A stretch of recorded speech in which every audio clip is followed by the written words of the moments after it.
All right, and welcome to the 70th meeting of the Cellular Tissue and Gene Therapy Advisor Committee meeting. My name is Mike Kaczynski, and I will be today's moderator, running things from the back end. I do know that due to hurricanes and all that, we do have members that may be impacted as well. So if we do run into any technical problems, we will address that as we go along. So again, thank you, and let's get it started.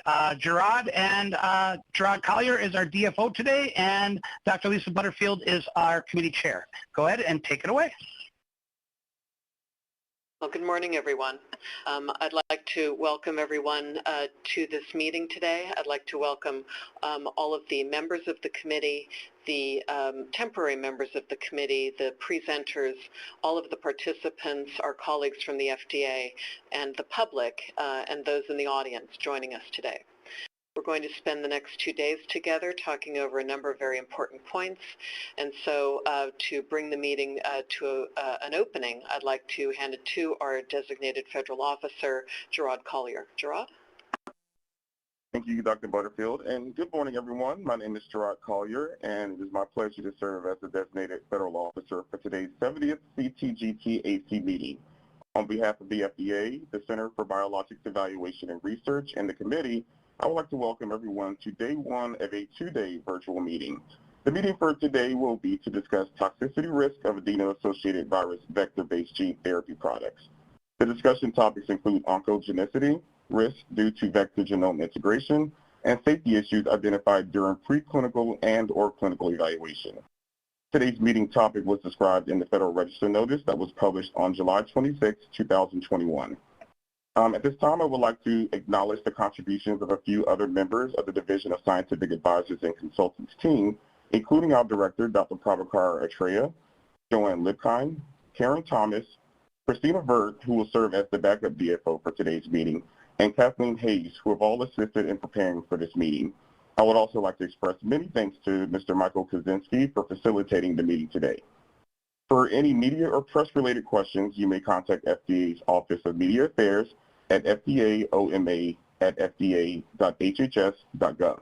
The transcriptionist for today's meeting is Mr. Graham Coaster. We will begin today's meeting by taking a formal roll call for the committee members and temporary voting members. When it is your turn, please turn on your video camera and unmute your phone, then state your first and last name, your expertise, and your organization. And when finished, please turn your camera off and we will proceed to the next person. Please see the member roster slide in which we will begin with the chair, Dr. Lisa Butterfield. Dr. Butterfield, could you please introduce yourself? Good morning. My name is Lisa Butterfield. I'm the Vice President of Research and Development at the Parker Institute for Cancer Immunotherapy and an adjunct professor of microbiology and immunology at the University of California, San Francisco. My expertise is in tumor immunology and cancer immunotherapy. Thank you, Dr. Butterfield. Next, we have Dr. Tabassum Hassan.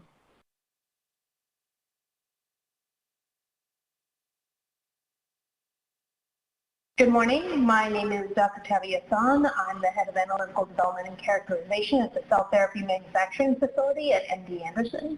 My expertise has long been in stem cells and tissue engineering and biomechanics, and more recently I'm focused on adaptive cell therapies for immuno-oncology.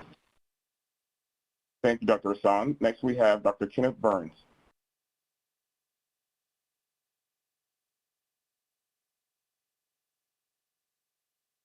Yes, I'm Kenneth Burns. I'm not the person who's in my photograph.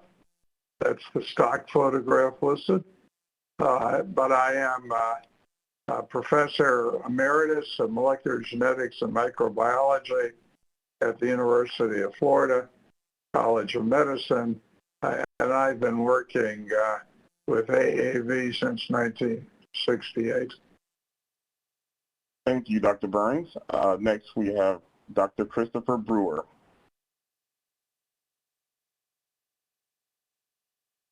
Good morning. My name's Chris Brewer. I'm the Director of Regenerative Medicine at Nationwide Children's Hospital. My area of expertise is tissue engineering and regenerative medicine. Thank you. Thank you, Dr. Brewer. Next, we have Dr. Bernie Fox.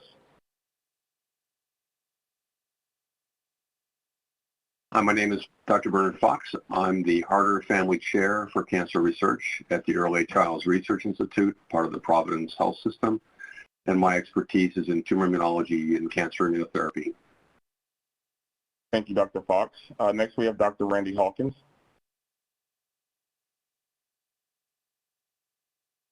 Hi, good morning. Dr. Randy Hawkins, Consumer Representative. Expertise in pulmonary and critical care medicine, private practice, and the Charles R. Drew Medical Science Center. Thank you, Dr. Hawkins. Next, we have Dr. Jeanette Lee. Good morning. My name is Jeanette Lee. I'm a professor of biostatistics and a member of the Winthrop P. Rockefeller Cancer Institute at the University of Arkansas for Medical Sciences in Little Rock. Thank you. Thank you, Dr. Lee. Okay, and next on the list, we have Dr. Eric Crombez.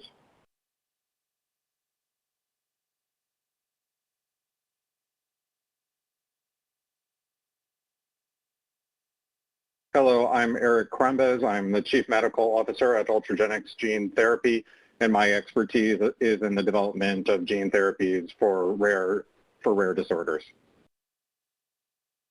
Thank you, Dr. Crombez. Next, we have Dr. Mark Walters.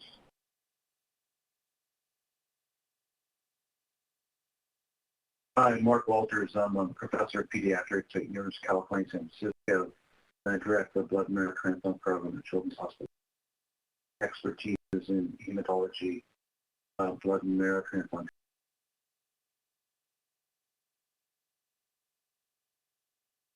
Okay, thank you, Dr. Walters. Next, we have Dr. Joseph Wu. Yeah, good morning. My name is Joe Wu. I'm a professor of medicine and radiology and director at the Stanford Cardiovascular Institute. My expertise is in cardiac gene therapy, tissue engineering, and stem cells and genomics. Thank you. Thank you, Dr. Wu. Next, we have Dr. John Zaya. Yes, I'm John Zaya. I'm the director of the Center for Gene Therapy at City of Hope in Duarte, California. My area of interest is in the clinical application of genetic vectors. Okay, thank you very much, Dr. Zaya. Next, we'll move into our temporary voting members, starting with Dr. Frederick Bushman.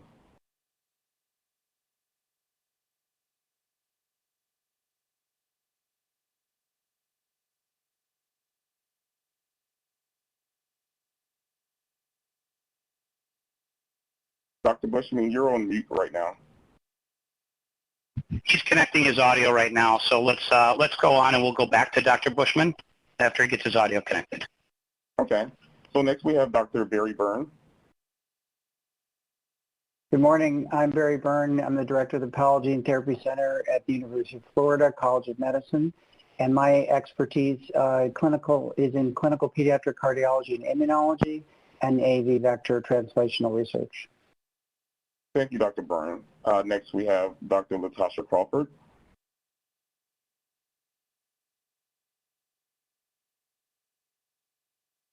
Good morning. I'm Latasha Crawford. I'm a neuroscientist with expertise in cell-specific mechanisms of pain and peripheral neuropathies. I'm also a board-certified veterinary pathologist.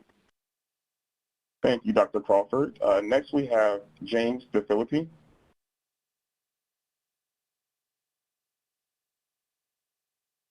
Hello, my name is James D. Flippy. I'm a project manager with ERPSA Consulting Engineers focusing on particle therapy development. I'm also a patient representative and have hemophilia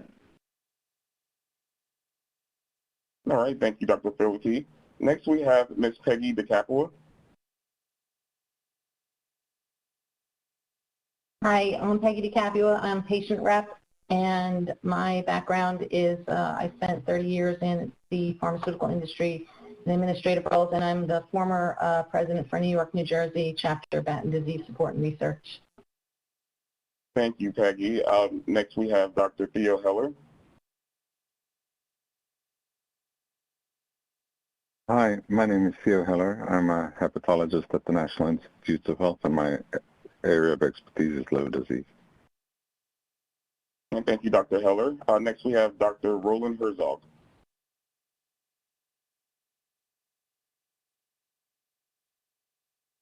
Good morning. My name is Roland Herzog. I'm the Director of the Gene and Cell Therapy Program at the Herman B. Wells Center for Pediatric Research at Indiana University.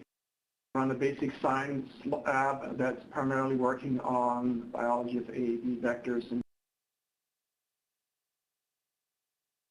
Okay, thank you, Dr. Herzog. Next we have Dr. Raymond Roos.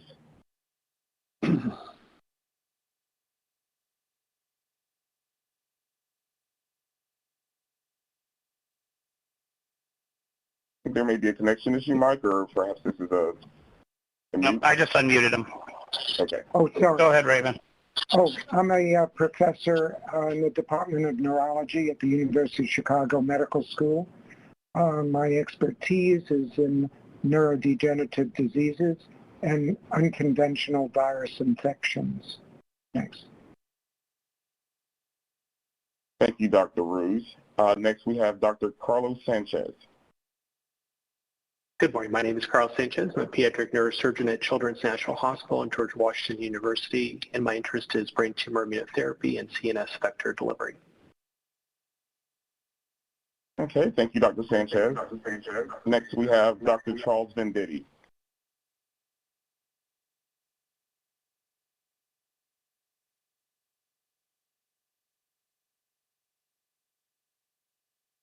National Human Genome Research.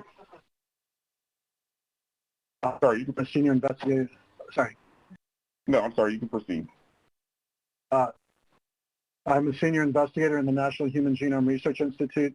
I'm a pediatric biochemical geneticist. I work on translational aspects of AAV gene therapy and AAV integration.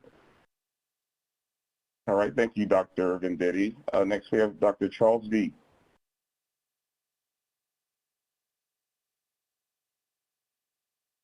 Yes, hi, Charles Mead. I'm a veterinary neurologist and also the director of the National Referral Center of Animal Models of Human Genetic Disease.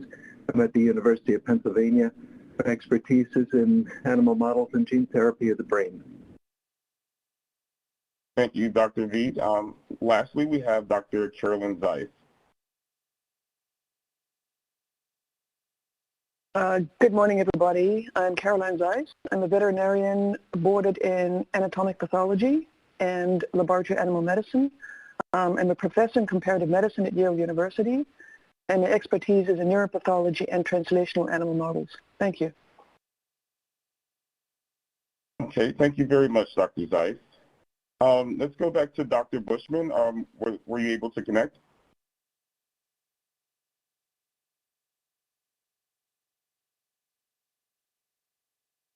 Sounds like it's still muted at this point. Are you able to hear me?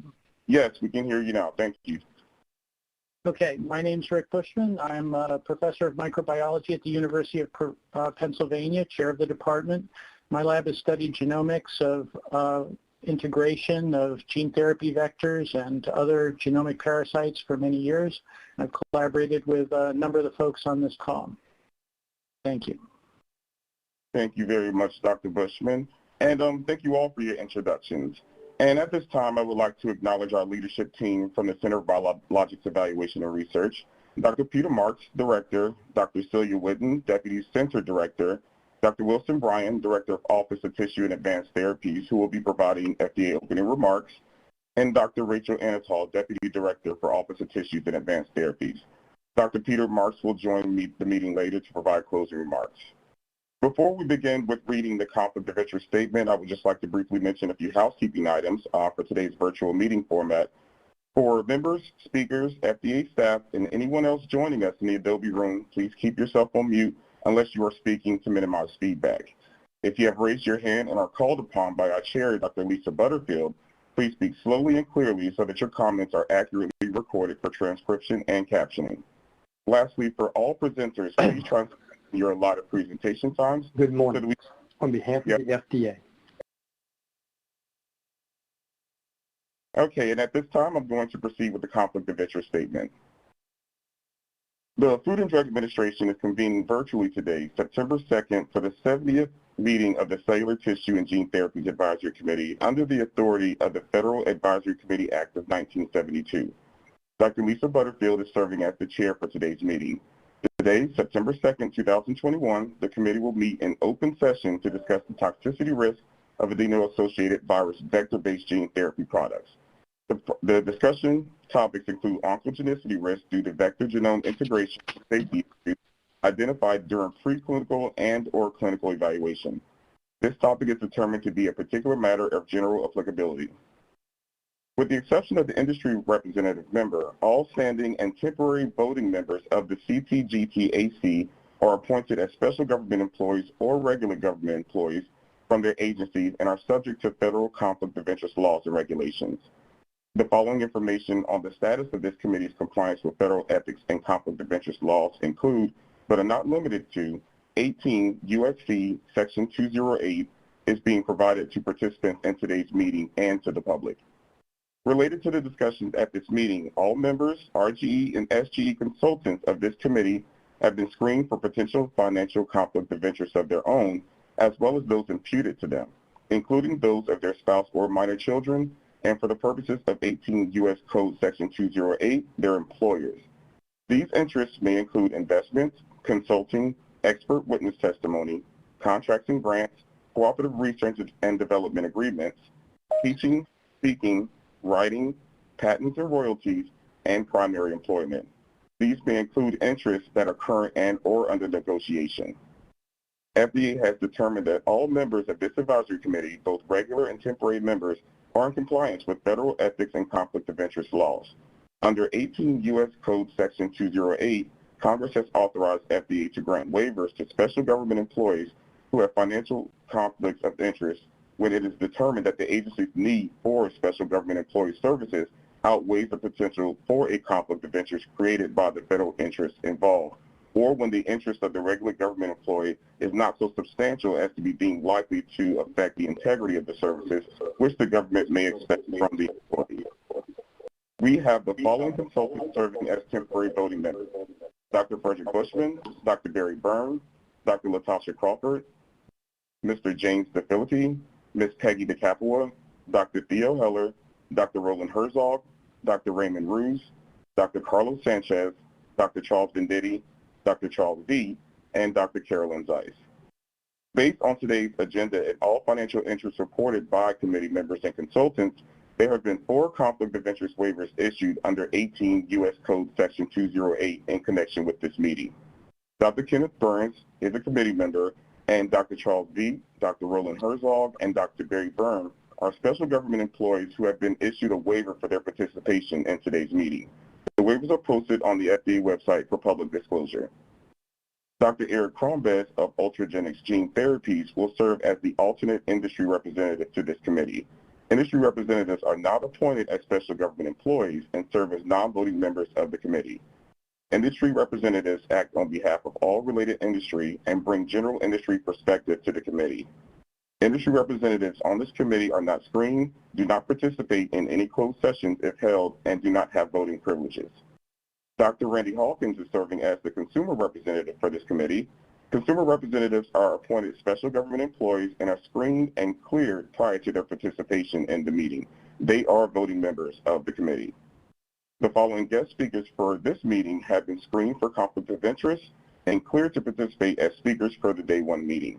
Dr. Mark Sands, professor in the Department of Medicine, Oncology Division, Stem Cell Biology, Washington University School of Medicine, St. Louis, Missouri. Dr. Denise Sabatino, research associate professor of pediatrics, Perelman School of Medicine, Philadelphia, Pennsylvania. Dr. Lindsay George, tenure assistant professor of pediatrics, Children's Hospital of Philadelphia, Philadelphia, Pennsylvania.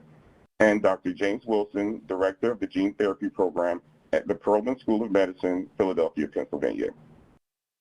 Disclosure of conflict of interest for guest speakers follows applicable federal laws, regulations, and FDA guidance. At this meeting, there may also be regulated industry speakers and other outside organization speakers making presentations. These participants may have financial interests associated with their employer and support from other regulated firms.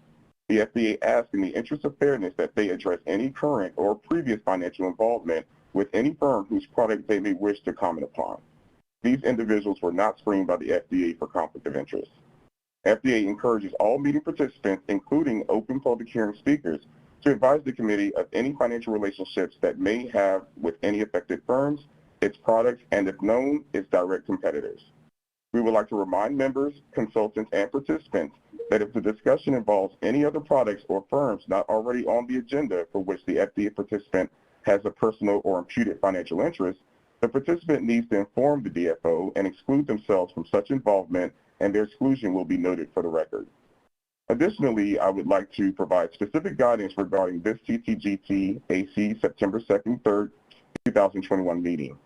Please note that the topic of this meeting, the toxicity risk of adeno-associated virus vector-based gene therapy products, is determined to be a particular matter of general applicability and as such does not focus its discussion on any particular product, but instead focuses on the classes of products under discussion. Therefore, CTGTAC's role is to advise and inform the FDA, CBER, and OTAT on strategies to evaluate and mitigate risks associated with AAV vectors used for gene therapy.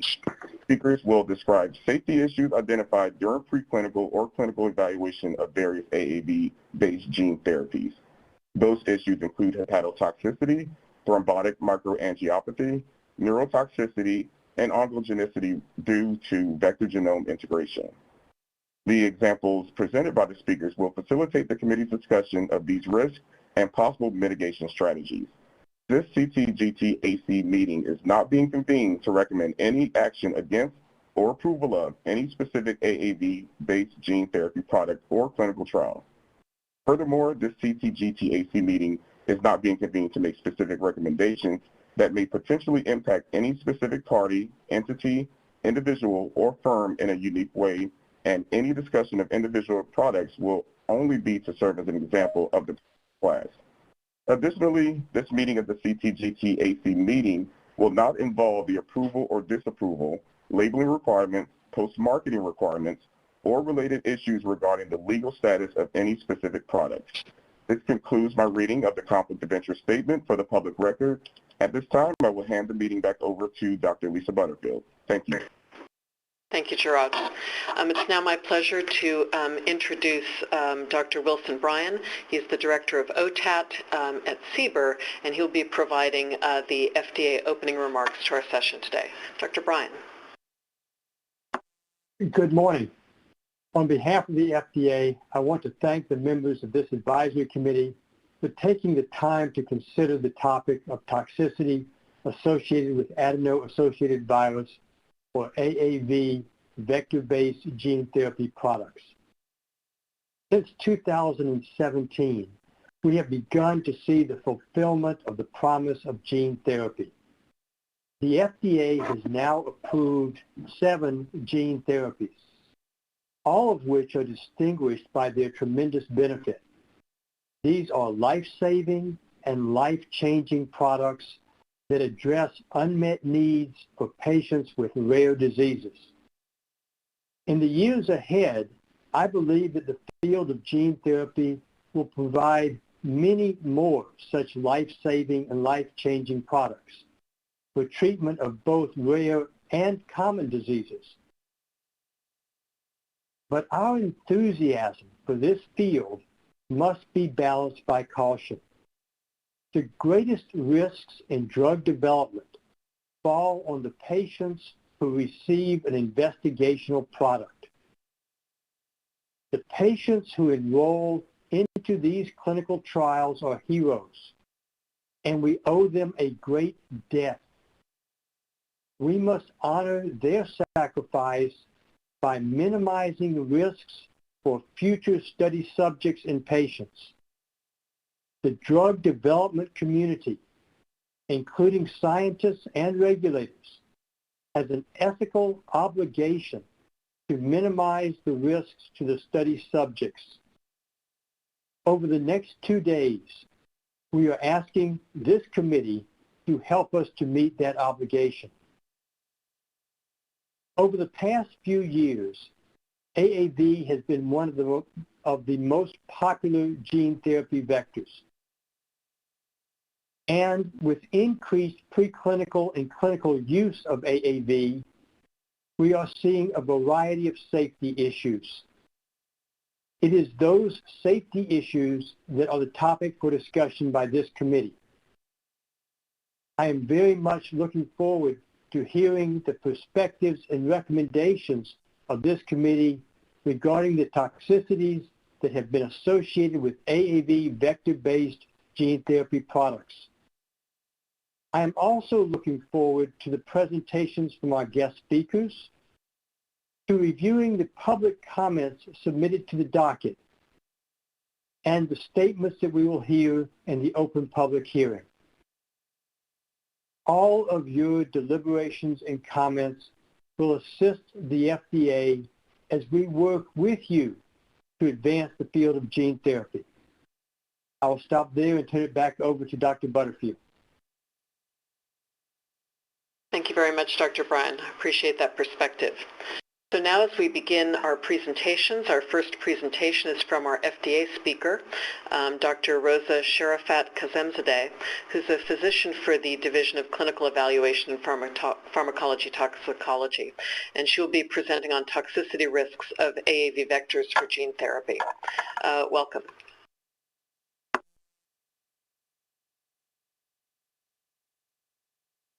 Thank you, Dr. Butterfield.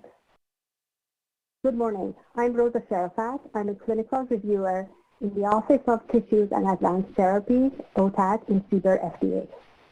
Today, on behalf of the Advisory Committee Planning Working Group, I will be presenting FDA's perspective on risks associated with the adeno-associated virus, or AAV vectors, used for gene therapy. First, I'll give an introduction to AAV vectors, including how they are currently being used for gene therapy. Then, I will briefly discuss each of the 4 toxicities based on publicly available preclinical and clinical data. During this 2-day meeting, you will hear more detailed presentations from our invited guest speakers, followed by advisory committee discussions on each one of these topics. So, starting with the introduction. Adeno-associated virus is a virus that can package a small amount of DNA. AAV infection is widespread in humans, but AAV is not associated with any known disease. In fact, AAV cannot replicate on its own, as it needs a helper virus like adenovirus or other viruses to replicate. This is where the name adeno-associated virus comes from. It is important to note that AAV vectors are engineered so they cannot replicate in humans or animals, even in the presence of a helper virus. AAV is a popular vector for potential gene therapy. Currently, AAV-based gene therapy products are being investigated for a wide variety of diseases, including neurological, ophthalmological, hematological, and metabolic conditions. Over the last 5 years, we have received about 10 to 20 new investigational new drug submissions, or INDs, annually for AAV-based products, along with a much larger number of requests for pre-submission advice. There are currently 2 FDA-approved AAV-based products in the United States. Voretigene neparvovec, or Luxturna, was approved in 2017. It is administered subretinally for treatment of retinal dystrophy due to mutations in the RPE65 gene. Anacetrapib ebaparvovec, or Zolgensma, was approved in 2019. It is administered intravenously for pediatric patients with spinal muscular atrophy. Of note, anacetrapib ebaparvovec has a box warning for acute serious liver injury, and patients who have pre-existing liver impairment may be at higher risk of hepatotoxicity. In recent years, there have been multiple reports of treatment-emergent serious adverse events in AAV vector-based gene therapy trials. As noted in this slide, these TESAEs include hepatotoxicities, thrombotic microangiopathies, or TMA, and neurotoxicities that include brain MRI findings of uncertain significance and dorsal root ganglion neuronal loss. Although AAV vectors are generally not considered to be pro-inflammatory, AAV vectors can engage all arms of the immune system: innate, humoral, and cellular immunity. As illustrated in this figure, the capsid, the genome, and the transgene products have all been implicated as triggers of the immune system, which can affect the safety and efficacy of AAV vectors. Humans are exposed to natural adeno-associated viruses, and older children and adults often have pre-existing antibodies against AAV that can inhibit activity of AAV vectors. It is unknown whether these pre-existing antibodies might also affect toxicity.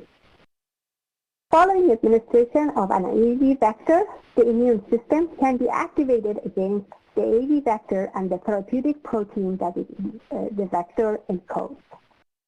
It is critical to find strategies to avoid or mitigate these toxicities. And one potential way to do that is with immunosuppressive drugs such as corticosteroids, as shown on the next slide. T cells are one of the key mediators of AAV vector hepatotoxicity. When AAV vectors reach the liver, the vector may express its therapeutic protein in hepatocytes. However, AAV vectors are also taken up by stimulatory antigen-presenting cells such as dendritic cells. Dendritic cells can present their antigens from AAV vectors and then stimulate T cells against AAV. These T cells can then attack hepatocytes that have been exposed to AAV.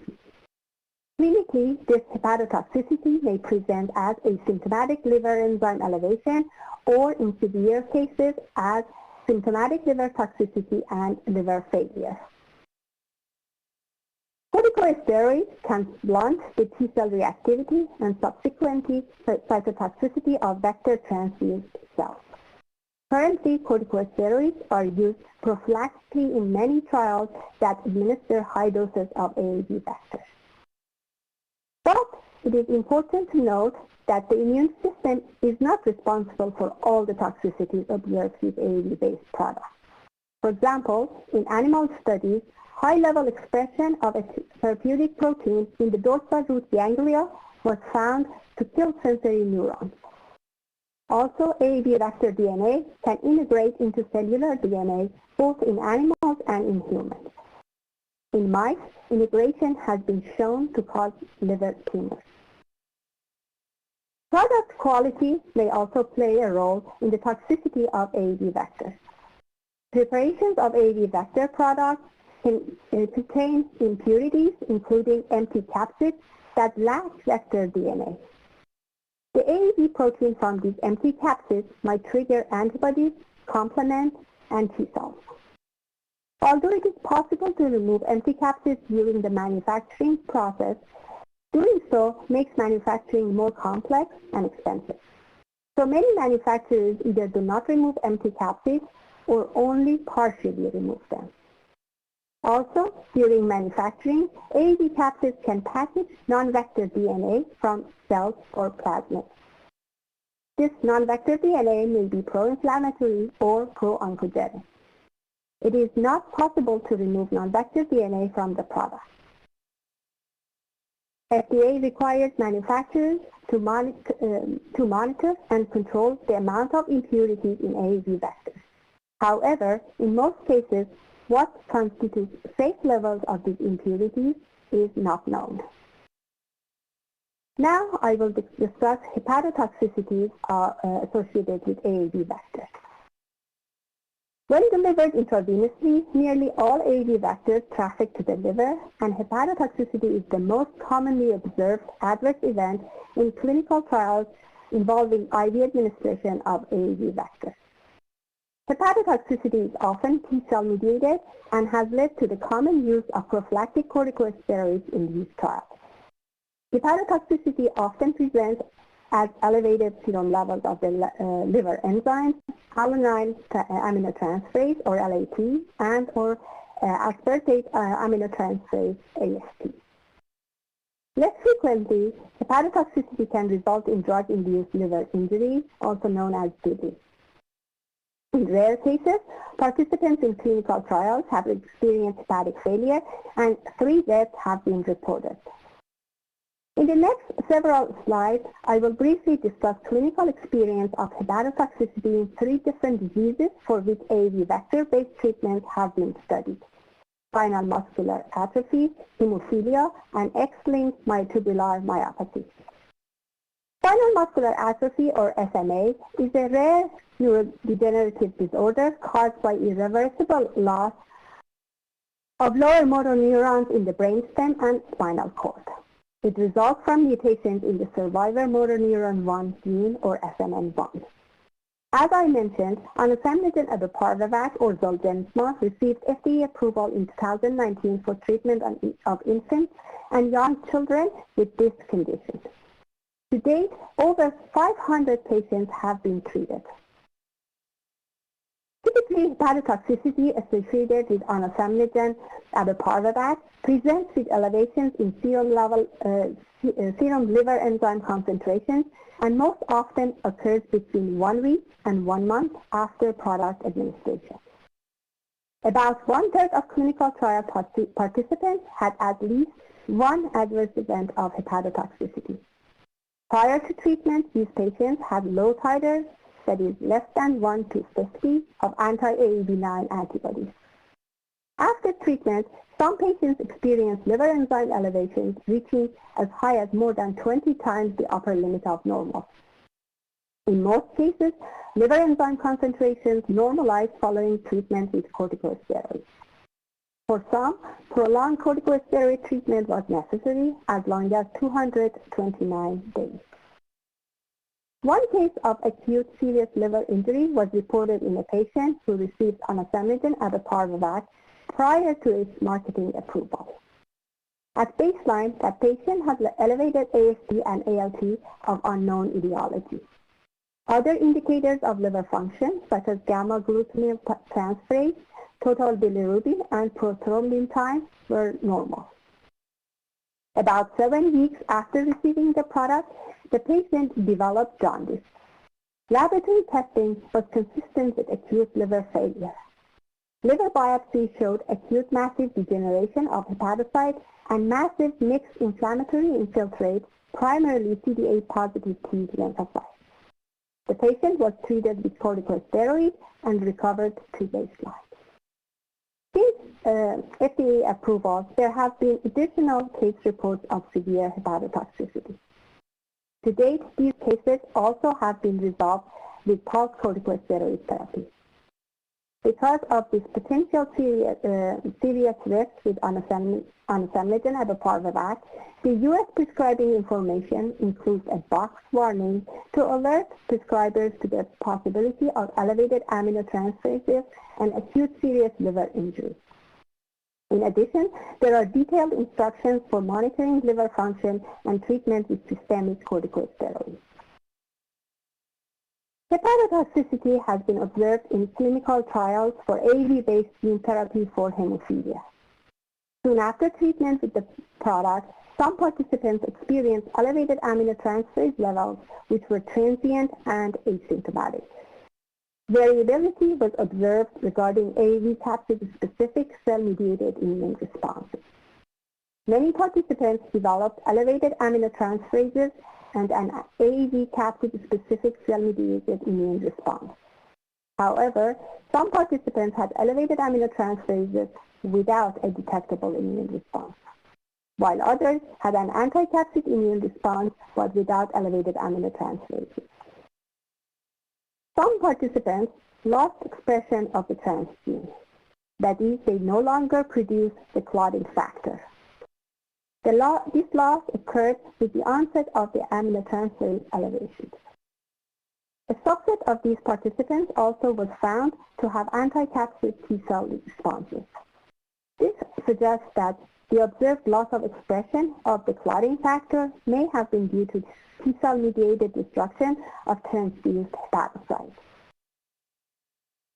Next, I will discuss hepatotoxicities observed with AAV vector gene therapy for X-linked myotubular myopathy, or XLMTM, which is a serious and rare neuromuscular disease characterized by muscle weakness and respiratory failure early in life. XLMTM is caused by mutations in the myotubular 1 gene, or MTM1. resulting in lack of functional myotubular protein, which is needed for the normal development, maturation, and activity of skeletal muscle cells. The SPIRAL clinical trial involved intravenous administration of an investigational AAV-based gene therapy product, which utilizes an AAV8-based vector to deliver a normal copy of NPM1. As of July 2020, a total of 23 pediatric participants received the product. 6 received a low dose of 1 × 10^14 vector genome per kilogram of body weight, and 17 participants received a high dose of 3 × 10^14 VG per kg. Participants in the low-dose cohort had a lower median age and correspondingly generally had a weight less than the participants in the high-dose cohort.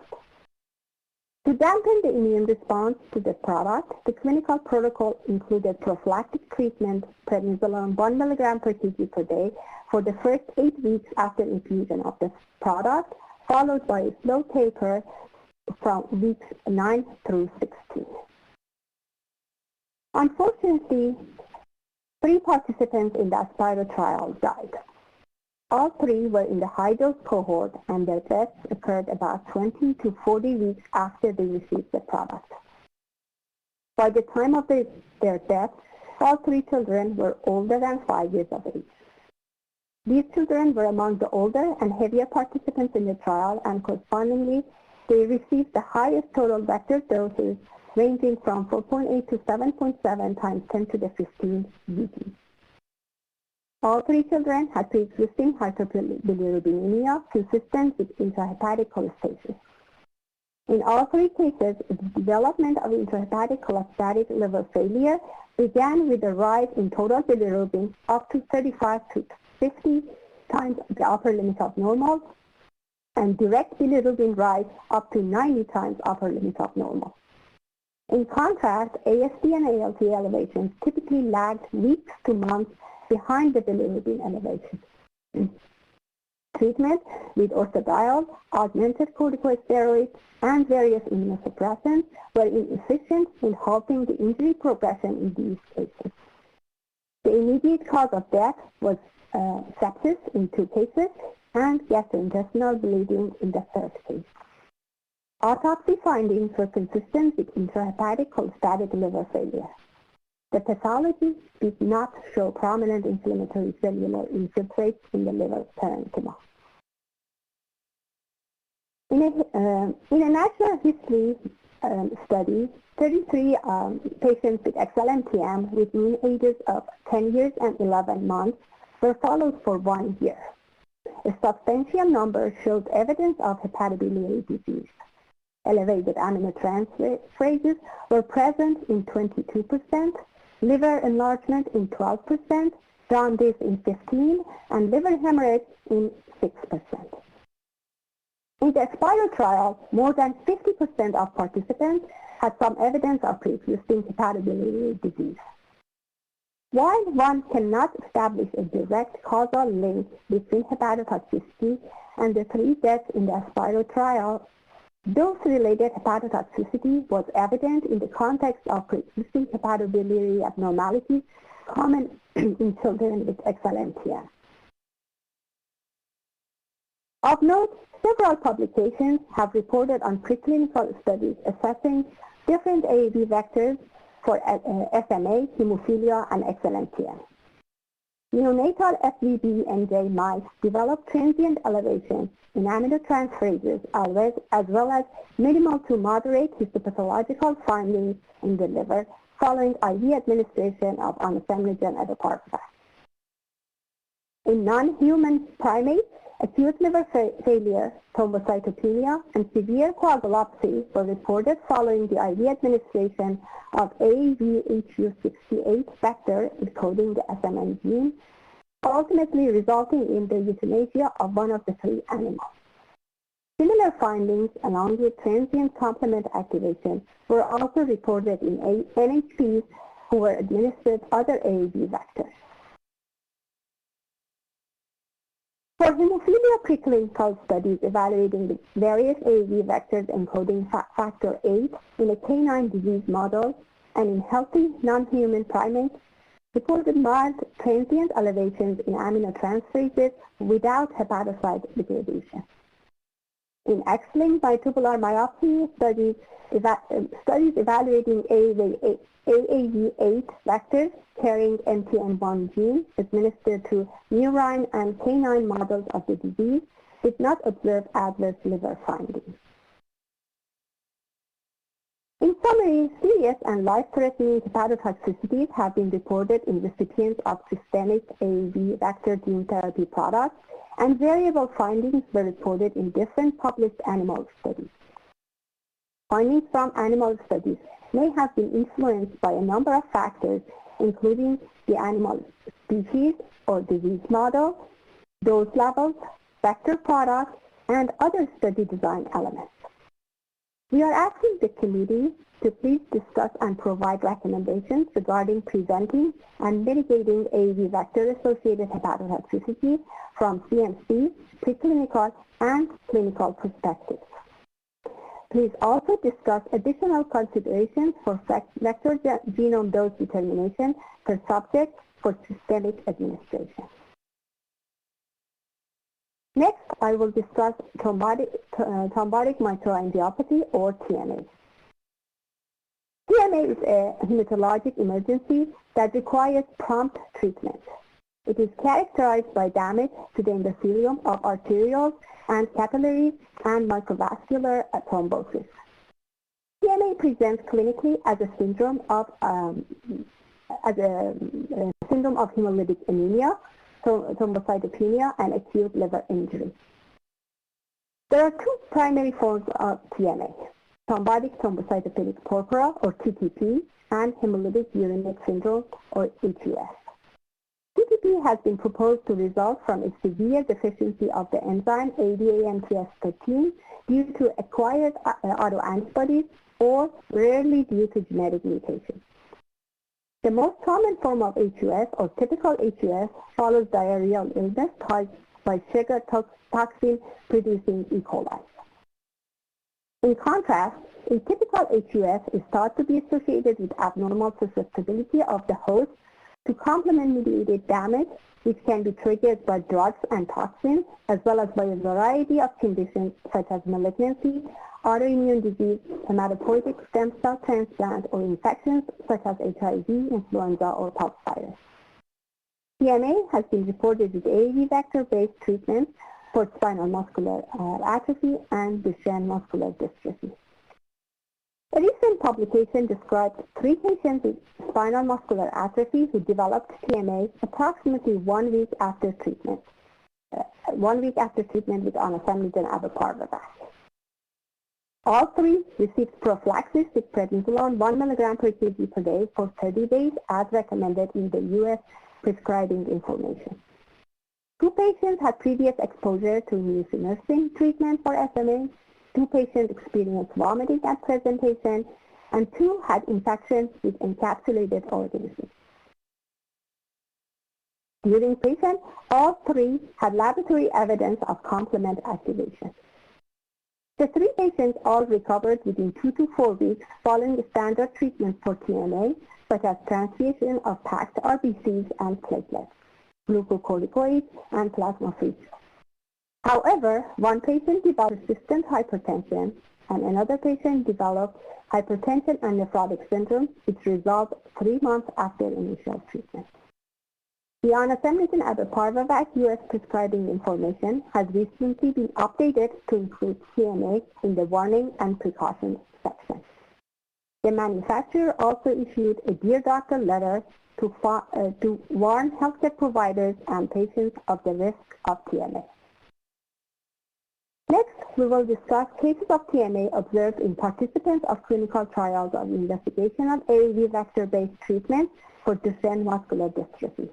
We developed atypical HUS-like presentations with complement activation, acute kidney injury, and decreased platelets. They were treated successfully with hemodialysis, platelet transfusions, and eculizumab. TMA following systemic administration of high doses of AAV vector has been linked to complement activation. The exact mechanism and predisposing factors for complement activation, however, have not been fully identified. Proposed risk mitigation plans for TMA have included prophylactic use of eculizumab and complement C1 esterase inhibitors, increased dose of daily prednisolone in the month after administration of the AAV vector, and modification of the manufacturing process to increase product purity by reducing the percentage of empty capsids in the final product. Likewise, in healthy NHPs, acute thrombocytopenia, coagulopathy, complement activation, and hepatotoxicity were reported following IV administration of high-dose levels of AAV vector. However, in contrast to the TMA observed in humans, adverse kidney histopathology was not reported in these animals.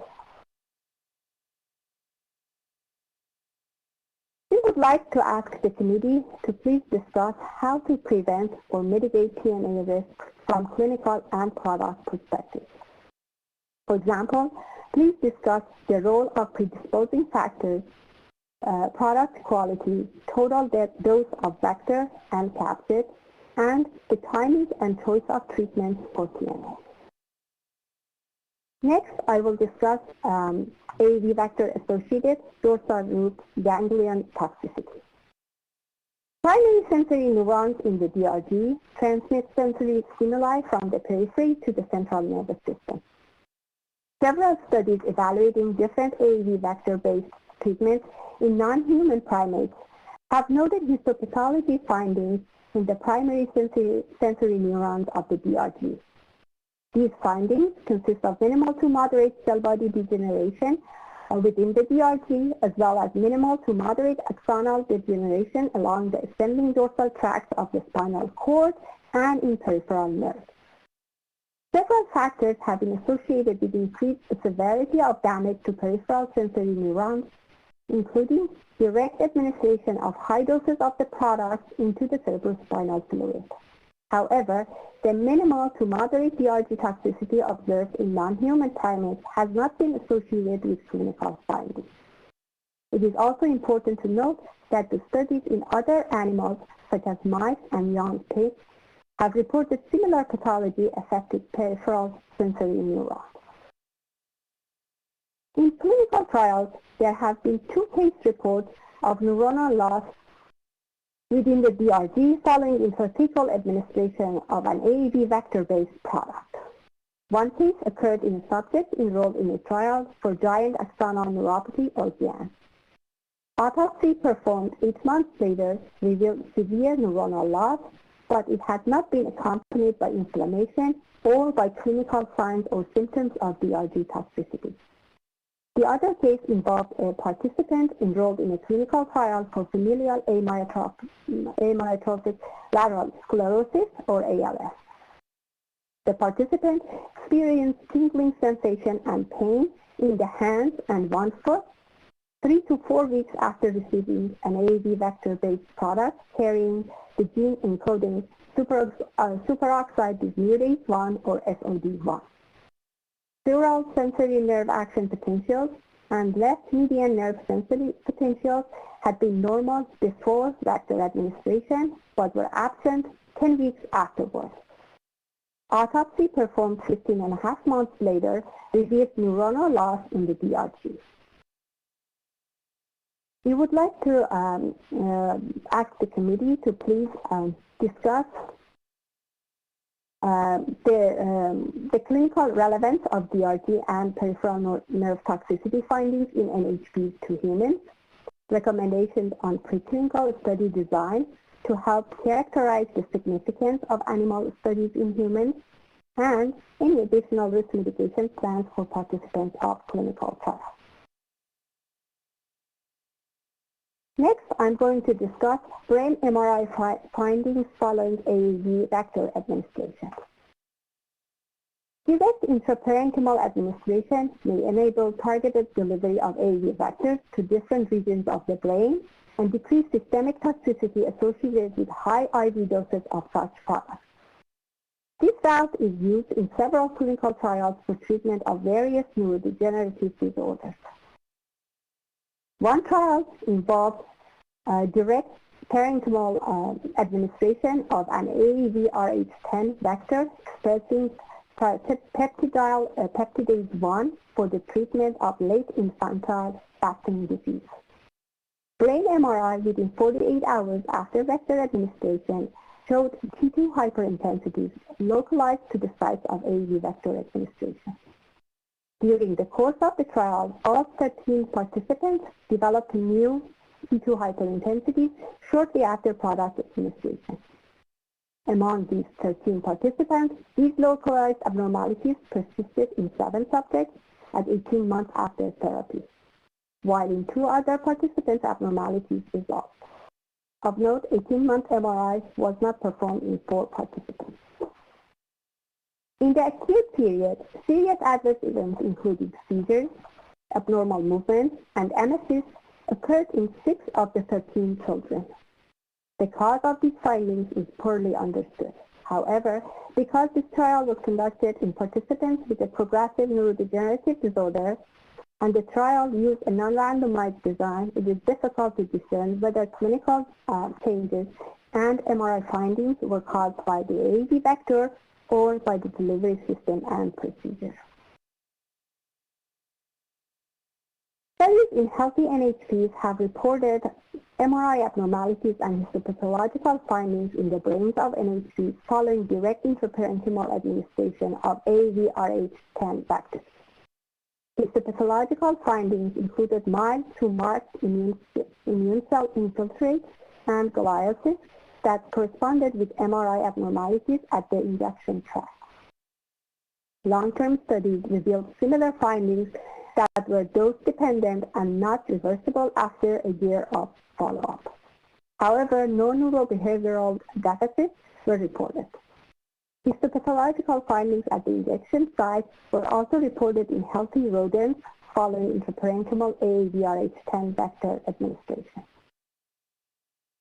We are seeking committees' recommendations regarding general design of preclinical studies to further discern the neurotoxicity risks of intraparenchymal administration of AAV vectors and how to discern the attribution of the clinical findings in recipients of these gene therapy products.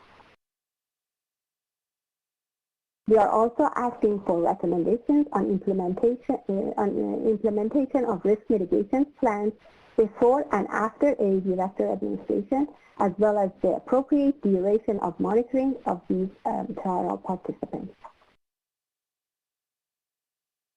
Next, I'm going to discuss a potential oncogenicity of AAV vector gene therapy.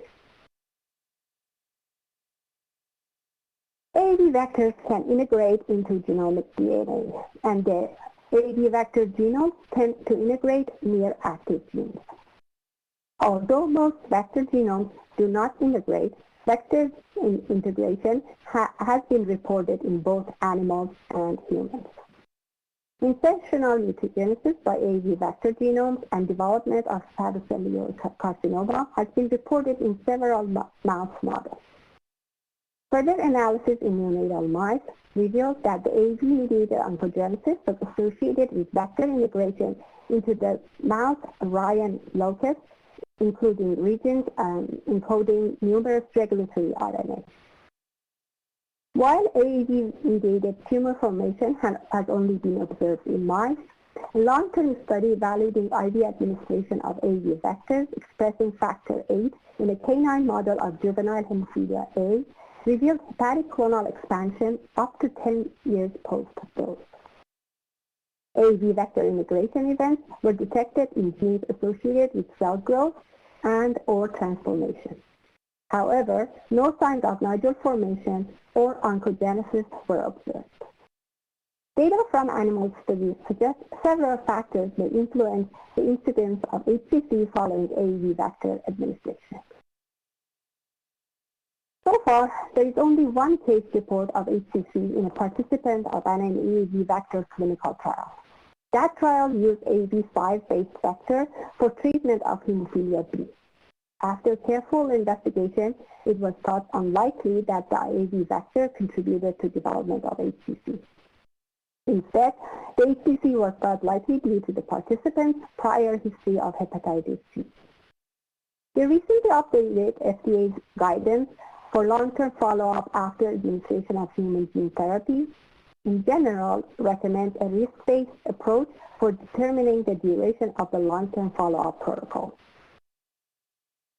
The recommended follow-up duration for AAV-based gene therapy products is up to 5 years due to the lower risk of integration by the AAV vector genome, as opposed to the risk with products using retroviral vector or genome editing components.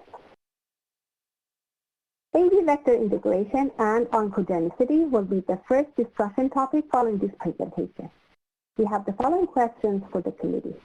Please discuss the limitations and advantages of conducting animal studies to identify the risk of AAV vector-mediated oncogenicity in human subjects in terms of animal species, healthy versus disease model, and animal age in life and terminal assessment and duration of follow-up. Please discuss oncogenicity, benefit-risk considerations in human participants, such as the patient's age, pre-existing conditions, and vector dose. I'm sorry to interrupt because we only have 3 minutes left for questions. Perhaps reading the questions to the committee, we can pass on that. So did you have any other remarks before we have a moment for a couple of questions? I apologize for going over time. I'm so sorry, but I'm almost at the end of the presentation. So that was just a summary, and I would like to thank the FDA members that helped us and supported us for this presentation, and the advisory committee planning working group, and also thank the SGs and committee members for your time and attention. And I apologize for going over time. And I'm ready to Thank you very much. So we have 2 minutes for questions for the speaker. So I'm watching for your raised hands, and then you can turn on your camera and microphone when I call on you. So I'll ask the first question. Is there any evidence for a role for BMI? You spoke about, when you were talking about the toxicities with XLMTM, you mentioned larger and heavier for the patients with toxicities. I'm wondering if there's any evidence for a relationship to BMI. Thank you for that question. Yes, very important point. So it's generally kind of advised to use the lean body mass for calculations, and however, like a lot of these children, especially as I mentioned, were in the heavier side, and so that is actually one of the questions that we have for the committee in terms of the dose cap based on the weight. And the use of lean body mass or lean body weight instead of the measured weight.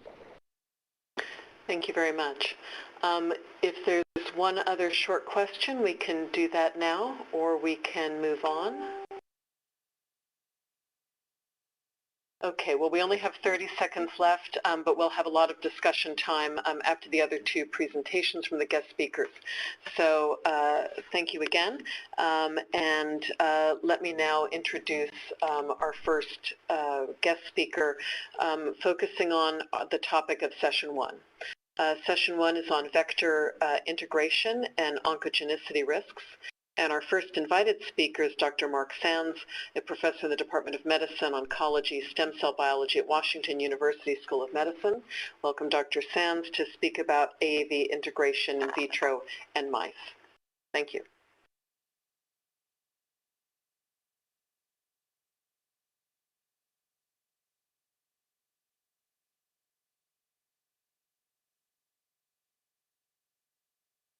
So thank you, Dr. Butterfield, and good morning to everyone. I've been asked to give a very brief summary or overview of recombinant AAV integration in cell cultures and in small animals, particularly in mice.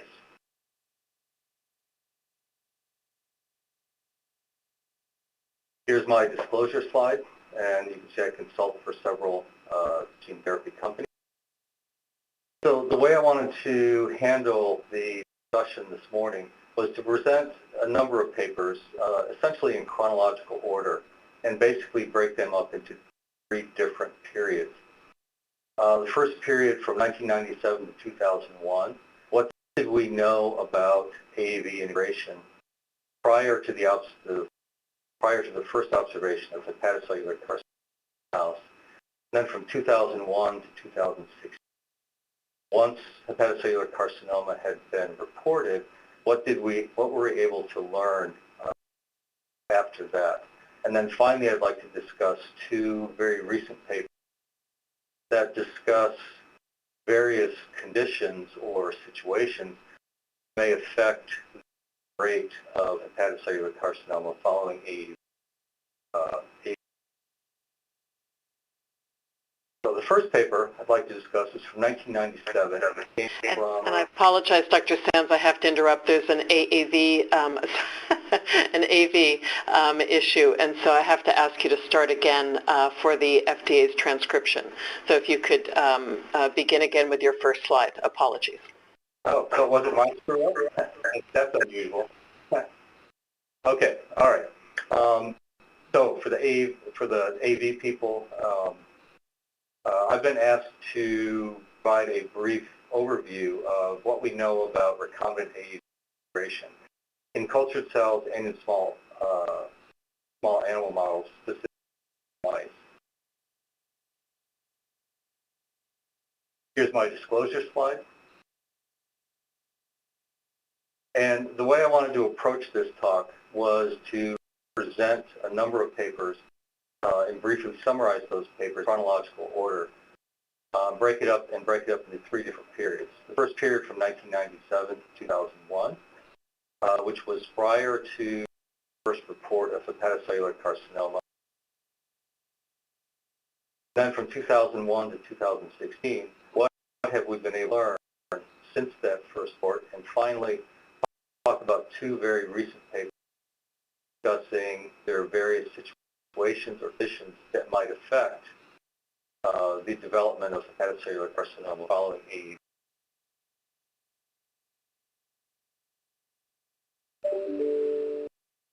First paper I'd like to talk about was from 1997. This was from Russell's group, and they were trying to determine the frequency structure of recombinant integration. They performed these experiments in vitro, well, actually in cell culture. And the 2 main takeaway points from this early study was that the AAV vectors, the integrated AAV vectors that they were able to cover, there didn't seem to be any specific pattern of integration. In other words, no hotspots. They appeared to be randomly distributed throughout the genome. What was interesting, though, is that none of the integrated vectors act. There were lots of deletion arrangements, particularly in the terminal repeats, but also throughout the transcript. Now, at the same time, Jude Samolsky's group was also looking at the structure of the integrated AAV vectors. And they did this also in cultured cells and also in a cell-free cell. And very much like David Russell's group, they didn't see any obvious site preference or no hotspots in the genome. They also, again, similar to Dr. Russell's data, none of the ITRs that they were integrated vectors were intact. What they did show, though, that was of a little bit of concern at the time was that it appeared that the recombinant AAV vectors favored actively transcribed regions. Of course, this brings up the possible scenario of genesis and then subsequent dysregulation.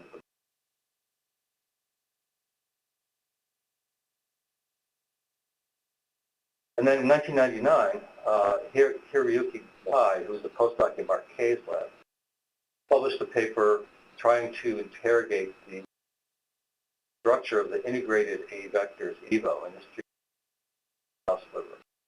And similar to what they discovered in cells was that the integrated AAV vectors were almost invariably rearranged. The ITRs and sometimes expression vector. They also identified two independent integration events in gene, or at least near. One was in alpha-1 collagen. The other integration event was in a ribosomal RNA. Again, in 2001, Dr. Nakai and Mark Kay's lab, I think for the first time, really demonstrated that the extrachromosomal DNA, in other words, these stable episomes that occur following a these stable episomes were the primary source of expression from AAV vectors. At this time, the field knew that there were episomal forms and integrated forms. It wasn't clear where the expression was coming from. Again, Dr. Kay's group showed primarily from the sources. Also, they showed that the rate of integration was relatively low, anywhere in the range from about 5 to 10% of the AAV vectors were actually integrated. Now, of course, this was a good thing because that would minimize the insertional mutagenesis possible disruption of the basic gene. So, up to 2001, what we knew at that stage was that level of integration, or frequency of integration of AAV vectors was relatively low. Again, on the rate between 1 and 10. Chromosome vector junctions are typically ITRs, but the ITRs were almost invariably rearranged. Some minor changes, some fairly gross. Also, it was shown that there was minimal or no homology between the area of the genome where the AAV vector is integrated and the vector sequence. Fortunately, well, and no hotspots or no consistent integration sites identified. Unfortunately, the structure of the integrated genomes that were out didn't provide any real hints or mechanism of a, but in up to 2001, the good news was that at that stage, no one had really observed any serious acute or chronic toxicity administration. Then in 2001, we published the results of a long-term study that we done that showed the presence of hepatocellular following AAV. Now, the way this experiment was performed was that we identified animals during the neonatal period, and this was an animal model of a lysosomal storage disease called mucopolysaccharidosis type 7. And once we identified the affected animals, we gave those animals an intravenous injection of an AAV vector, again, between postnatal day 1 and postnatal day 3. We then analyzed those animals and left some on the shelf for a longevity study. And the initial results were very positive. I mean, we saw persistent expression and very dramatic clinical and behavioral improvements. In fact, it was very difficult to distinguish the treated animals from normal animals. However, the animals that were still alive at 18 months of age, 3 out of 5 of those animals had developed hepatocellular carcinoma. And when we went back and looked through the records from the experiment, there were several other animals between 12 and 18 months of age that had either died spontaneously or were sacrificed for analysis that also had hepatocellular carcinoma. Now, unfortunately, the way the experiment was designed, it was designed as an efficacy study, not a toxicity study. And given that fact and the fact that the tools to identify integration events were not that sophisticated at the time, it was impossible to determine whether the AAV vectors were the causative factor for the hepatocellular carcinoma. So then what we set out to do at that point was to try to corroborate these data and replicate this study. But in the interim, a couple of other studies were published, another one by David Russell's group, and what they showed was that the simple administration of an AAV vector did not increase the mutation rate in animals. So that was a very positive finding. What they also showed, though, was that the recombinant AAV seems to integrate preferentially in either areas of spontaneous or induced double-strand breaks. So in other words, if there is a genotoxic event or insult that causes double-strand breaks, it appears as though the AAV vectors will preferentially integrate in those regions. In another study in 2005, again by Hiroyuki Nakai and in Marquet's lab, they analyzed about 350 AAV integration sites in mouse liver. And those of you that remember in 2005, this was really a Herculean feat. The techniques were not as sophisticated as they are today. What they did discover is they actually did discover an integration hotspot in the mouse genome. And this is where a number of AAV integrants were identified within ribosomal RNA genes. Now, this didn't raise a lot of red flags at the time because there's lots of ribosomal RNA gene repeats, and if you disrupt a small number of them, there may not be any clinical consequence.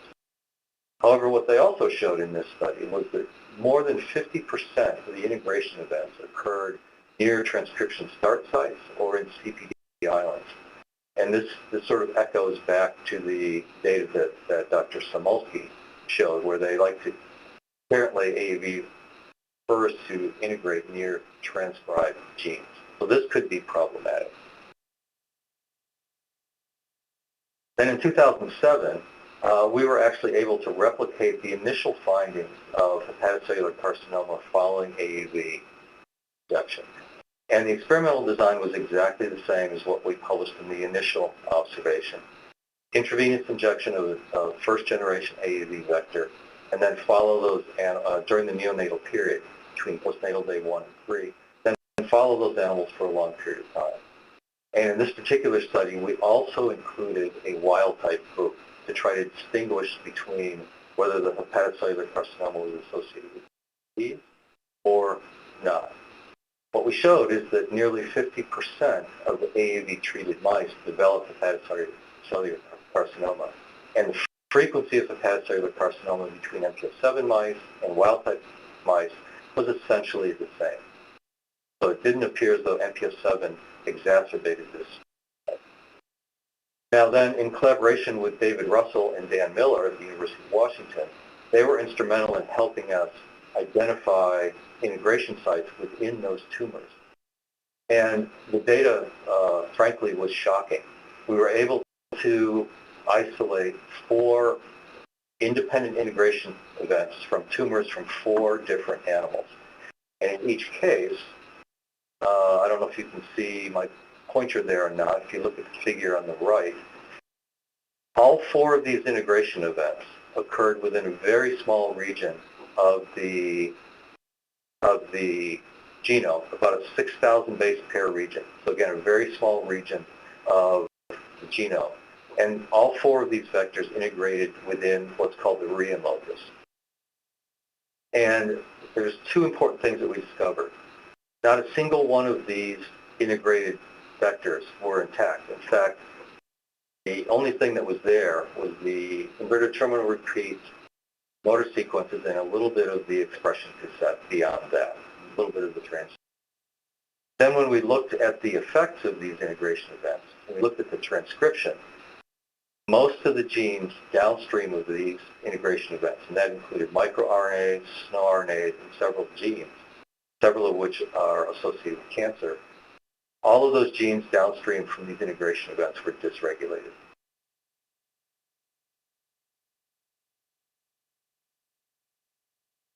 So then quite a bit of time went by, about 7 or 8 years went by, and then almost at the same time, 2 papers were published, one from Barbara Triggs-Rain's group and the other from Chuck Vendivi's group. And what they showed in this particular study they were trying to treat the mouse model of Sandhoff disease, which is another lysosomal storage disease. And they did the same thing, intravenous injection in newborn animals, and let them live for a long time. 8 of the 10 animals developed hepatocellular carcinoma. Okay? And when they analyzed these tumors, several of the tumors had integration events within the Rian locus, basically confirming what we had seen previously. The second paper that came out almost at the same time was from Chuck Venditti's lab, and Randy Chandler was the first author.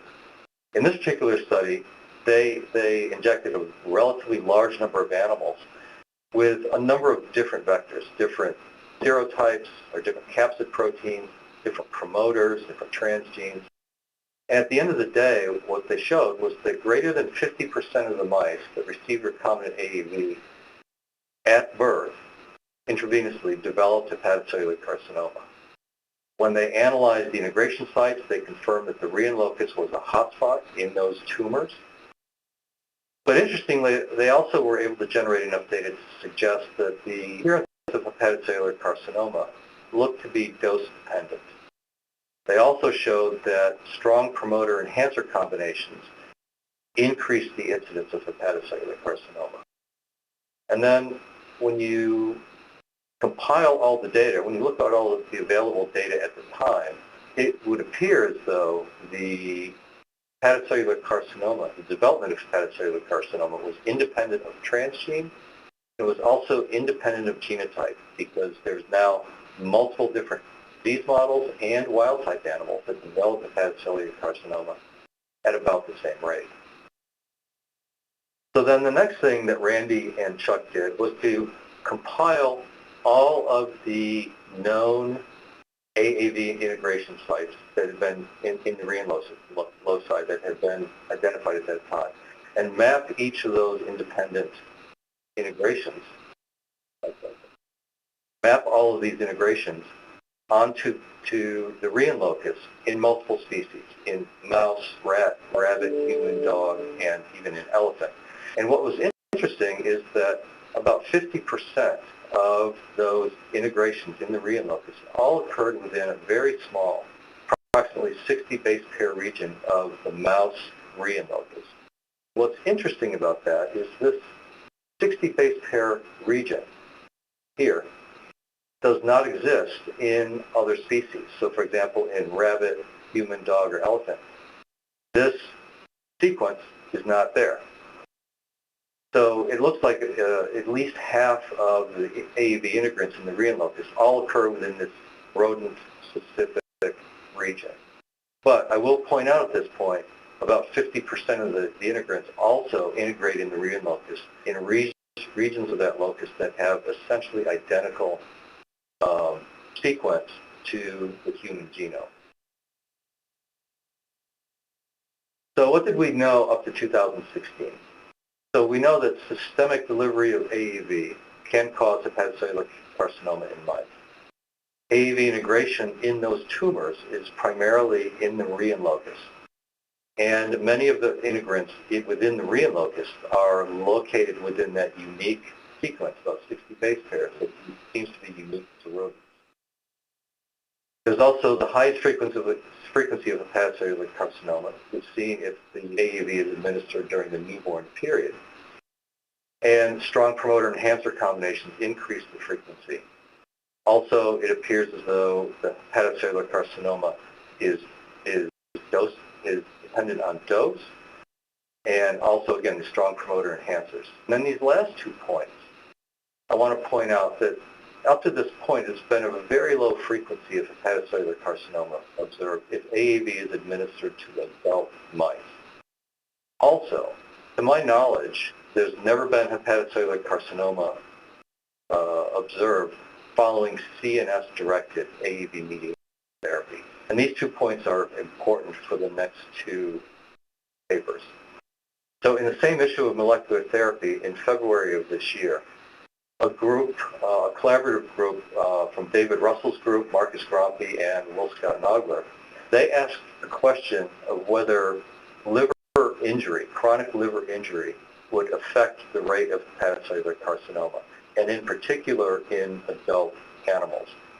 And basically what they did is they induced non-alcoholic fatty liver in these animals and then delivered adeno-associated viral vectors. And they delivered two vectors. One vector was a Rian-targeted construct. Basically, this AAV vector had two arms that were homologous to the Rian vector, the Rian locus, and they preferentially integrated into that site. And in adult animals with non-alcoholic fatty liver, there was 100% penetrance of hepatocellular carcinoma. But perhaps more relevantly, they also used what would be considered a more conventional AAV vector. It did not have homologous arms, so it did not preferentially integrate within the Rian locus. So following induction of non-alcoholic fatty liver and then injection of a conventional vector in adult animals, there was now a 50% penetrance of hepatocellular carcinoma. So in the same issue of molecular therapy back in February, we published a study where we were trying to treat the murine model of Krabbe disease. Krabbe disease is a profoundly demyelinating disease, and it's very serious, and it's been refractory to most therapies, including AAV-mediated therapy. So we determined earlier that if we combined multiple therapies targeting multiple different pathogenic mechanisms, it could dramatically increase efficacy. So we performed a CNS-directed AAV-mediated gene therapy experiment in combination with bone marrow transplant and a small molecule substrate reduction drug. Now, the interesting part is these animals responded better than we had ever seen before. It was really remarkable. Unfortunately, there was a nearly 100% penetrance of hepatocellular carcinoma. Combination treated Krabbe mice and in wild-type mice. We did a cohort of wild-type animals to determine whether this approach was safe. Now, all the tumors had recombinant integrations in the Rian locus, and some of them had tumors in tumor suppressors. Oops. Well, in my talk, I originally had the table of the integration sites, so I'll just review it here. Again, every single animal that had hepatocellular carcinoma had integrations in the Rian locus. In fact, one animal had two independent integrations within that locus in the tumors. And again, 4 out of 10 of the tumors had AAV integrations in either known tumor suppressors or candidate tumor suppressors, genes that affect different types of cancer. There was an integration in a gene that was associated with breast cancer, and in genes that regulate cell growth or cell death. So this was actually quite troubling to us. So in conclusion, up to this point, what we know about AAV integration in small animal models is that AAV can stably integrate into the mouse genome. The vast majority of the integrated vectors appear to be either minorly or grossly rearranged. And unfortunately, we still don't understand the mechanism of integration in the mouse.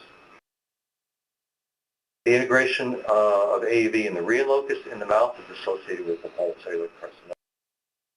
The hepatocellular carcinoma appears to be dose-dependent. It's also dependent on promoter enhancer strength. There's a low frequency of hepatocellular carcinoma in adult mice, also a low frequency following CNS-directed gene therapy. However, if you induce liver injury, for example, non-alcoholic fatty liver, that can exacerbate the hepatocellular carcinoma phenotype in adult animals. And also, if you perform an experiment with adjunct therapies that might have a mild oncogenic potential, that greatly exacerbates the hepatocellular carcinoma as well. And with that, I will close. I had an acknowledgement slide in here, but apparently it got removed. I'd like to acknowledge several people in my lab. Anthony Dunsante made the first observation of hepatocellular carcinoma. Yetta Lee, another graduate student, showed the increase in hepatocellular carcinoma following combination therapy. And of course, I'd like to thank David Russell's group, University of Washington, for help with the initial integration events. And we've been collaborating with Chuck Venditti for several years now on this particular topic. Finally, there was a roundtable discussion that was recently sponsored by the ASGCT on this exact topic. If you want more information, the link was on that last slide. So with that, I'll stop and take any questions. Terrific. Thank you very much, Dr. Sands. We now have 10 minutes for questions. And I see we have the first question, and remember to turn on your microphone and your camera, please. Dr. Veet.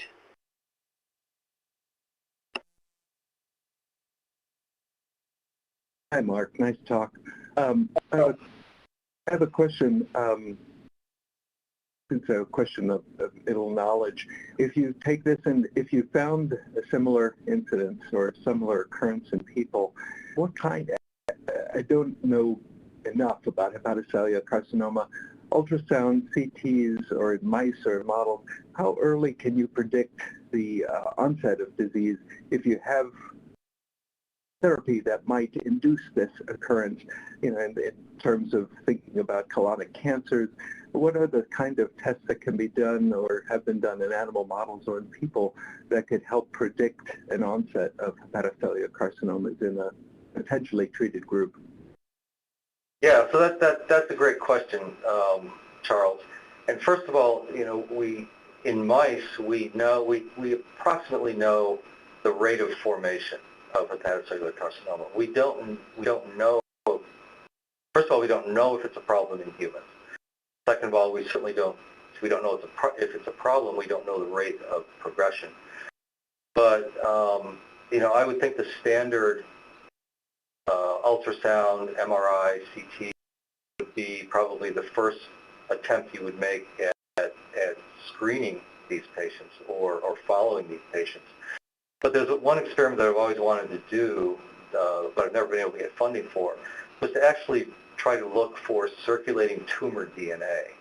That technology is advancing pretty quickly, and that may be a effective method to determine whether a patient is going to develop a tumor down the road or is in the early stages of hepatocellular carcinoma development.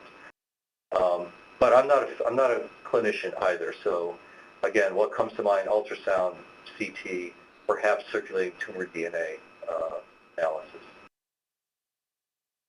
Thank you very much. Our next question is from Dr. Joseph Wu.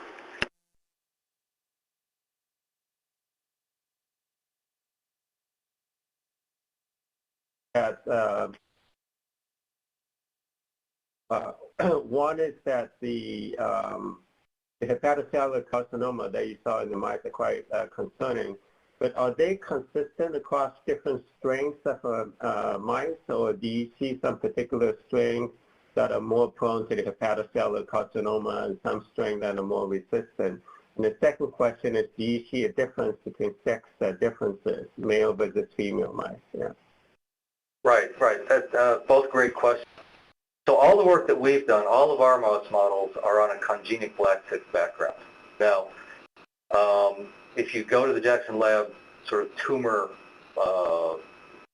website, they've got the relative susceptibility of various strains to hepatocellular carcinoma. Interestingly, black 6 mice seem to be actually resistant to hepatocellular carcinoma, for whatever that means with the studies that we've done. Are there mouse models where they're more susceptible? And certainly, I think there was a study published by Doug McCarty's group where he did it in a C3H mouse, which are more prone to tumors anyway, and he saw a high frequency of hepatocellular carcinoma. There's also different disease states. For example, ornithine transcarbamylase. Those animals are more prone to hepatocellular carcinoma, and they have a higher frequency of hepatocellular carcinoma following AAV. What was your second question? I'm sorry. The second question was, do you see a sex difference in terms of the mice? Right.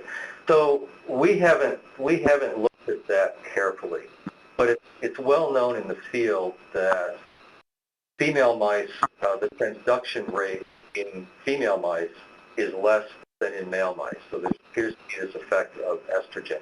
And in one of the second to last study that I showed, the group that induced non-alcoholic fatty liver, they did see a higher frequency in male mice.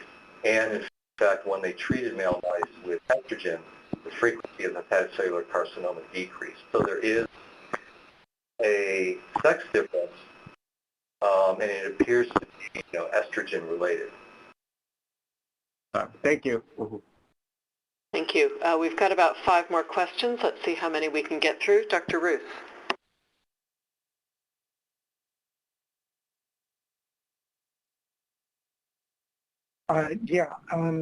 Why liver cancer? Is that clear? And second, do different serotypes have different effects, different frequency? And third, I realize AAV vectors lack rep, but are there engineering methods that you could make human vector AAVs less oncogenic? Right. Both great questions. So why the liver? I'm just a dumb PhD and I don't study liver physiology, so I don't know, except to say that during liver development or liver regeneration, if you will, the Rian locus is transcriptionally a very active locus. And based on the data where it appears that AAV likes to jump into actively transcribed regions, that's one potential explanation why AAV jumps into that locus in the liver. Okay. The other thing, of course, is that virtually all of these vectors do an intravenous injection. The liver is really the primary target. Even capsid proteins that can direct more of the vector to the brain or to the heart, for example, still the majority of the virus goes to the liver in each case. So it's going to take the biggest hit. So then your second question, can you incorporate the normal AAV mechanism for integration into chromosome 19, where wild-type AAV integrates? It's a great question.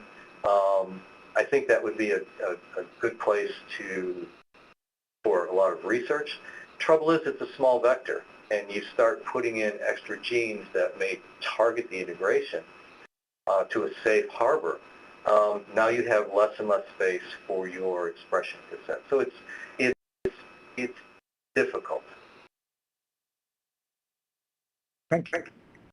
Thank you. Dr. Lindsay George, please.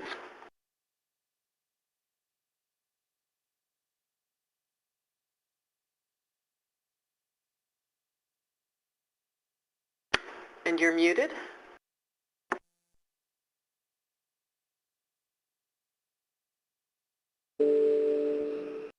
Okay, here. Lindsay, make sure you're not muted on your own phone. Okay, there we go. Sorry about that. So 2 questions. The first is, you mentioned that the integration was primarily the ITRs. Did you see this independent? If you tried different ITRs, did you still see integration events in the Rian locus? And then the second, that were associated with hepatocellular carcinoma. And then the second is, and you may have mentioned this and I missed it, if the Rian locus does not have a human ortholog, what are your just general thoughts on the translation of your work and several others related to, in human studies? Sure. So the first question, have we tried different inverted terminal repeats? We have not, and most of the field has used the original AAV2 ITRs. It would be interesting to use other ITRs from other serotypes of AAV and see if that makes any difference. And then with respect to the Rian locus, so the Rian locus in the mouse there is a very highly conserved Rian locus in humans as well. So the overall locus is very similar between mouse and human. But there is that one unique region where many of the AAV vectors integrate into there. But again, we and others have pulled out integrations across a large area of the Meridian locus, not just this unique region. So does that affect, what effect will that have on humans? We don't know at this point. Are the hepatocellular carcinomas in the mouse dependent on that unique 60 base pair region? We don't know yet. There's not been enough research yet. So we really don't know how to translate this or extrapolate this to the human situation at this point. All right, thanks again. So we are at time. We're going to move now to the second invited speaker on this topic, and then we'll have to save additional questions for the full committee discussion in a couple of hours. So it's my pleasure to introduce Dr. Denise Sabatino, Research Assistant Professor of Pediatrics at the Perelman School of Medicine, to also tackle the topic of vector integration and oncogenicity risks now in large animal models. Dr. Sabatini, please. Sabatino. Thank you, Dr. Butterfield, and thank you to CBER for inviting me to present today. I was tasked with presenting studies on AAV integration in large animal models, focusing on non-human primates and dog models. These are my disclosures. So while preclinical studies in large animal models are commonly performed to support translation of AAV gene therapy approaches, only a small number of these studies actually perform AAV integration studies. And shown here are non-human primate and dog studies on AAV integration that have been published or presented publicly. The non-human primate studies use wild-type animals, so these are not a disease model, while the dog studies thus far have used the hemophilia A dog model. These different studies use different AAV serotypes, different transgenes, but most of these, and different routes of administration, but most of these use IV approaches, and most of these use transgenes that are targeting the liver. A range of vector doses have been used to between 5 times 10 to the 12th and 9 times 10 to the 13th, which are clinically relevant doses. So an important point is that there are differences in the duration of follow-up in these studies. So the non-human primate studies are usually followed for up to 6 months, and in contrast, the dog studies allow long-term follow-up for, in these studies, up to 12 years after vector administration.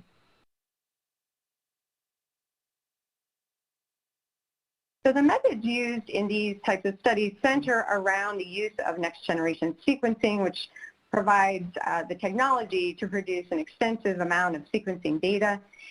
3 methods have been developed to perform these types of studies: ligation-mediated PCR, linear amplification-mediated PCR, and target enrichment sequencing.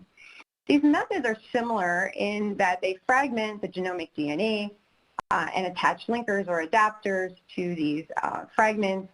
And then PCR steps are used with primers in the vector genome and then in these linker sequences to selectively amplify integration sites.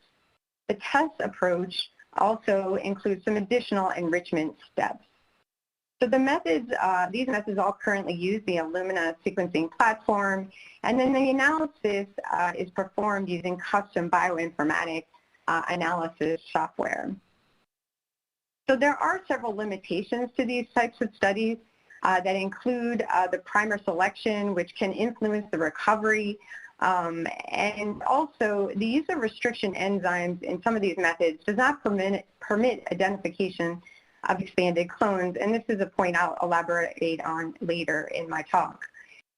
These methods can provide data on the genomic positions of integration as well as clonal abundance, but it is challenging to use these methods to estimate integration frequency.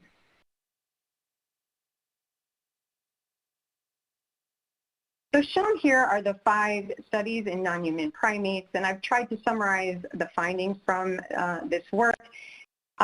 These studies found that the majority of sequences were vector-vector sequences. So these could be episomal or integrated forms, but most of them were vector-vector rather than into the genomic sequence.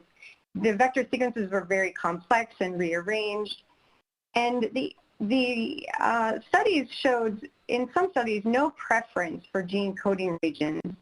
However, other studies have found recurrent integrations around transcription units. Overall, no clustering or hotspots of integration sites were reported. Now, while the integration frequency is reported to be low in these studies, there are some methodological concerns about how that analysis is typically performed. And the majority of integration events were detected as single events, so 1 or 2 cells. But in one of these studies, there were what appeared to be a small clone of up to 7 cells detected. Importantly, there's been no evidence of nodules or tumors or malignancies in any of these non-human primate studies.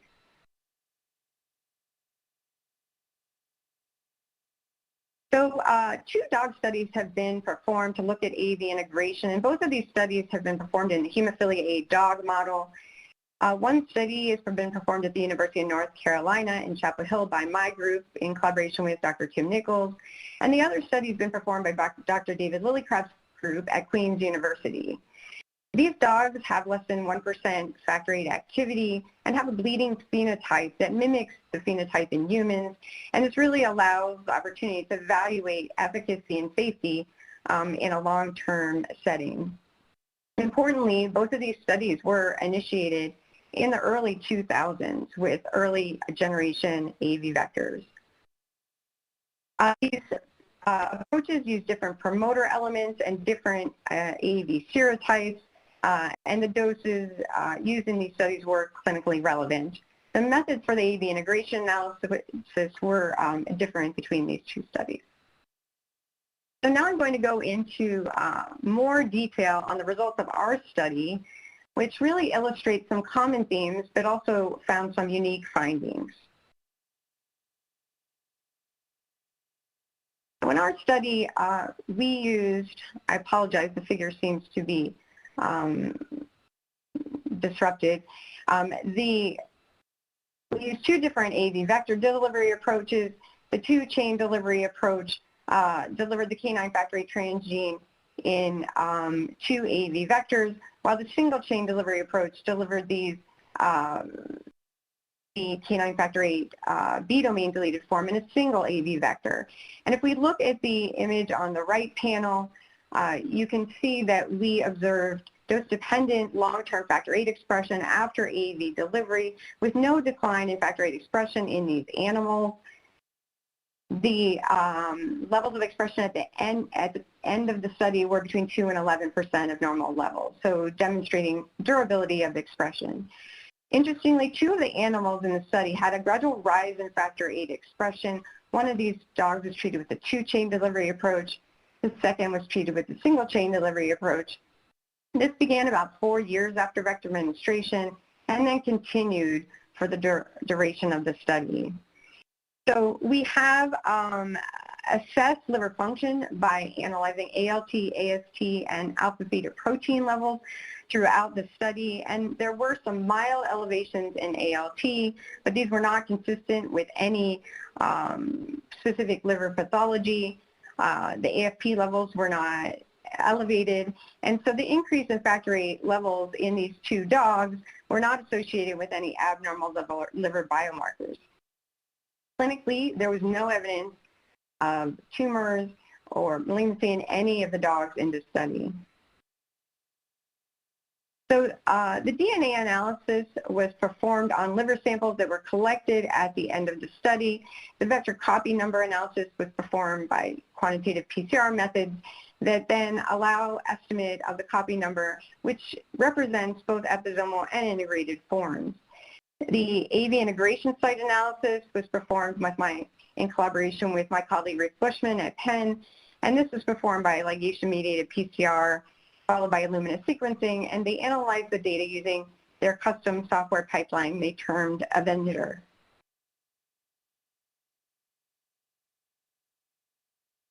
So the methods that we used to perform the integration analysis allowed us not only to identify unique integration sites, but also estimate clonal abundance.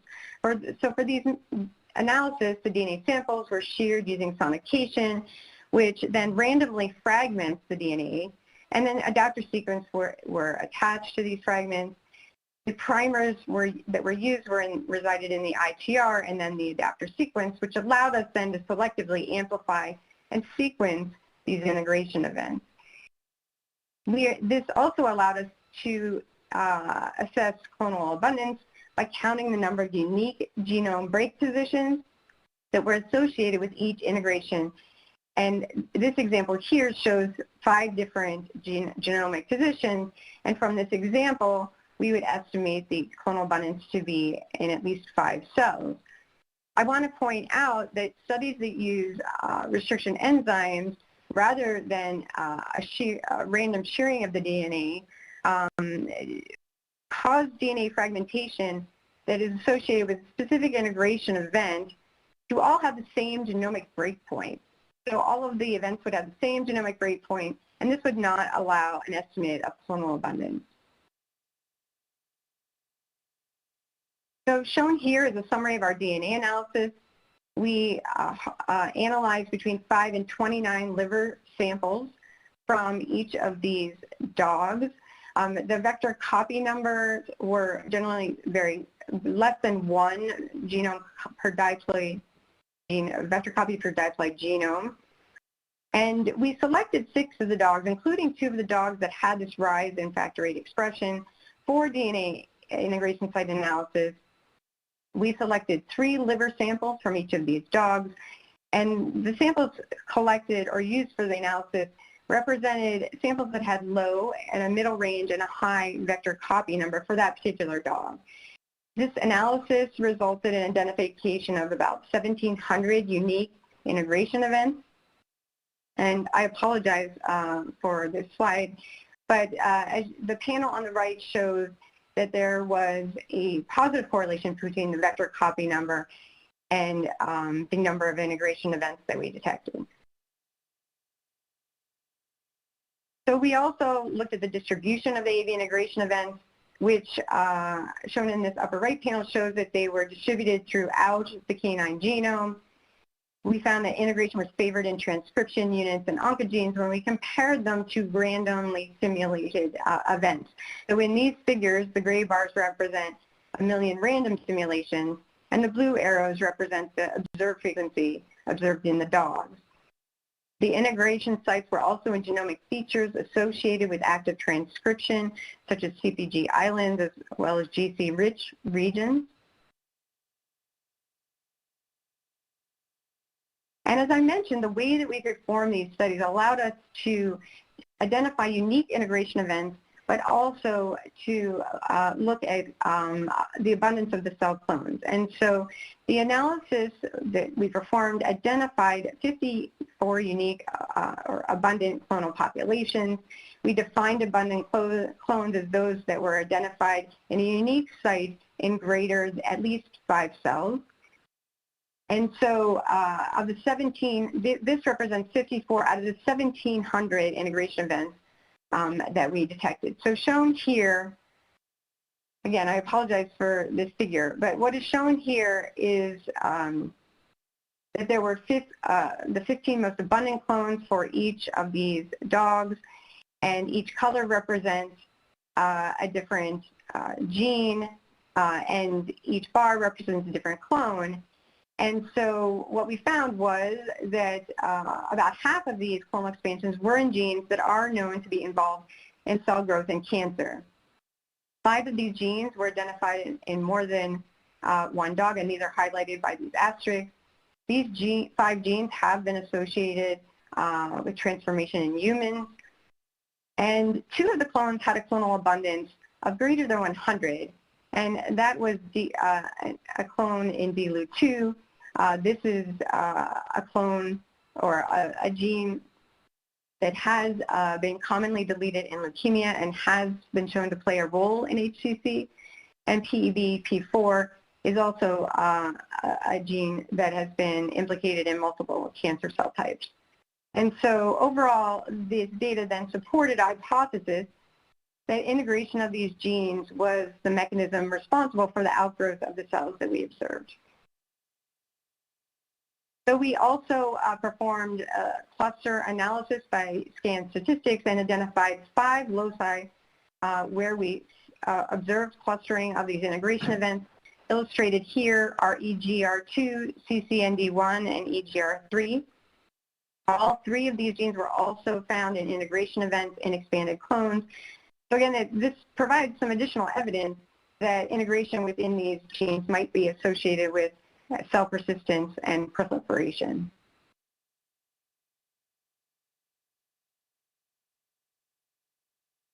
So I apologize for this slide. So this is not illustrating the message I want to share, but this is supposed to be showing the full-length vectors and then the integrated forms of the vectors.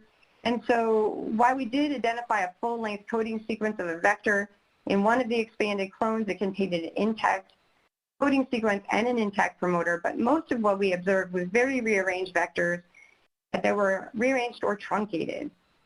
And so these studies do support a hypothesis that perhaps a candidate explanation for the increase in factor VIII expression could be the clonal expansion of cells harboring integrated vectors, and in the 2 dogs that had this rise in factor VIII expression. So we also observed extensive rearrangements of the AAV vector, so more than 80% of the integration sites showed apparent integration of AAV into itself. And how might we know this? Well, we knew that there was no integration observed in the genomic factor VIII locus, so there was no integration. The factor VIII cDNA was actually where the integration events resided, and we know this because there was no integration in introns, and the sequence reads went across exon-exon boundaries. And there was no integration within the B domain, which is excluded from the actual vector sequence. There was extensive vector rearrangement, and we don't know if these were actually integrated or episomal forms, and we don't know if these rearrangements occurred during vector production, although I think there's evidence in the field now that there may be some rearrangements occurring during vector production, but it could also occur after transduction of the target cells. I just want to summarize our findings from the dog study. We did observe stable and sustained expression in these dogs for up to 10 years, but 2 of these dogs did have a gradual rise in factor VIII activity that we believe, at least these studies support a hypothesis that this observation may be due to clonal expansion of cells with integrated vectors. The AAV integration was favored in transcription units and oncogenes, and the structures of these vectors were very truncated and rearranged. Most of the forms we detected were vector into vector forms. We did observe some clustering of integration sites at 5 loci. The clonal expansion we observed in 5 of the 6 dogs that we analyzed in the study. We did see mild asymptomatic elevations of liver enzymes, but these were not consistent with any specific liver pathology. They were not consistent with the elevation in factor VIII expression. And at the end of the study, the liver pathology was consistent with age-related findings that we also observed in naive dogs that were analyzed alongside. So importantly, while AAV integration and clonal expansion were observed, the dogs had no evidence for tumorigenesis. So I wanted to compare the 2 dog studies from our group and from David Lillycraft's group. They do have some similarities, but they also have some differences in what they have observed. Both studies found that most of the forms are these vector-vector forms. These are the most abundant forms detected, and there are some differences in the distribution of the integration events that we observed. It's important to note that the canine genome itself is not well annotated, and so this can impact the analysis. We found transcription units were favored when we annotated the canine genome by transferring on annotation from the human genome, but this was not observed if you only use the canine annotation only. Clustering was observed at some integration sites in both studies, but the common sites were not identified. The majority of the integration events we detected were detected at single sites, but in our study we did observe clonal expansions in some dogs, and this has not been reported in the study from David Lillycraft's group. And while integration events were observed in all these animals, no tumors were detected in any of the dogs in these studies. So I wanted to touch on some of the challenges of these AAV integration studies that this work highlights. We know that AAV primarily remains episomal, and the assays we performed yield mixtures of the episomal and integrated forms. And the vector-vector sequences, while they suggest concatenameric forms, we don't know if these are actually integrated or episomal. There are secondary structures in the ITR that can impact recovery of integration events. We observed, and others have observed, as Dr. Sands mentioned, that these vector genomes are often very rearranged or truncated. This certainly can impact the recovery of the integrated vector genomes.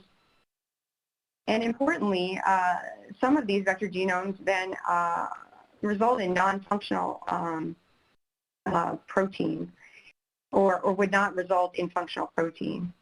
The tissue sampling in these studies really represents a small population of the cells in the tissue, especially here in the setting of solid tissues, in the setting of the liver. In particular, serial sampling of the same cell population is not possible in these solid tissues, and furthermore, the population size of the integrated vectors can be very challenging to estimate, and because the analysis only yields a subsample of what is actually the full population in the tissue. Our studies illustrate that and raise the point that comparative genomics with different model organisms and the quality of annotation can lead to some apparent differences between the studies. Vector design may influence and affect AAV integration, and certainly the duration of follow-up may impact the findings. While it's thought that AAV integration may occur early after vector administration, this is not well understood, and it is not clear what occurs longitudinally. And so while no malignancy has been detected in any of these large animal studies, clonal expansions that we've observed in our dogs certainly raise the possibility that these events could have been or could have genotoxic consequences. Certainly studies of wild-type viruses have linked integration events to transformation, and in the setting of retroviral gene therapy, several mechanisms for insertional mutagenesis and clonal expansion have been documented, and 4 of these mechanisms are illustrated here. Each of these types of examples of mechanisms have been found in animal models, and as shown here, they've now been also observed in the clinical setting. These include enhancer insertion. Enhancer insertion can certainly upregulate genes near sites of integration events.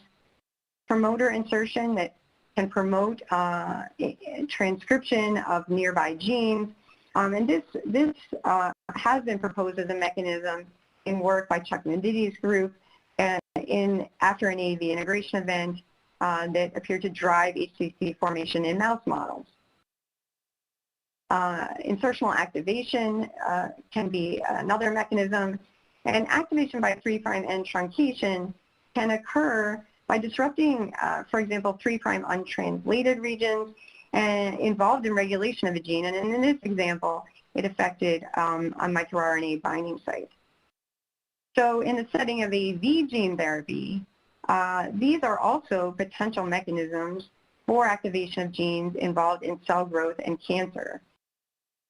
I will say that the truncations and rearrangements we see in the AAV genomes that may make it difficult to predict the consequences of these events in these types of studies. So, sorry to interrupt. I want to make sure we still have some time for questions at the end. So this is my final slide. I'll just conclude by saying that we've observed that the AAV genomes are a mixture of episomal and integrated forms. These genomes are very complex and highly rearranged and lead to complexity of the molecular structures we can identify. Clonal expansions have been detected, but the mechanisms and the biological significance of these are really not known. And I also want to point out that the technology and analysis tools are inherently limited, and alternative technologies such as long-read sequencing are under evaluation, but at this point it's not clear whether these will provide any additional advantage for these kinds of studies. So thank you very much for your attention. Terrific, thank you. So we have several questions already. So first, Dr. Kenneth Burns, please.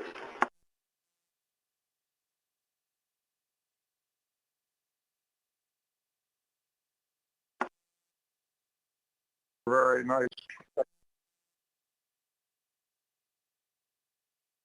Thank you for a very nice presentation.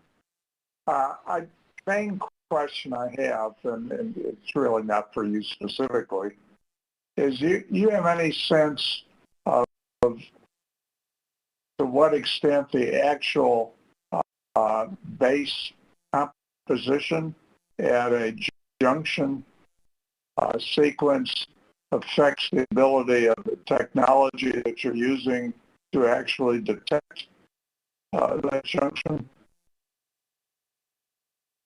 Well, so perhaps what you're asking is really addressing one of the limitations of the technology, right? So,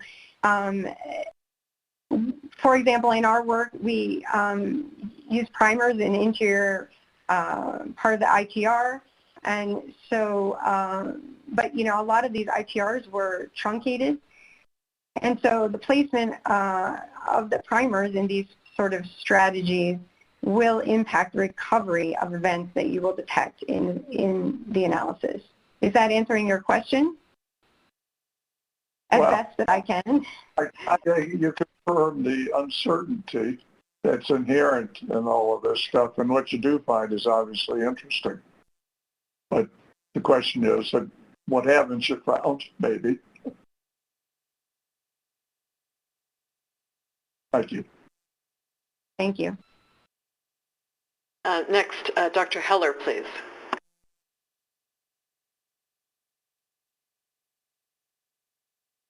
Thank you. That was an excellent talk, and what I really appreciated was that it was accessible to even a dumb clinician, not just dumb PhDs, as the previous speaker noted. My question is, are the dogs euthanized, and if so, or even on liver biopsy?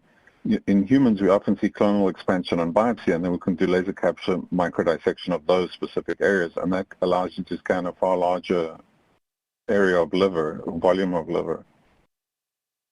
Has that been done?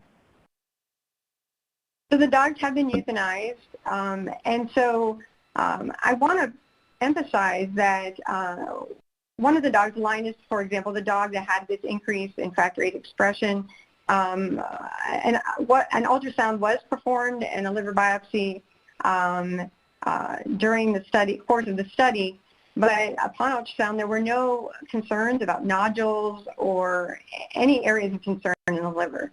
At the time of necropsy for all of these dogs, there was no evidence for nodules or tumors, so there were and there were no clinical concerns as well, and so that correlates with that finding.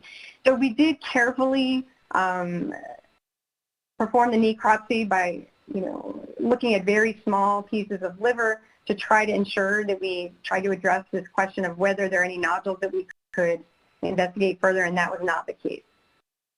Sorry, let me just clarify. I'm not talking about nodules that will be seen on gross or on ultrasound. I'm talking about nodules that will be seen on 40x magnification. You'd see a cluster of 5 or 7 cells. seem to be expanded. This is not something that would be seen by any imaging or naked eye. Sure. So we did perform some studies to look at immunohistochemistry of factor VIII expression. And in some of the dog tissue, you do see small populations of maybe less than 10 cells as little clusters. Yeah. But this was not found in all the dogs. It was not, but yeah, it may suggest that there might be some expansion. So my question is, would laser capture microdissection of those 8 cells be more helpful than looking for the proverbial needle in the haystack? And for example, in hepatitis B, that sort of small cell dysplasia, or the number of terms for it is far more useful than screening with imaging on modularity. No, I think that's an excellent point, and we have not performed those studies. But I think that's an excellent point. And in some cases, in the other dog study in Dr. Lillicut's group, they do find nodular hyperplasia, and it may be of interest also to do some more careful analysis of these regions within the liver. I think that raises an excellent point. Thank you. Thank you. So I'll see if there are any other questions from the committee, and also ask you, when you were looking, you showed us the time frame for the analyses in the animals. There was a pretty wide range of the number of years. Is there anything driving that, or is that just when the study ended for that particular group of animals? And is there anything that you've learned to date that suggests a minimum time before it's worthwhile looking at these integration sites and amplification events? Well, I think this is an interesting question. Of the dogs we performed the integration site analysis on, some were tissues harvested more early on, and some were tissues harvested at 10 years after vector administration.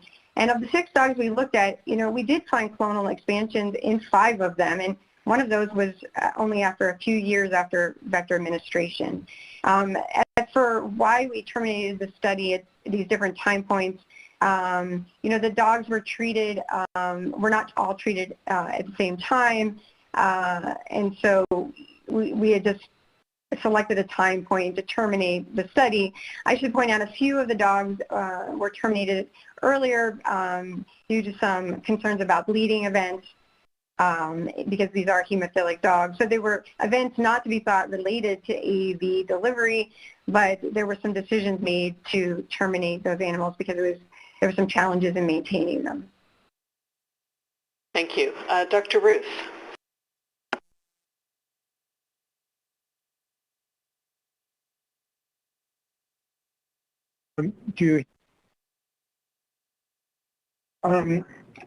In these rearranged AAV genetic sequences that are integrated, is this random, or do you see some preference for particular genetic areas? So are you asking about the sites of integration or the structures of the integrated forms? The integrated material from AAV. So I want to point out that it's quite technically challenging to validate and pull out these structures, and all of the ones that we characterized were found in expanded clones, so it allowed us to further investigate them. All of the structures, there were no common themes in the structures that we identified, but again, we only looked at a handful of structures. Thank you. Because we could only evaluate those in some of the what looked like were expanded clones, where we had enough material to analyze. Thank you. Thank you. All right, I think we have time for one more question. Dr. Barry Byrne, please.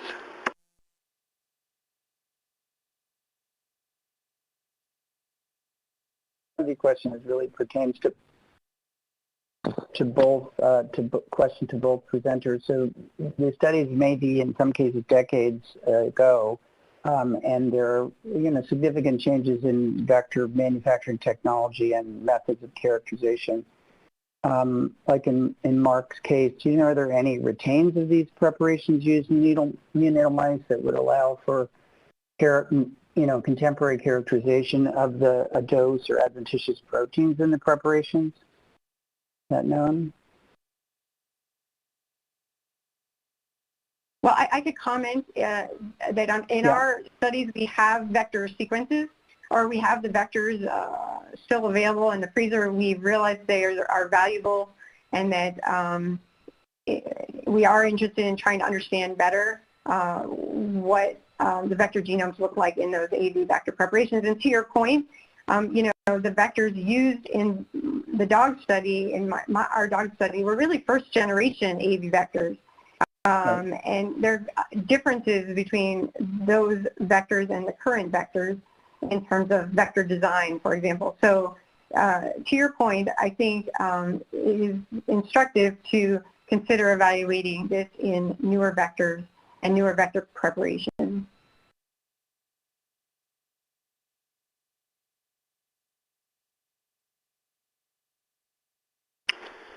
Dr. Byrne, you're muted again. Yeah, there we go. Thanks. I'm not controlling that. So, yeah, the observed differences between neonatal and adult animals is it's obviously striking here. And I wonder whether either of you could speculate on the influence of neonatal extramedullary hematopoiesis that might, in effect, make the effective, the effective dose per hepatocyte could be significantly higher in neonatal animals than in adult animals when the liver is fully populated by hepatocytes. Any thoughts about that, influence of that? Have there been any neonatal dog studies that you're aware of? There haven't been any neonatal dog studies that I'm aware of. I think it's a really interesting point. And it also raises the point that in a setting where the livers are undergoing significant hepatic proliferation, how does that influence AAV integration? And so but I'm not aware of any dog studies that are ongoing to look at that more carefully. Okay. Thanks. All right, thanks very much. Thanks, Dr. Sabatino. So now we are ready for a lunch break. So this is going to be just under 30 minutes. So we will be back at 45 minutes after the hour sharp. So that's 9:45 here in San Francisco and 12:45 p.m. For all of you on the East Coast. So thank you very much. When we come back, we will have the OPH section.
All right, welcome back to the 70th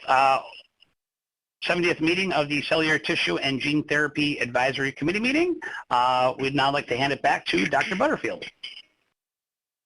Welcome back, and welcome to the open public hearing session. Please note that both the Food and Drug Administration, FDA, and the public believe in a transparent process for information gathering and decision making. To ensure such transparency at the open public hearing session of the Advisory Committee meeting, FDA believes it's important to understand the context of an individual's presentation. For this reason, FDA encourages you, the open public hearing speaker, at the beginning of your written or oral statement to advise the committee of any financial relationship you may have with the sponsor, its product, and if known, its direct competitors. For example, this financial information may include the sponsor's payment of expenses in connection with your participation in the meeting. Likewise, FDA encourages you at the beginning of your statement to advise the committee if you do not have any such financial relationships. If you choose not to address this issue of financial relationships at the beginning of your statement, it will not preclude you from speaking. With that, I'd like to turn over this session to Gerard. Gerard? Thank you, Dr. Butterfield. Okay, for OP8 session, day one, session one, we have 4 OP8 speakers. And we will start with Michael Themis. Michael Themis, if you could please introduce yourself and start your presentation. You have 5 minutes. Thank you very much for the committee for allowing me to speak today. I'm Michael Themis from Brunel University, London, and representing TestAVEC. The title of my talk is in GTOX, a human in vitro assay to evaluate the genotoxicity of gene therapy vectors. We have been commissioned to set up the study and to develop a model for gene therapy vectors, including lentiviruses and AAV, by the SBRI Crackit Challenge, Mutagene Challenge, sponsored by Novartis and GSK. Essentially, our model is to address the problems that we have with oversensitivity of animals and sampling problems that we've already heard about earlier on today, transfer of data from mouse to human, and getting enough material to work with. Second slide, please.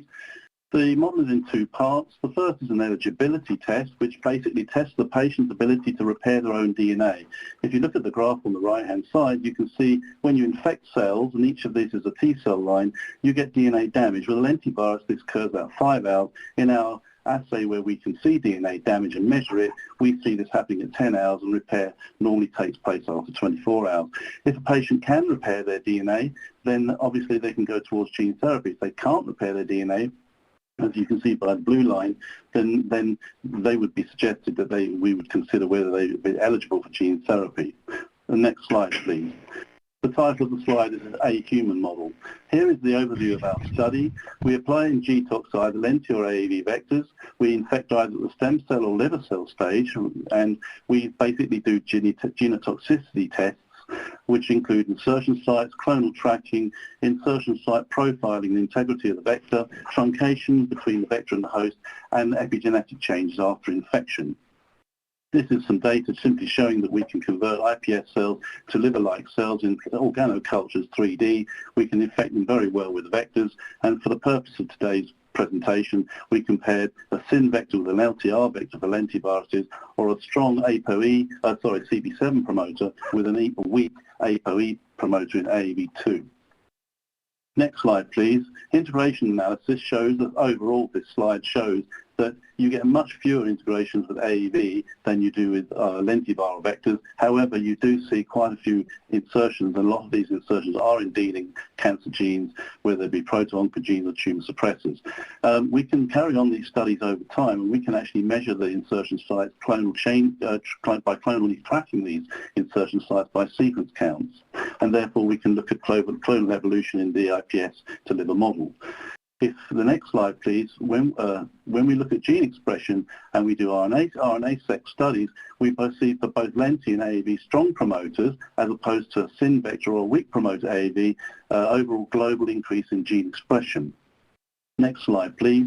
For fusion transcripts in our model for our 5 tests, we see lentiviral vectors do have a number of fusions between the genome and the vector, and we see also for the AAV strong promoter but not the weak promoter an increase in fusion transcripts. We also see, in the next slide please, for the methylome changes. In other words, when we infect, and if we do it 3 days or 30-day time points for the lenti, or for at the 3-day time point for AAV, we saw overall genome methylation and changes in the methylome of the cells.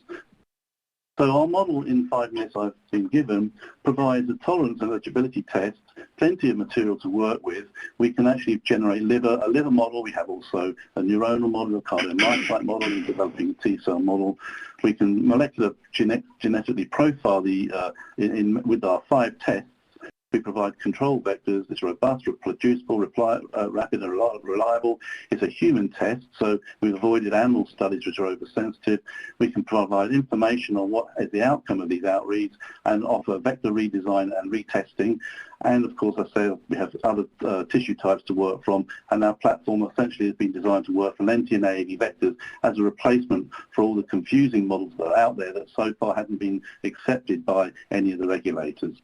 Thank you very much for your time.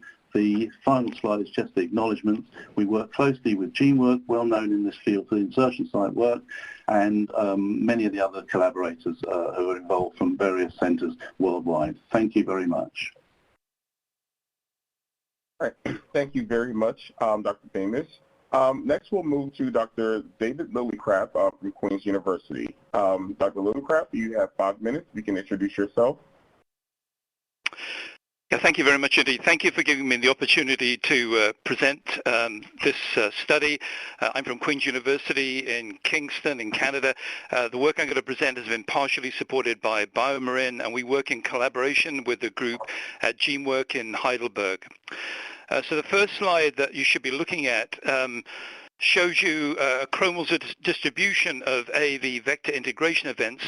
This occurred in a study that was carried out now over a decade ago in 8 hemophilia A dogs that were treated with 3 different serotypes of AAV, AAV 2, 6, and 8. Throughout the follow-up between 8 and 12 years, they persistently presented with factor VIII levels between 5 and 10% in 6 of the 8 dogs. The information that you see on this slide here was generated in collaboration with GeneWork. The results were obtained with LAM PCR and target-enriched NGS sequencing. Sequencing was carried out on an Illumina platform, and a customized bioinformatic analysis was carried out.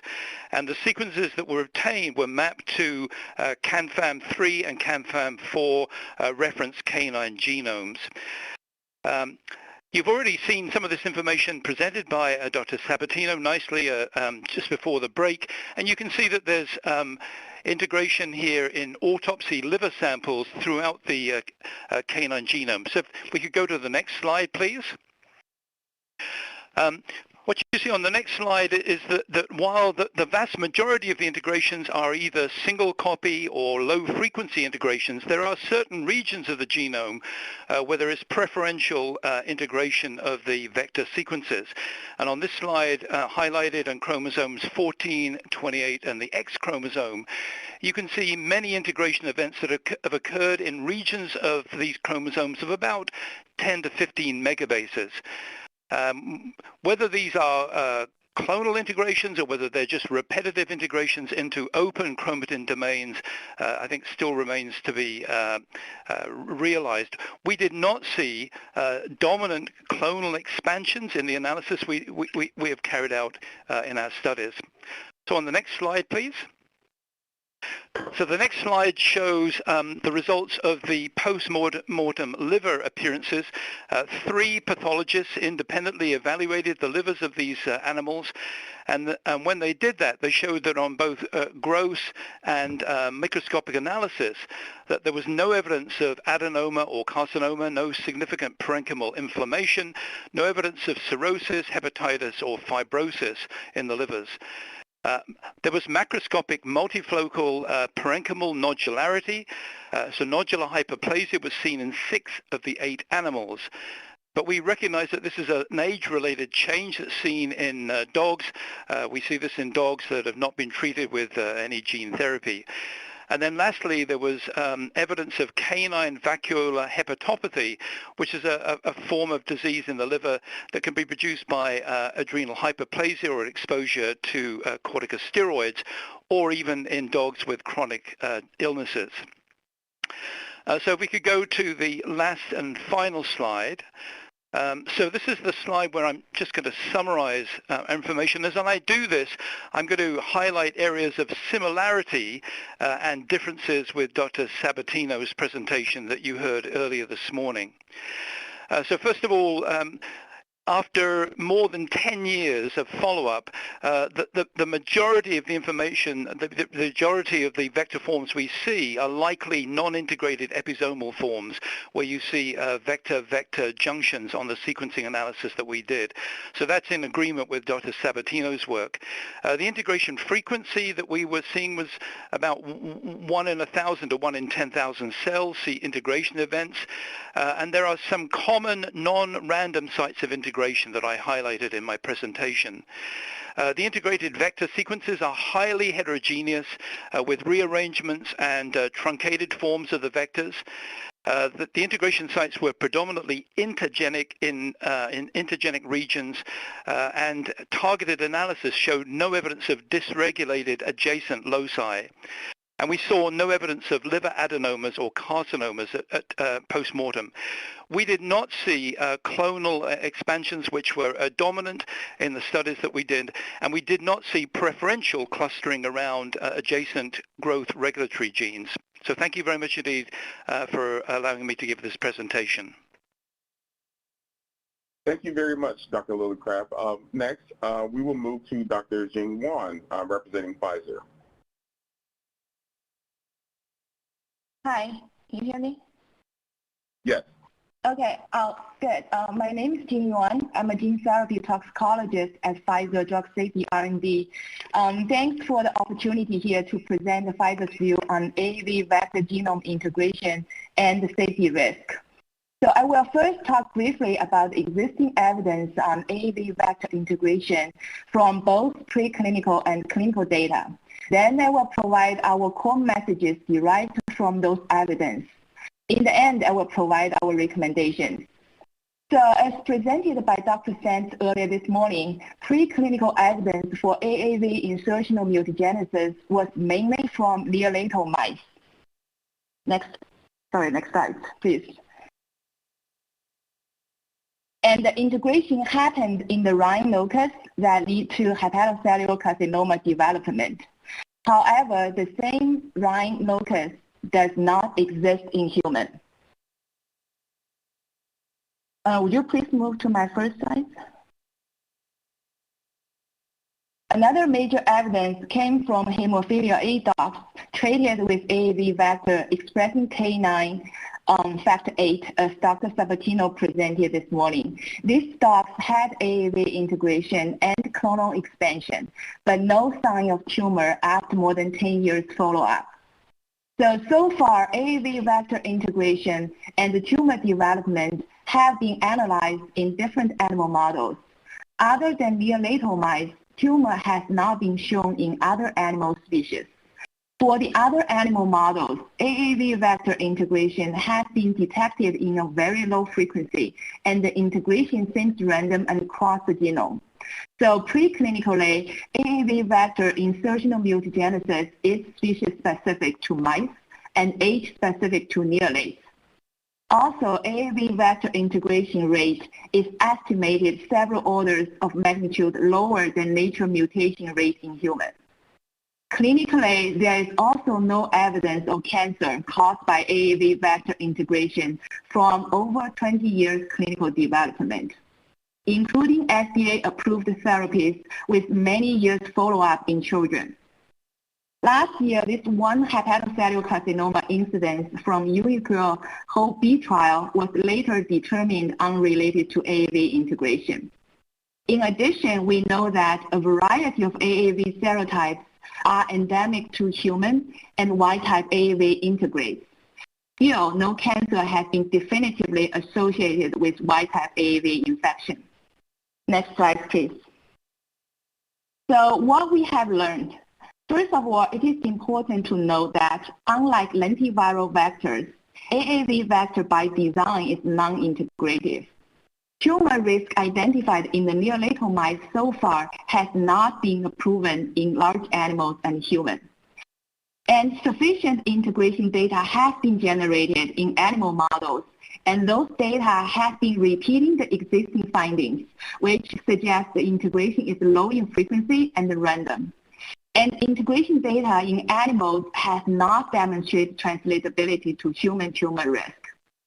Currently, no evidence suggests that AAV therapy poses additional cancer risk in humans. And liver organ health, including tumor development, is closely monitored in clinical trial participants.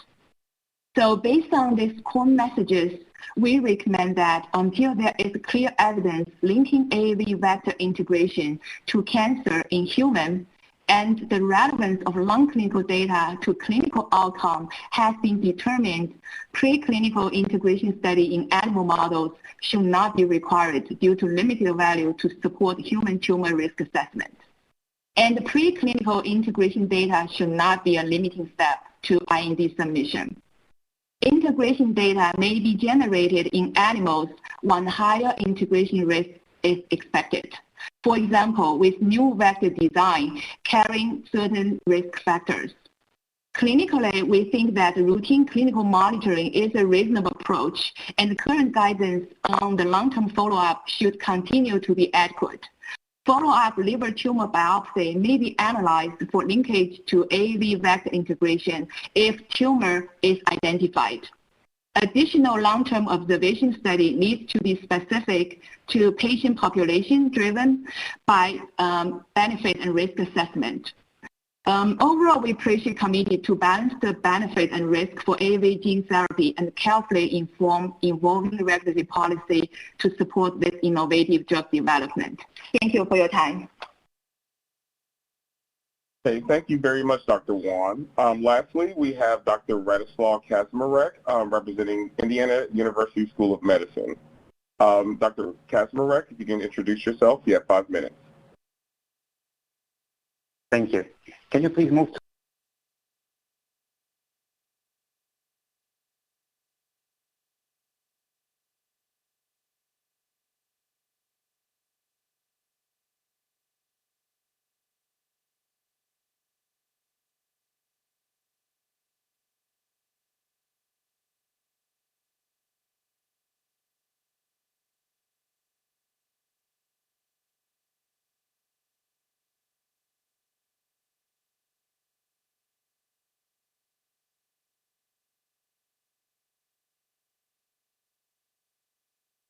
Hold on one second.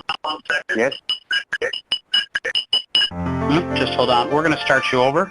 Your microphone has been turned just because on. we lost your audio for a second here. So, and I just want to make sure the studio has it back. Just hold on one second, sir. All right, I will restart your time. Okay. All right, go ahead, sir. Is it my title slide up now? Yes, sir. Thank you. Good afternoon. My name is Radek Kaczmarek. I am honored to present this perspective on vector integration and oncogenicity risk on behalf of the National Hemophilia Foundation, Hemophilia Federation of America, World Federation of Hemophilia, and the European Hemophilia Consortium. We are grateful to the FDA for this opportunity to present our position. Next slide, please. Hemophilia is a deficiency of coagulation factor 8 or factor 9, which results in prolonged bleeding. Recurrent bleeding episodes mostly affect the joint and lead to joint damage and disability over time. Some bleeds occur in vital organs, including the brain, and these are life-threatening. AAV vectors used for gene therapy for hemophilia are administered by an intravenous bolus injection and target delivered. Next slide, please. AAV gene therapy for hemophilia will likely be licensed in the coming months and years. Several phase 3 clinical programs are well underway and have demonstrated the potential to provide curative factor levels for years. The hemophilia community, for whom this therapy has been the holy grail for decades, now welcomes this progress and remains optimistic as the field moves forward, but many questions still remain about the short-term and long-term safety. Next slide, please. One aspect of long-term safety is vector integration and potential oncogenicity. Its relatively low rate of integration has led the field to misperceive AAV as non-integrating vectors. But they do integrate, and with trillions to quadrillions of vector particles injected, that still means tens of millions of potential integration events. So in absolute terms, this number is not small by any measure. Next slide, please. Although no confirmed cases of insertional mutagenesis have been confirmed in the clinic, non-clinical studies have shown that it is possible and that risk may be affected by multiple vector quality attributes, the importance of which we have yet to fully understand. History of liver disease, which is common in the general population due to prevalent non-alcoholic fatty liver disease, and yet more common in people with hemophilia due to iatrogenic viral hepatitis, may also affect the risk, as the study suggests. And even though altogether this risk remains theoretical in humans, it's enough of a risk to be aware of it and watch out for it. And all these uncertainties merit a long-term follow-up, and we believe it should be lifelong. This can only be achieved by registries, and we believe that there is a need for more aggressive FDA policy mandating establishment of workable registries. In 2018, the hemophilia community developed a core outcome set to facilitate the lifelong follow-up of patients who have received gene therapy, and this core outcome set was used to develop the gene therapy registry by the World Federation of Hemophilia in collaboration with multiple stakeholders. The FDA has been an active discussant on the development of the registry. Global data collection on all hemophilia patients who receive gene therapy is essential in keeping patients safe and maximizes the chance that rare adverse events in a small patient population over a large geographical area will be detected. Next slide.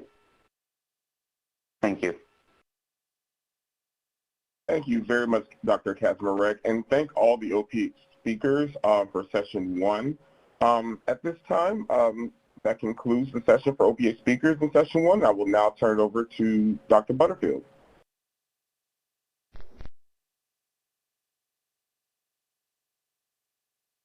Great. Thank you very much, Gerard, and thank you to all of the speakers in that session for sharing your information and commentary. So what happens now is the committee discussion, and this is on session number 1, vector integration and oncogenicity risks. So we have a lot to discuss today and tomorrow, so this is how we're going to have the flow of the committee discussion. This session has 4 different questions, and so to maintain focus, I will read them in turn. So first we will focus on the first question that I'll read. We will have that discussion. We'll have roughly 20-ish minutes to talk that through. I will briefly summarize some of the key points and any recommendations from the committee at the end of that, and then we will move sequentially to question 2 with the same format. I hope that sounds clear, and we'll start then with the first question. The first question to the committee for session 1, vector integration and oncogenicity, and here it is. Please discuss the merits and limitations of the animal studies to characterize the risk of AAV vector-mediated oncogenicity and provide recommendations for specific preclinical study design elements to include the animal species, healthy versus disease models, and animal age, in-life and post-mortem assessments, including methods for integration analysis, and duration of follow-up post-dose. So this is our first section, and so I'm going to be watching for raised hands, but first let me turn this over to initially our discussant, Dr. Charles Venditti, to help lead this discussion.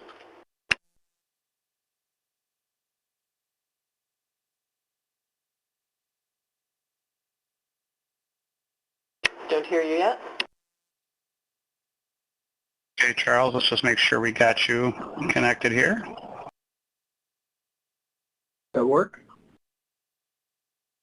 Okay. So I have a question. I have a question regarding one of the topics we were talking on in terms of route of administration. So before we go to the group discussion, Dr. Veit, we're going to have Dr. Venditti start the discussion as the discussion leader, and then I will call on everyone in turn based on the raised hands on the list. Thank you.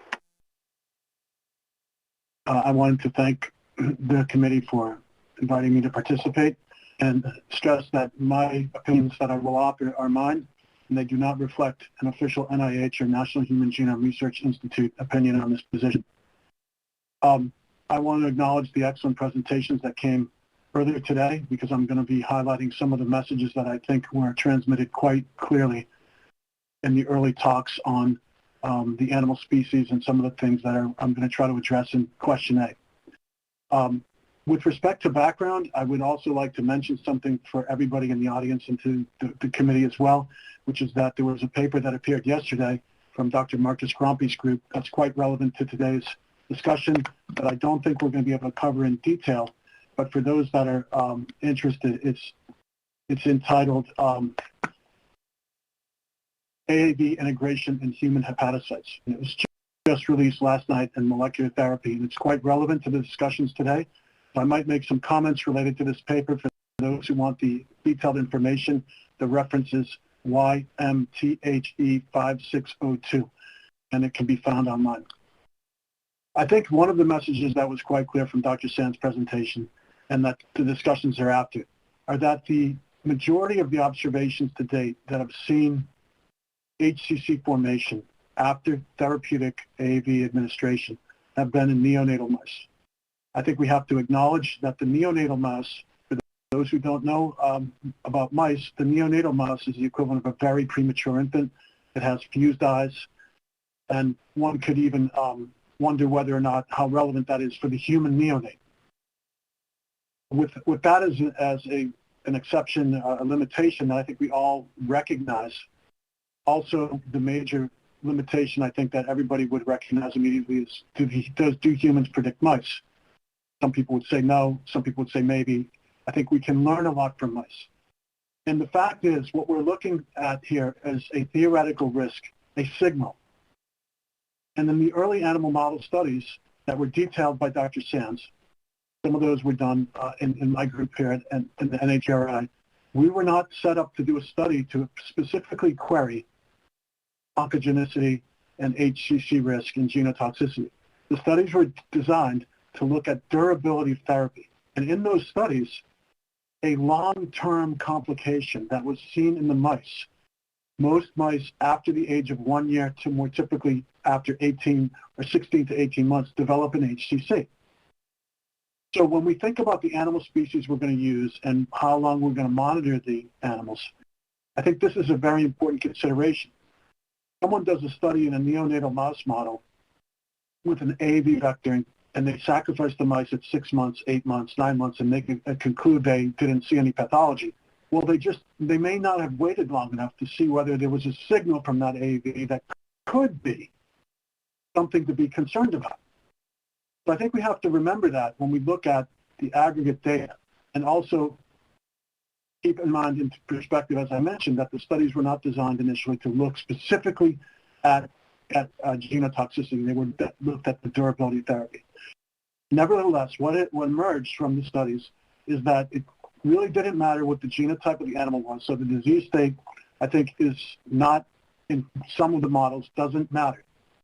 Now, there's been studies that looked at disease-prone mice for other reasons, that mice developed HCCs, and then to try to look at accentuation of that risk by chemical methods and by AAV to those mice. In those studies, we didn't discuss, but they are important studies and ask sort of a different question as we think about human translation, which is to a patient that has a very low risk of HCC, and there are genetic syndromes that predispose to this that people could discuss later. What would be the risk? Related to this, again, is also the age of administration. We talked a bit about this. In the human translation, one area of translation and one that I and others have an interest in are to target inborn errors of metabolism, metabolic disorders that oftentimes arise early in infancy and childhood. And in those patients, we will have to go in at a younger age. So when one creates the animal models to recapitulate the enabling data for a therapy, these are considerations I think that are very important. If you're going to try to treat a neonatal condition, you probably don't want to use an adult mouse and study that mouse. You might want to use the neonatal model. And now you're going to be getting into the considerations that came up in the session. The dose, as we heard, is critical. And one of the things that also we didn't really focus on in great detail that I think we're going to come up on in a question 4 are the real details of the vector design and genotoxicity imparted by the vector itself. We have learned great lessons from the integrating vector field that this is critical to mitigate risk. And AAV vectors, the emerging data is that, at least from studies we have done that are in the process of being prepared for publication based on genome sequencing, it looks like an enhancer insertion event with transactivation. That's the mechanism. So if that's the mechanism, that immediately makes a prediction about what sort of studies could be done and what types of strategies could be undertaken to mitigate risk. So I don't know that I'm going to make more comments on A. On section B, we also heard some really nice presentations about the in vitro the integration studies. Dr. Sabatino, and that's a landmark study, very, very important, points out in her presentation there's different methods to detect AAV integrations. Some depend on the inverted terminal repeat detection, and some depend on a shearing with a less biased approach. And I think if you were to look at the paper I referenced in the beginning, that paper from Dr. Grompe's group, there's a very important advance of using next generation long read sequencing to get around the short read techniques that might limit the interpretation of AAV integrations. So one of the things I think that comes from the studies were presented is that AAV integration studies, there might be a need to standardize such studies. And how to do that, and whether there should be centralized labs that are certified for this, whether there should be reference standards for this, those are questions I think would be good for the committee. The last question regarding the durability, duration of follow-up, I'll allude to the comments I made to section A, which is conditions that I think we would treat in the pediatric period where we're looking for long-term durability. We probably need to do mouse studies that match, that are longer in term, and that have longer-term follow-up, and have different doses, including doses that might be near the toxic range to follow the animals long-term.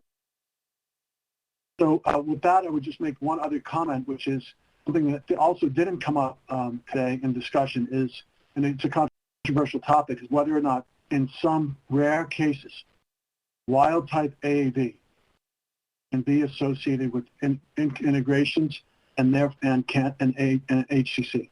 There's certainly suggestive data for this, and that in turn has led to mechanistic studies on what is it that's driving that from the AAVs, and that in turn informs vector design. So with that, I'll end my comments and pass the baton to the next speaker. Terrific. Thank you very much for setting the stage so well for our discussion and for reading the literature yesterday. So we've got a series of participants, and let's go now to Dr. Veet and hear from you, please.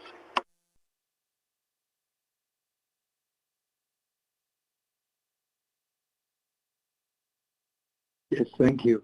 So I would also bring up, it's wonderful from Dr. Venditti as a review, I'd also bring up that the route of administration has got to be one of the important topics that we go on. We've been talking primarily about intravenous administration and targeting of the liver. I think Dr. Sands' comment about how CNS-directed delivery did not result in any hepatocellular carcinomas in early studies, and now there is some evidence of that. I think the question I would have there still would be an exploration of the mechanism, since very little AAV would typically get out of the CNS into the liver, that high incidence of hepatocellular carcinomas, and those become very, very interesting. But I did want to stress that, if we're talking about primarily intravenous and the administration to the liver, other methods of administration involving whether they be intraocular or intra-CSF delivery all may require different types of monitoring. For integration, we focused on the liver because of the hepatocellular carcinomas, but I think the idea of studying integration in all different tissues can become an overwhelming episode, especially if there is no evidence of any neoplasias as of yet in those tissues. And I do agree with Dr. Venditti that studying them larger for a longer period of time is going to become an essential thing.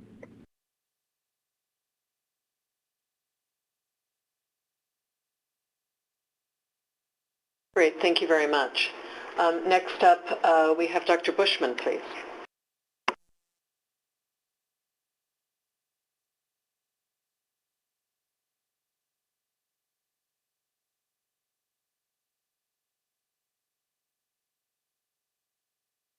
We can't hear you yet. Yep, you're still muted. You got your own phone muted. Can you hear me okay? Yes.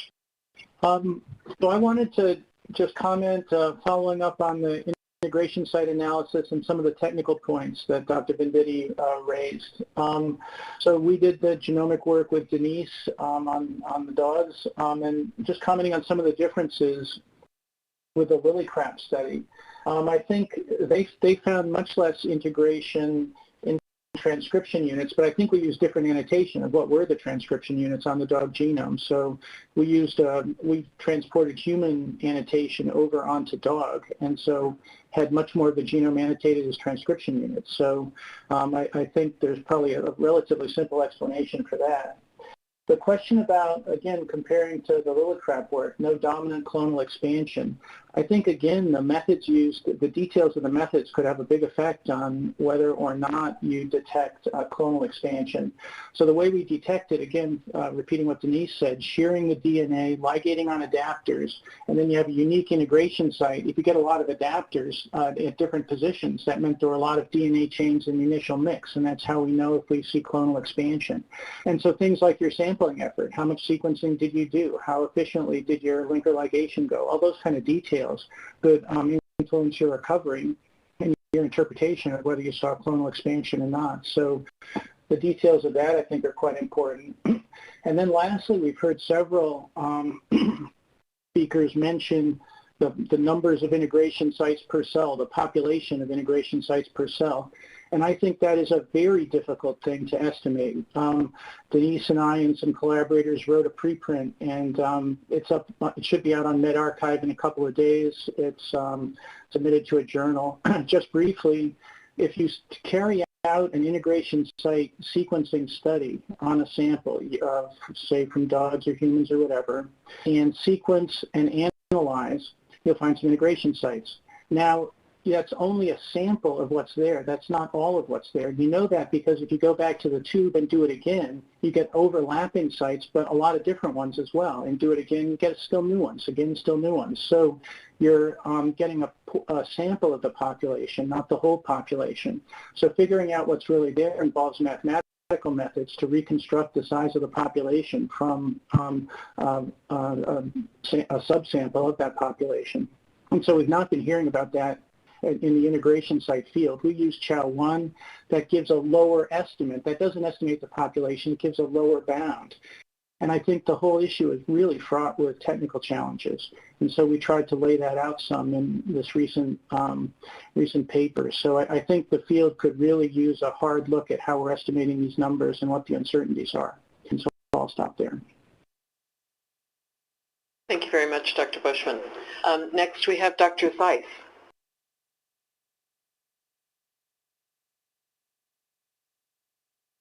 Yes, thank you. So my question pertains to the dog studies. There is integration, but it's unclear to me if that actually confers a proliferative advantage to those cells. There is a native rate of clonal expansion in normal livers, and you can see that with cytochrome C oxidase staining.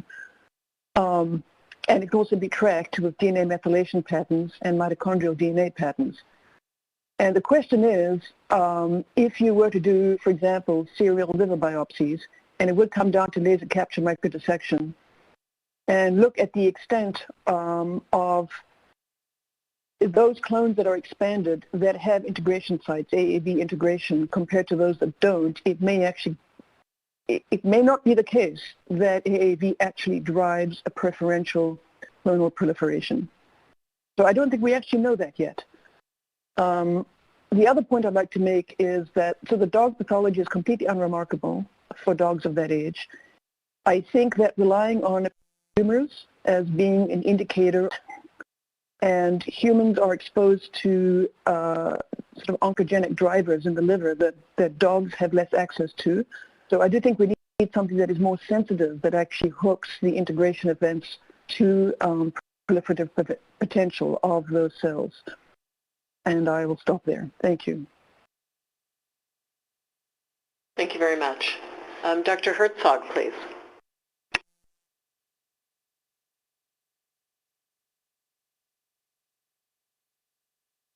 So the studies in the mice are, they're quite elegant, but I just want to point out that, since the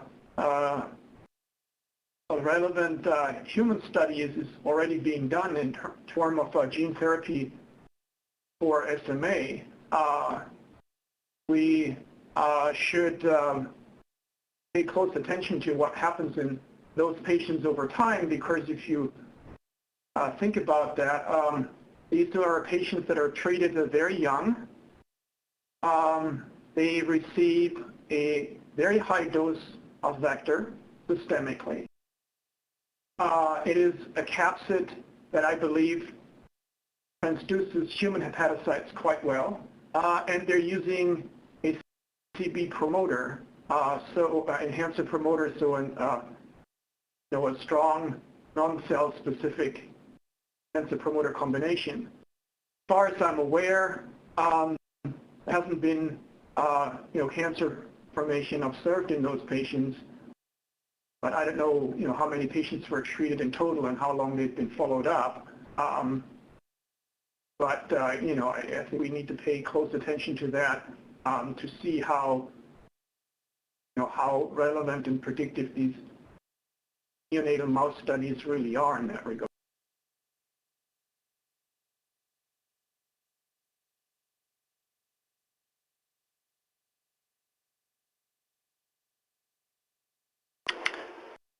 Thank you very much. Anything else, Dr. Herzog? No, I just wanted to make sure that we're thinking along the lines of what would happen in human gene therapy. Thank you. I think so, and do put your hand down after you've spoken, and then you can put it back up and go back to the line of speakers if you have an additional comment, please. So Dr. Heller.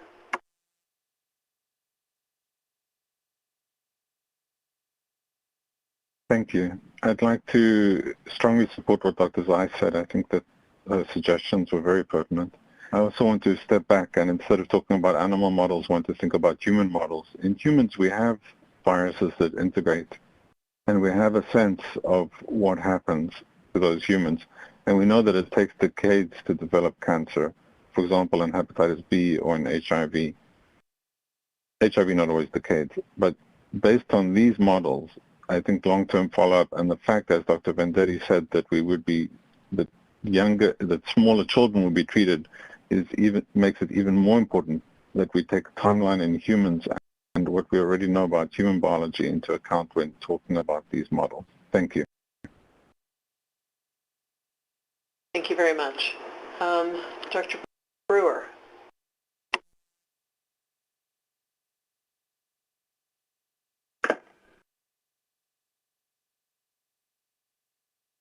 I don't believe there is one answer to this question.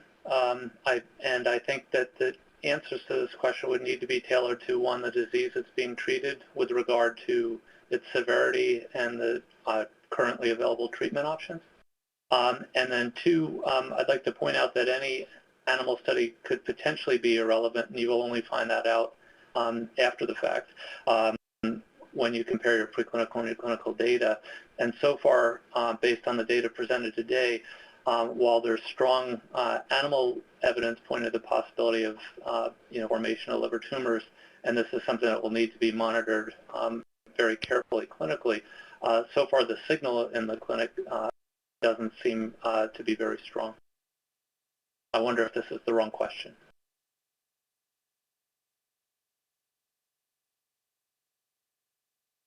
Thank you very much. Dr. Venditti, please.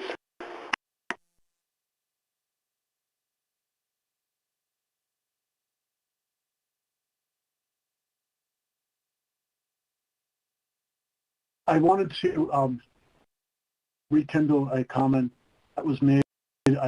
It's sort of made by Dr. Bushman. I think it's worth discussion, which is as we think about integration studies for AAV and what we can learn from them, I think it's important to put it in perspective from the integrating vector field and just think about the limitations that we have and what we might learn.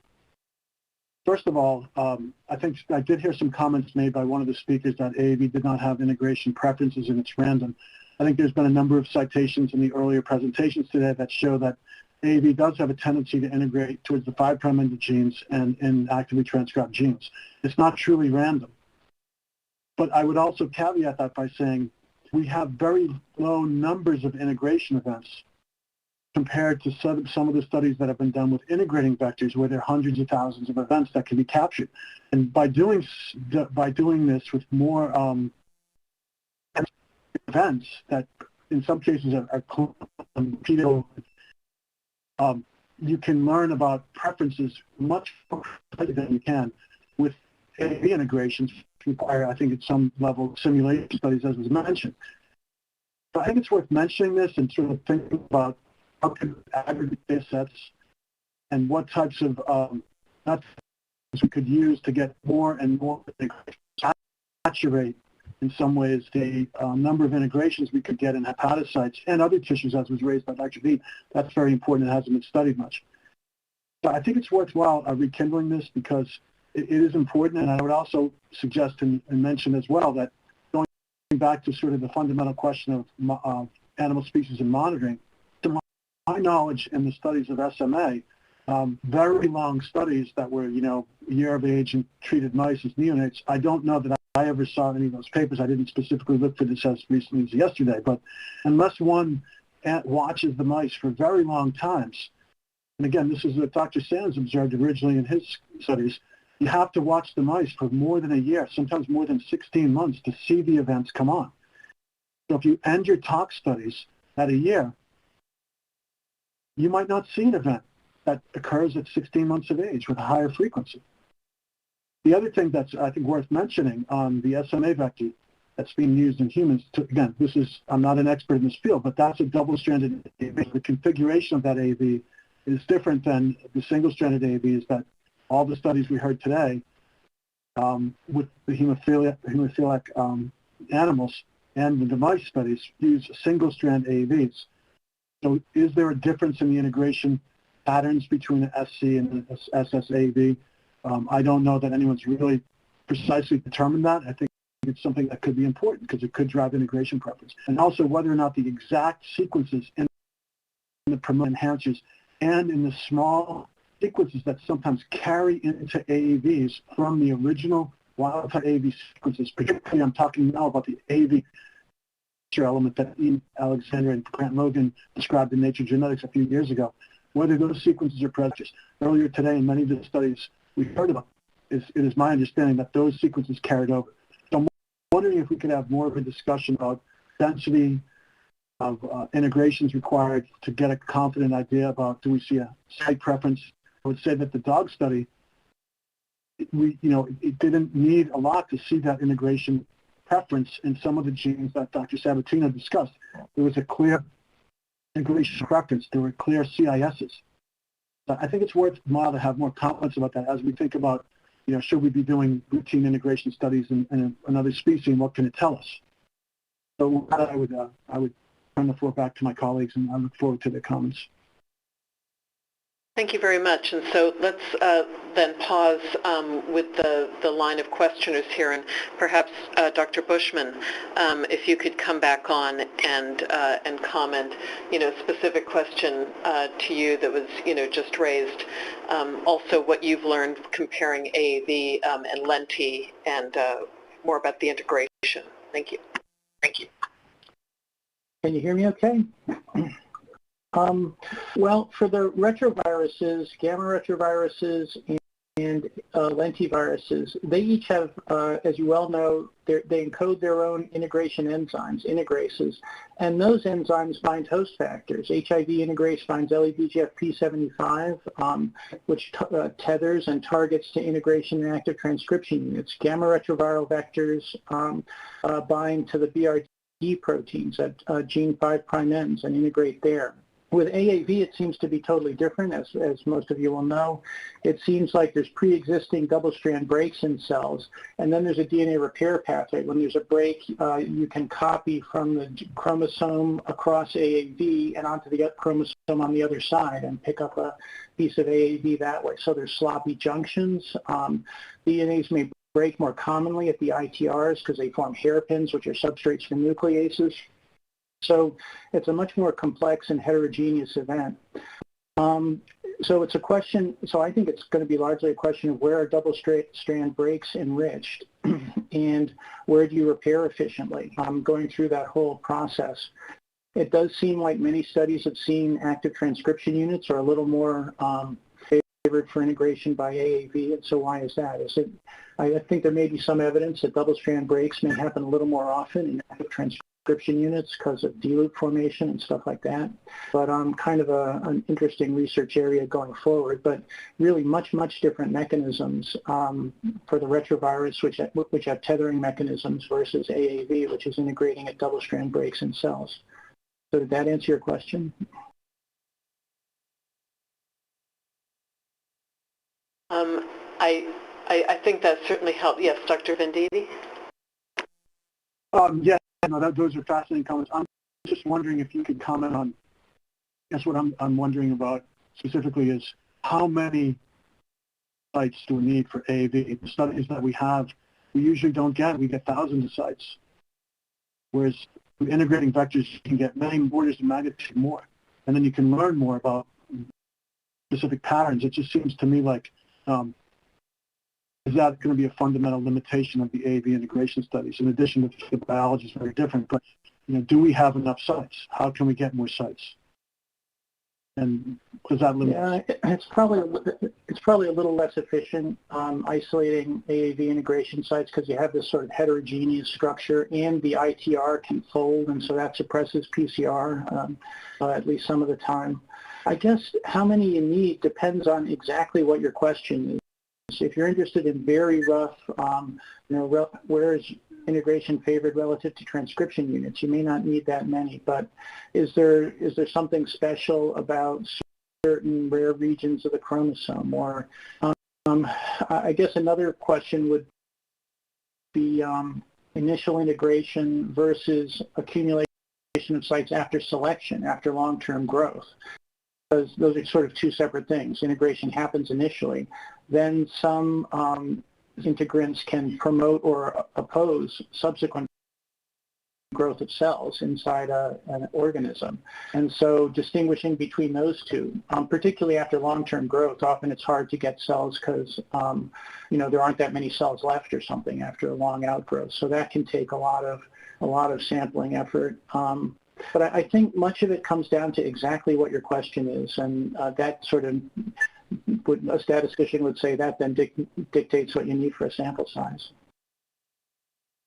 Well, thank you both very much for more details that, really I think impinge on, a lot of the different questions we're trying to discuss and make recommendations on. So let me go back to the folks who wanted to make additional comments on this first question and the sub-questions before we round it out and move to the next. Dr. Berryburn, please.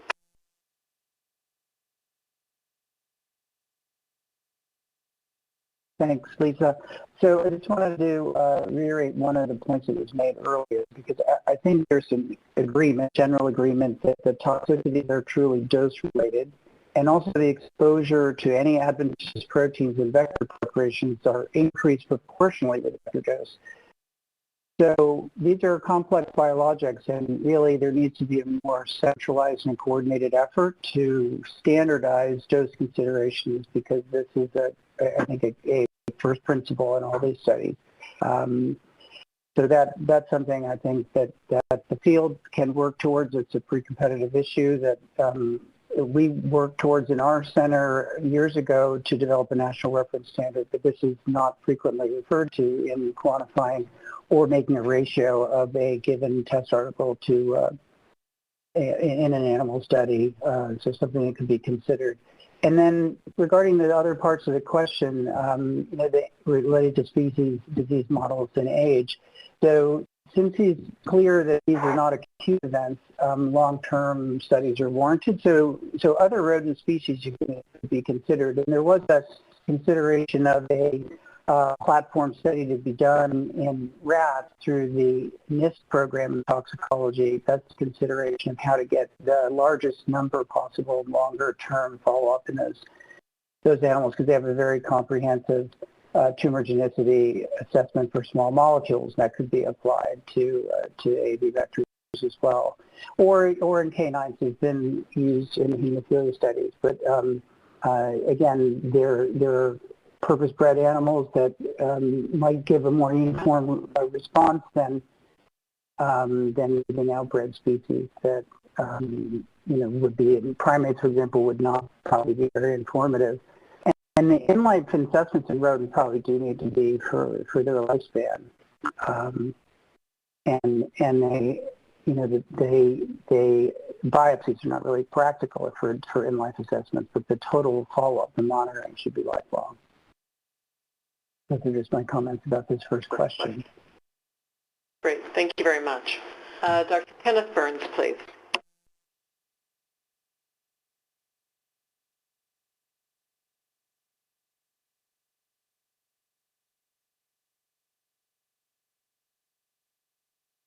Can't hear you yet.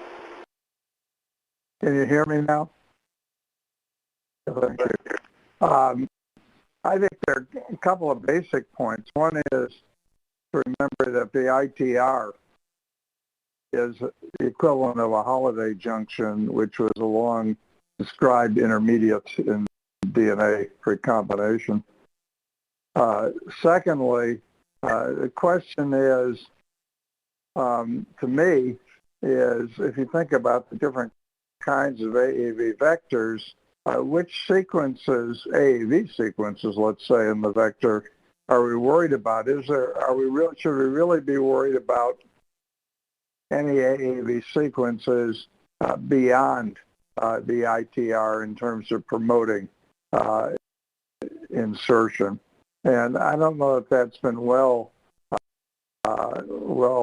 studied up to this point.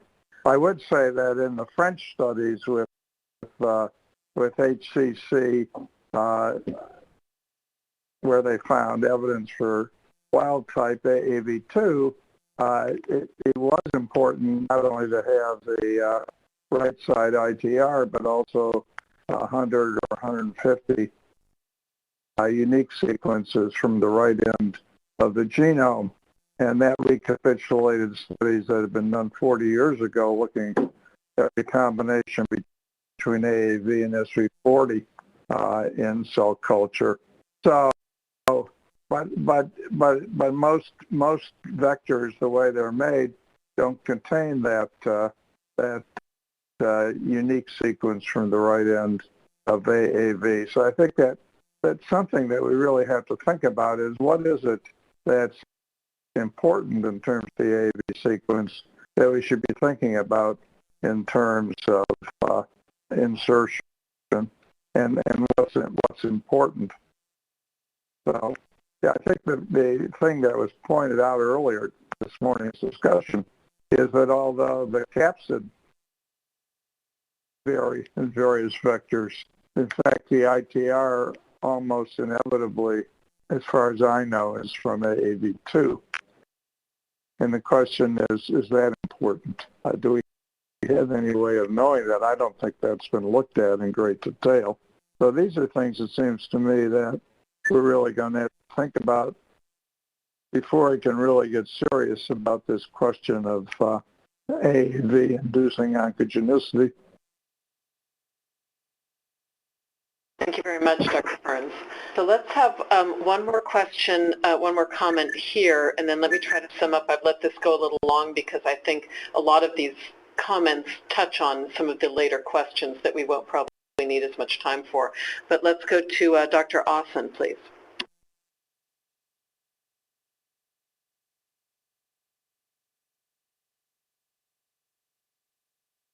Great, thank you.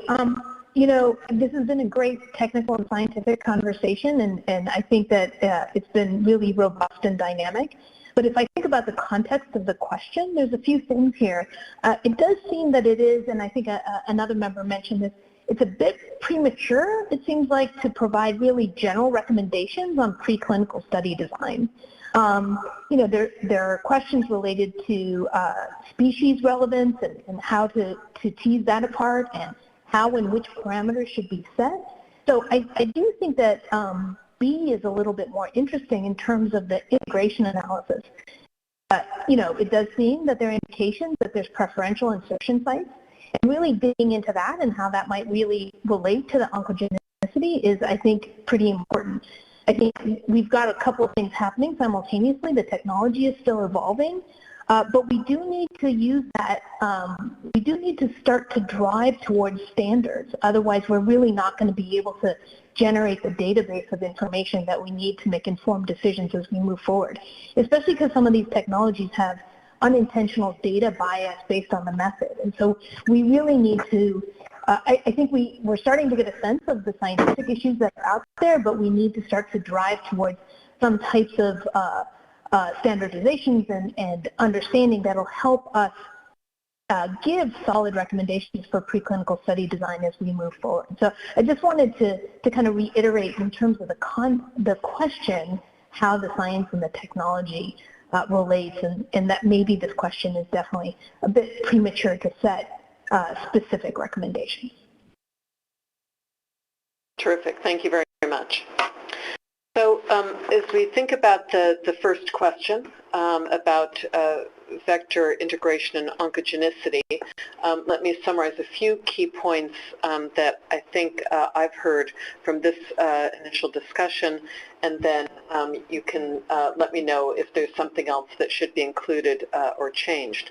In terms of the merits and limitations of animal studies, I heard general agreement that animal studies are in general problematic with their relationship to humans. Sometimes they show us what is possible, and other times they are not sufficiently representative of the human situation, and that the studies in neonatal mice have shown us what a particularly sensitive animal model can show us is possible, but that neonatal mice might not be a good model even for newborn humans.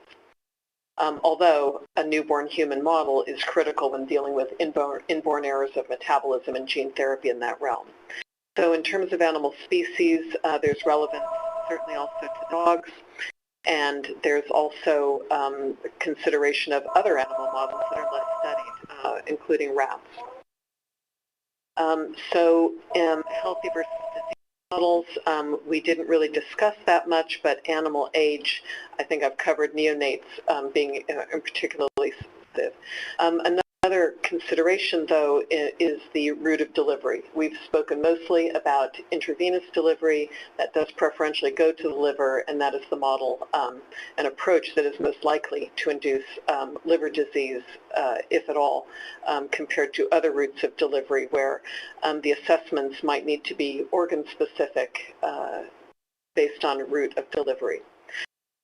In terms of assessments and methods for integration analysis, we had a great discussion on this, and a paper that came online just yesterday was brought to our attention that's also highly relevant about new technologies. So there are very complex multiple types of sequence analysis, multiple types of interpretation of that sequence analysis that can give us different levels of samples and different levels of confidence that we're looking at all of the important sites of integration and learning everything there is to learn. Long reads is a newer technology that will need to be assessed before we know what the best approaches are, and those also may be model dependent. There are certainly preferential sites, but AAV integration is also sufficiently non-specific in that other double-stranded breaks and open enhancer regions, depending on the cell state and type, can all be targeted, making this a very complex analysis, but very important. And so there has been a call from several members of the committee for standards around assay controls, standards around dose, because all of these effects increase with increasing dose. In terms of duration of follow-up post-dose, there seemed to be a strong call for longer assessment, that in mice, at 12 to 16 months or for the life of the mouse might be more appropriate. For dogs, these assessments have been, while they can be informative starting at 2 years out past a decade, also gives additional information. And we need to know the difference between early integration but also late effects, which include clonal expansion, but also a critical need to differentiate between vector-induced clonal expansion and age-induced clonal expansion, particularly mentioned in hepatocytes. So I think these were the key points that I heard. So I've got one hand raised. Dr. Barry Byrne, if you want to add to that summary, please.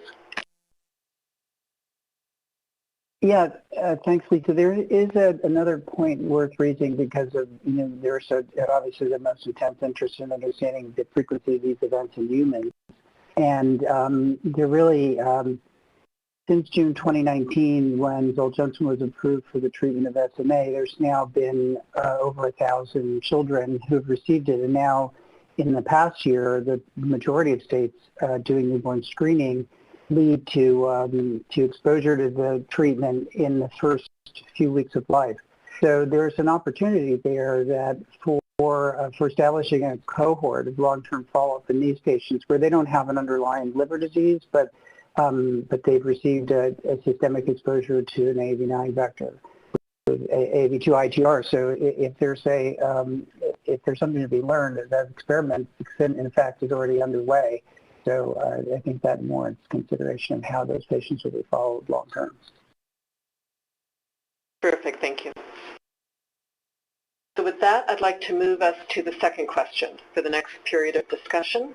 And that second question is that current literature suggests that various factors may affect AAV-mediated vector genome persistence, vector integration, and risk of oncogenesis.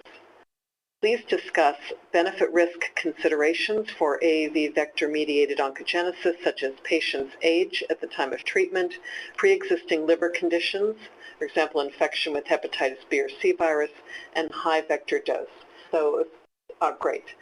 So there is the next question that we need to discuss, and I think we've touched on some of this, certainly in the animal models, about the animal's age, and we've just touched on some underlying liver conditions in that setting. So the first hand up, Dr. Barry Byrne, please.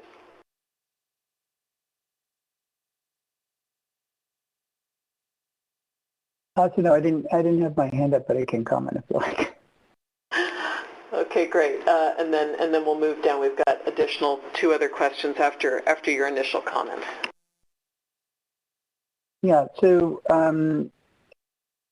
essentially, we always have to consider risk-benefit relative to the disease target. So underlying liver disease that could predispose someone to further immune-mediated liver injury or genotoxicity would unfortunately probably be excluded from these therapies.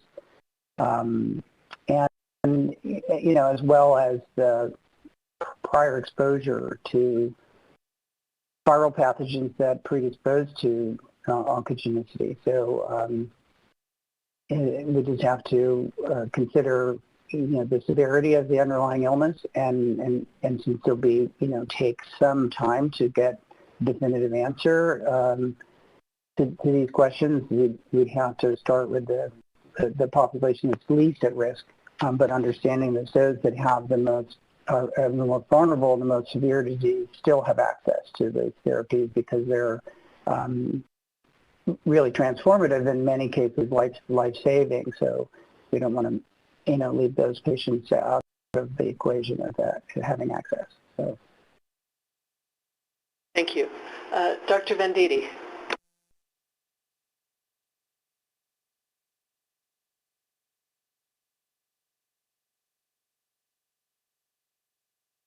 So the comment I would have, I think there is an important lesson about pre-existing liver conditions, and other people could speak in greater detail than myself about this.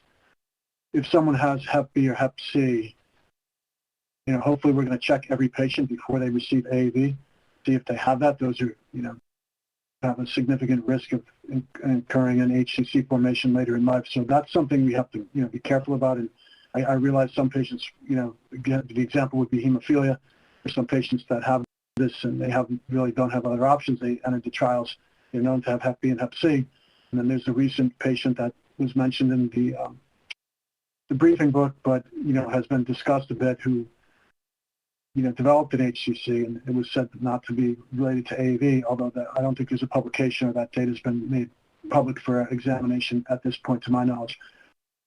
But the other comment I would make as we think about risk-benefit, again, from the perspective of pediatric inborn metabolism, is that we do have patients that, the treatment for those patients is an elective liver transplant. These patients will not develop liver failure and jaundice and perish from a liver that doesn't work. They basically need that hepatic enzyme, or their lives are in jeopardy and the quality of lives are really, really diminished. So as we think about these patients, again, and it would be an interesting discussion to have further with the committee, whether we should reverse the position of saying, let's find the oldest patient and the mildest patient and treat them. And again, this beckons back to the days of OTC deficiency and severe inborn errors of the urea cycle, where patients are stabilized in the neonatal period, and then just right away we're getting them ready for liver transplant, because that's the only treatment we have.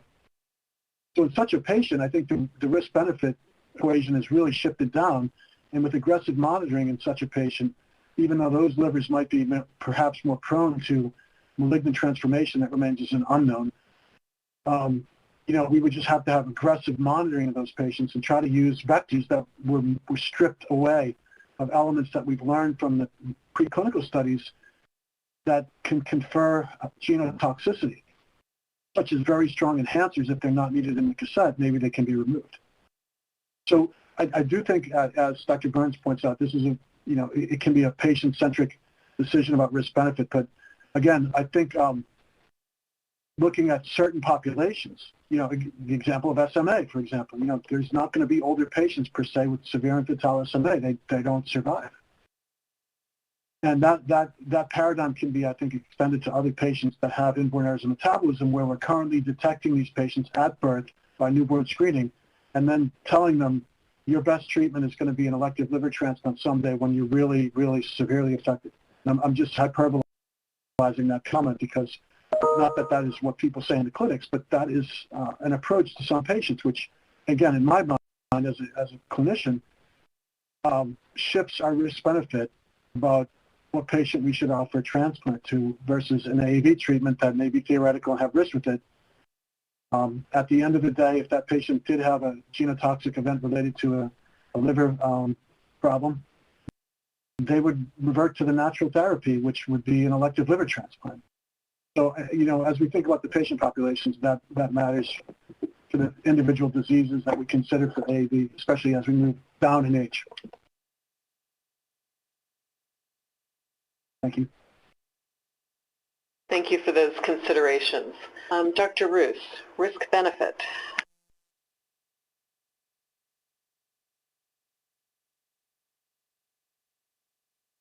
Yeah, I just wanted to be more specific about SMA since it's been mentioned a couple of times, and that is SMA1.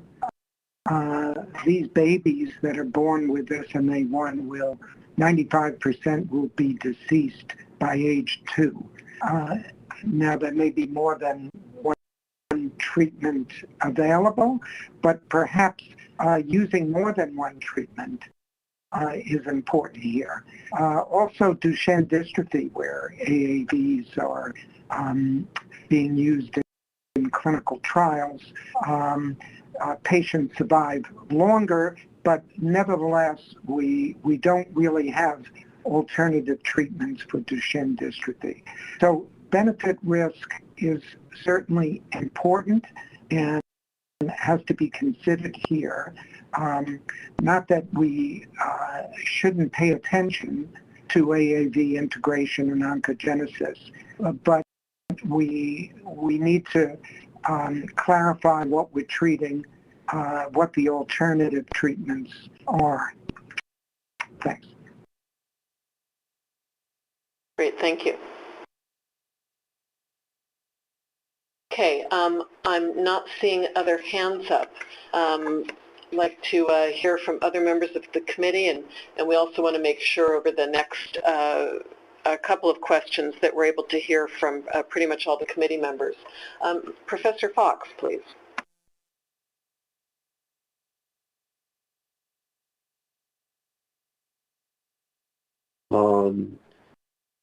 Yes, it was a really enjoyable program and great talks today. One of the questions that I have deal with the double-stranded AAV that was used in the SMA trial, if I'm understanding this correctly, where 500 patients have been, or greater than 500 patients have been treated, and the single-strand AAV vectors. And the first question, really, that they're combined, but did the double-stranded AAV vectors show the same sort of HCC expression in the mouse models? And is the, I think it was Dr. Bushman who was talking about what I perceived as potentially differences between the single-stranded and the double-stranded AAV vectors in terms of being able to integrate when you had double-strand breaks. And is anything known about differences in those two areas? Thank you. Dr. Bushman. Real quick, I don't think we've ever compared. I'd have to go back and look over all the published studies to see if there were double-strand and single-strand and whether there was data that could be compared, but we've never compared them to each other.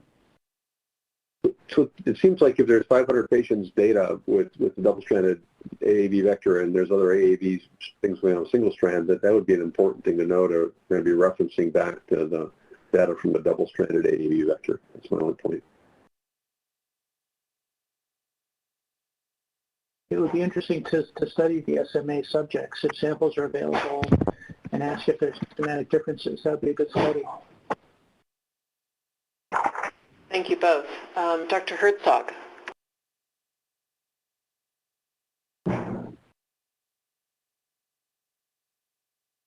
Yeah, just a quick comment about the hepatitis virus complication. I think that may require the input of hepatology experts to see, because it may be that that the answer is more differentiated depending on how severe the disease pathology is and also what kind of treatments that the patients have received. More complex. But it's certainly something that needs to definitely. Thank you, and I will remind the committee that session 2 is exclusively devoted to hepatotoxicity, so we will have much more detail about that soon. Dr. De Filippi, please.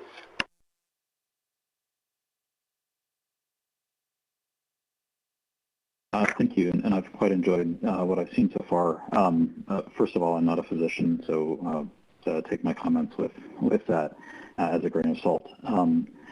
I do am a hemophilia patient and have had hepatitis B and C, and so I guess what I find myself wondering is if there's a way to designed some of these studies to understand if there's a way to simulate that in the dogs, for example, that are being studied. Can they have hepatitis and then have it be resolved and then be treated with AAV therapy to see if that then creates more of a predisposition for oncogenesis or not. So that's kind of one question that's on my mind. And then maybe the other comment that I would make that's not directly related is when looking at the risk-benefit for this. I mean, I think certainly for some of the other conditions that have been discussed where mortality without this type of therapy is quite high at a young age, the risk-benefit is a lot different than it would be for, somebody in the hemophilia community where there's a lot of other therapies outside of AAV therapies that, certainly can provide a higher quality of life. So I think the risk-benefit needs to be considered not kind of as a general consideration, but more on a case-by-case or disease-by-disease basis. Thank you. And then let's have one final comment for this section from Ms. DeCapua, and then I'll do a quick summary and we'll move to the third question.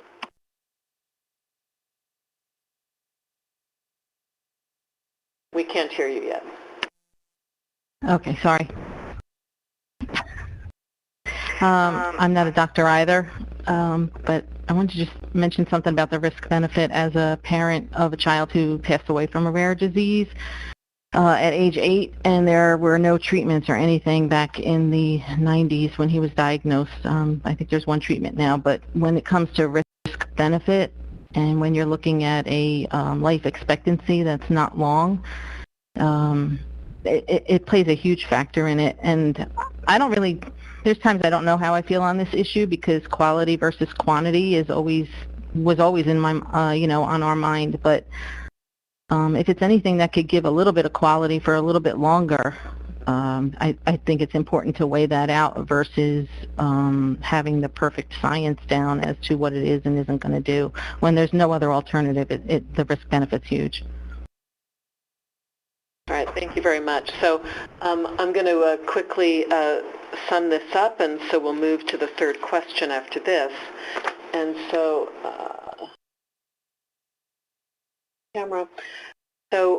what I'm hearing about risk-benefit is really this is a disease-by-disease situation, and that we have, there certainly is a risk of illness, for example, with IV-delivered AAV in patients with underlying liver conditions, including hepatitis B and C viruses, that this does increase the risk, but there's also the consideration that in some cases for certain diseases, liver transplant is standard of care and could be performed after the gene therapy instead of being overly concerned about that risk on the front end before the gene therapy. So there's also, depending on a number of these diseases, very little time to decide whether to go forward or not. So my hearing of the discussion is that the benefit-risk considerations are, disease by disease and patient setting by patient setting. Anything to add to that before we move on to the third question? Great. Well, thank you very much. So I do see one hand up from Dr. Krombas. Did you want to have a quick word on question 2 before we move on? Yes, thank you. And appreciate the discussion and particularly the focus on benefit risk, particularly when it comes to younger children and with these disorders with really high unmet medical need. The one thing I was wondering about as you read the summary was with, some of these pre-existing liver conditions and with the focus on hepatitis, to me there's also an important difference between patients who have active disease and now that we have viable treatments for a lot of these comorbidities, you also have the potential to, go through treatment wait for that liver to become in much more of a healthy state and then, have the gene therapy once these comorbidities have resolved.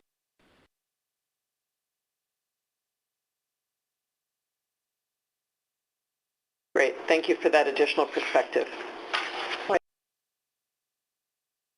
So with that, we'll move to the third question, and that's considering the risk of oncogenesis that we've been discussing. One, please provide recommendations on safety monitoring measures that should be included in clinical trials, and please provide recommendations on the duration, frequency, and method of long-term follow-up for patients receiving AAV vectors. So for this, do we want to start with Dr. Venditti? Did you have an introductory discussant statement to make? Yeah, I would say that in terms of providing specific recommendations, I think we've heard a lot about, and again, it's worth emphasizing, maybe calling other people. We have a hepatologist on our committee. If we're concerned about HCC, which is really what the focus has been the discussion on at this point in time, HCC is a very slow-growing malignancy to my experience. Again, it's very limited from what I do. So,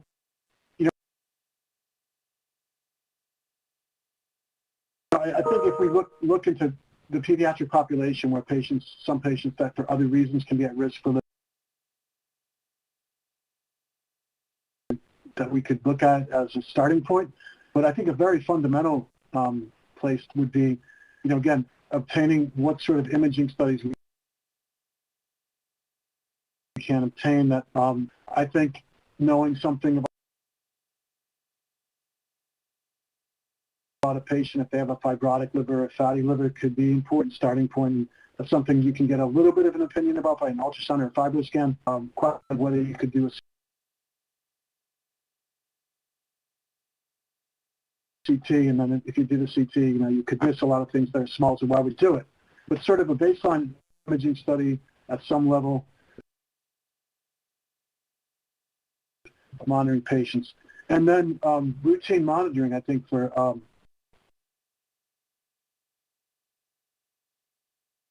HCC and whatever the best biomarkers are. That came up as a discussion point. I think to the vector, would it be something to the possible HCC?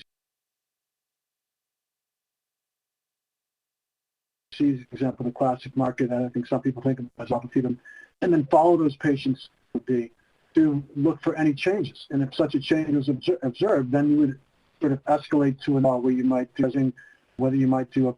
But I do think there's going to be patients that have a baseline increased risk due to their underlying shifting the focus, because this is my focus. So we do know that certain inborn errors of metabolism happen. So should we be more aggressive about those patients who potentially be getting higher dose? I think the answer is yes. I think the studies that were mentioned earlier about NASH in the mouse models, when there's NASH and the mice are given AAV, even if they're adults, some of them develop HCC. Now, whether or not is that going to translate to the human, it's an unknown. But these are the things I think would dictate, fundamental discussions about how frequently we should do it.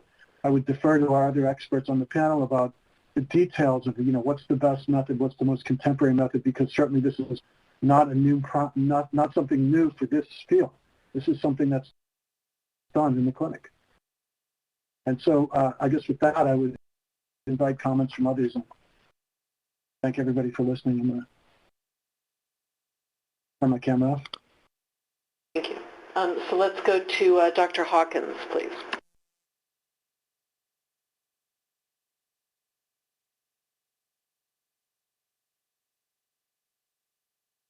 Thank you very much. Actually, my questions refer to the last area, and it revolves on the human subject. And my question is whether genetic analysis of parents and the pedigree has given any insight into complication the vector. That is, how is this actually something that's been looked at? Thank you. Okay, I'll so if there is someone who can weigh in on the background genetics question, please do so. And let's also then move to Dr. Heller next.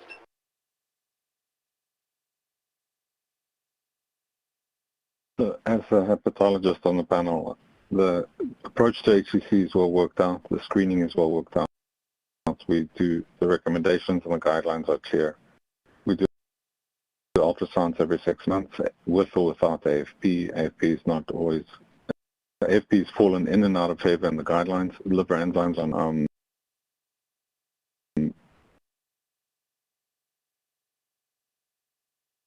it's a standard approach. The problem with the approach is that if you talk about different diseases, the risk profile is different. So for NASH, so somebody said you could treat hepatitis B or C, but for example, obesity or NASH is a risk factor. Cirrhosis or underlying fibrosis is a risk factor. It's not as simple as treating the underlying disease. It would really mean looking at the patient and their particular risk file. NASH, for example, we see HCC occurring prior to cirrhosis. If you look at a disease like hepatitis C, it's most strongly associated with fibrosis and less with the hepatitis C. So I think going back to the last question, which Dr. Butterfield summarized so well, it would be going back to the individual disease and the risk profile for that disease that's been treated that would really determine the difference. But screening for HCC is standardized. We try to avoid CTs because they're radiation, particularly in younger people. MRIs are fantastic and superb, but incredibly expensive. And the consensus is to do ultrasounds every 6 months. Thank you for that summary. Mr. De Filippi, please.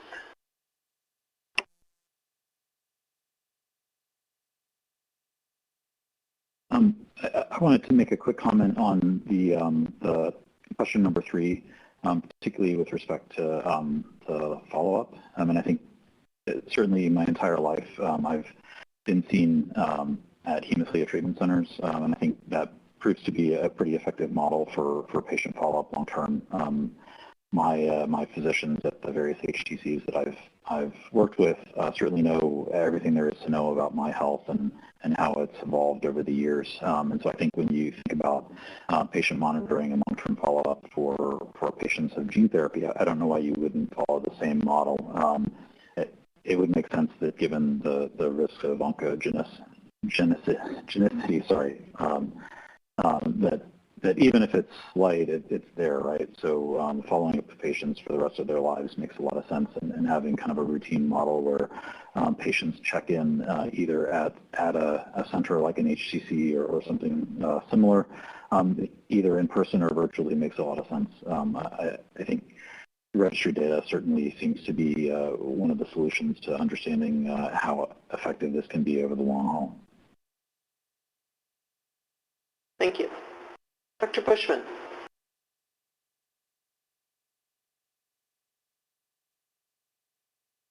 Hi, I just wanted to comment on a new technology that's coming along that may be relevant in the context of safety monitoring measures, and that's analyzing cell-free DNA. There's recently a paper showing that you can detect at least some subset of integration sites with integrating vectors in cell-free DNA. And so it remains to be seen how well that pans out, but if it were to work really well, maybe that's a safe way to access like solid tissues, liver, stuff like that. So it'll be interesting to see how far people can go with that and how whether you can forecast the future with the kind of data you would get from analyzing cell-free DNA.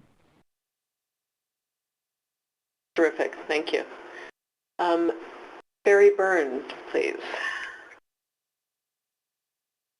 Hi, so on the question 3B, there is a really, this has been really well considered in the January 2020 guidance from the FDA for long-term follow-up after administration of gene therapy products, and they really broke it down into differentiating integrating vectors from those episomal vectors like AAV. But given the evidence that there's a potential for AAV integrations in some tissue beds, maybe a blend of the recommendations, because they do recommend 15-year follow-up for those with integrating vectors and a 5-year follow-up for in the case of AAV vectors. But one consideration would be that there would be a long-term follow-up self-reported database after that in-person observations, which would be part of, as was pointed out, in specialized care centers, patients often get continuity care lifelong, and any any long-term follow-up registry that's integrated with the electronic medical record would capture those events. So that's a consideration of how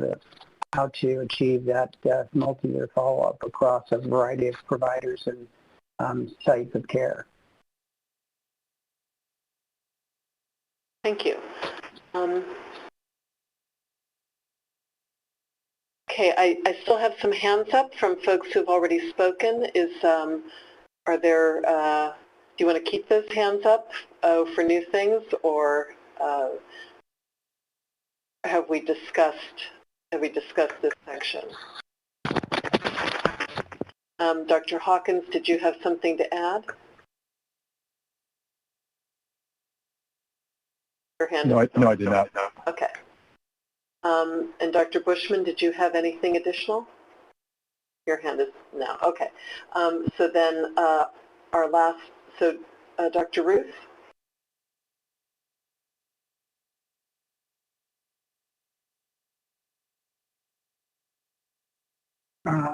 Sorry, my camera fell off, but perhaps you hear me anyway. Yes, but a few people had mentioned repository, and I just wanted to stress that I thought it would be a good idea for FDA or some similar group to have a catalog of AAV gene therapies with different serotypes and trying to put things all together if possible. And so that perhaps would answer questions regarding hepatotoxicity, oncogenesis, etc. Thanks. So your suggestion is data sharing and pooling perhaps medical record data across different serotypes, if I understand correctly? Yes, which is potentially complicated because one's dealing with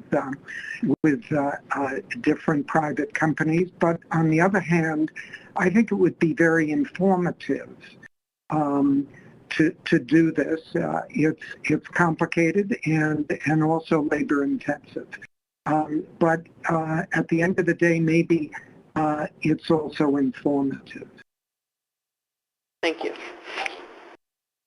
Okay, a final comment on question 3 from Dr. Crombez, please.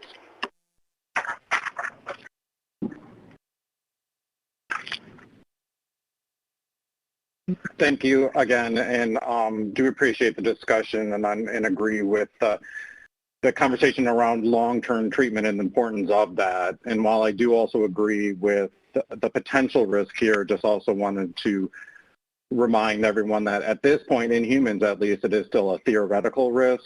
And I think my concern really focuses on the method part of question B, and particularly with the discussion on children and with gene therapies really moving into younger and younger patients, that the method can become very challenging, and even with things like MRI can require sedation there.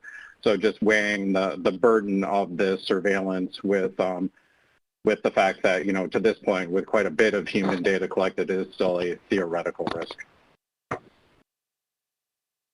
Thank you. I appreciate that.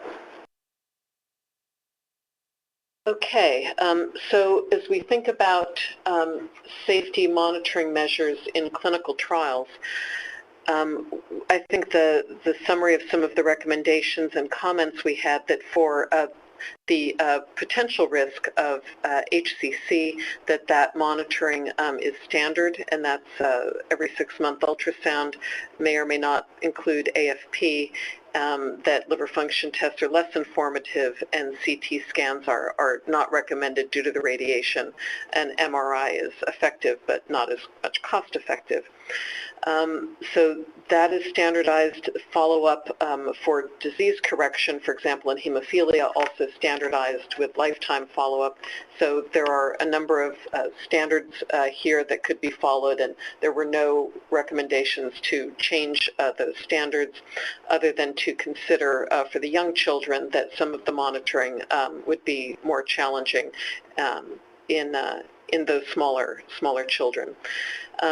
There was some discussion of whether HPV or HCV would have special considerations, and that they could perhaps be treated to reduce risk, but things like fibrosis and NASH are much harder to treat and need to be assessed at baseline and at least considered in terms of their potential risk for AAV-induced HCC, should that be something that exists, and that newer, less invasive approaches, cell-free DNA, are things that should be explored and that could be promising ways to have serial monitoring for virus and for integration events.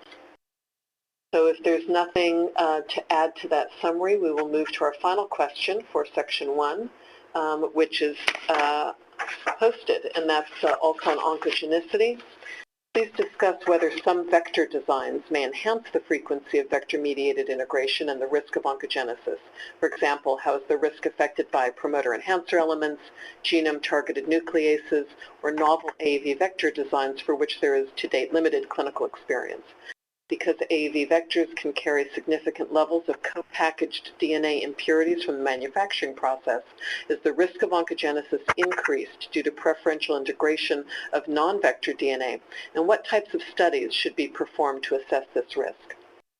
So that is our final question for our last 15 to 20 minutes. And so, Dr. Venditti, do you want to start?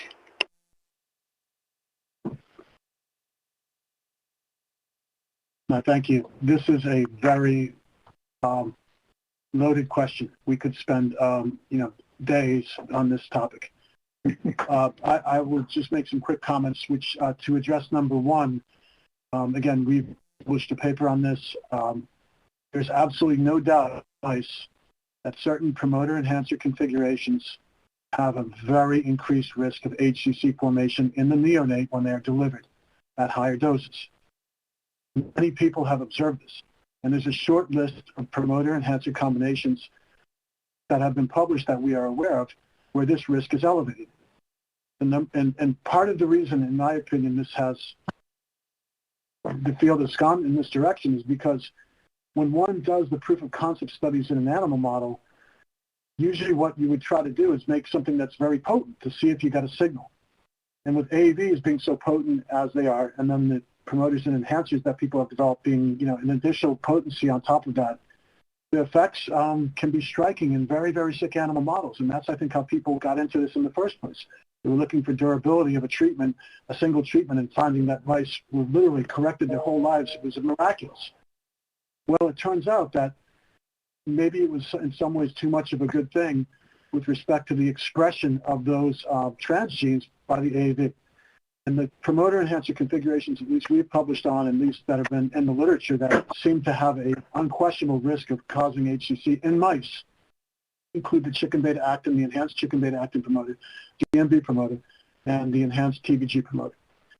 So as a starting point, one of the things one could do is to ask the question in the preclinical studies, is that level of transcription driven expression needed for my cassette to really give a phenotypic and correction, and whether or not the cassette could be modified by removing enhancers, removing heterologous promoters that could activate. We heard from Dr. Sabatino's talk from the integrating vector work, enhancer insertion and promoter activation are mechanisms that we know from integrating vectors that cause and promote oncogenesis and integrating vectors. AAVs, again, they can integrate at low rates. The same mechanisms, I believe, extend. So that's something I think is a basic assessment that can be done early on to de-risk vectors. The other thing that comes up as a theoretic risk, which I wanted to mention because it is important in vector design, stems from a paper that we heard, I mentioned earlier, but it was brought up a little bit by Dr. Burns in terms of his comments about this element that's at the right-hand ITR. And it's a paper from Grant Logan and Ian Alexander entitled Identification of Liver-Specific Enhancer Promoter Activity in the 3' Untranslated Region of Wild-Type AAV2 Genome. And so, unfortunately, this sequence abuts the ITR. And it actually is, as Dr. Alexander's group showed in his paper, composed of a set of transcription factor binding sites, HNF6, HNF4A, GATA6, and HNF1 sequences just packed one site on top of another. And certain AAV serotypes have this near the ITRs.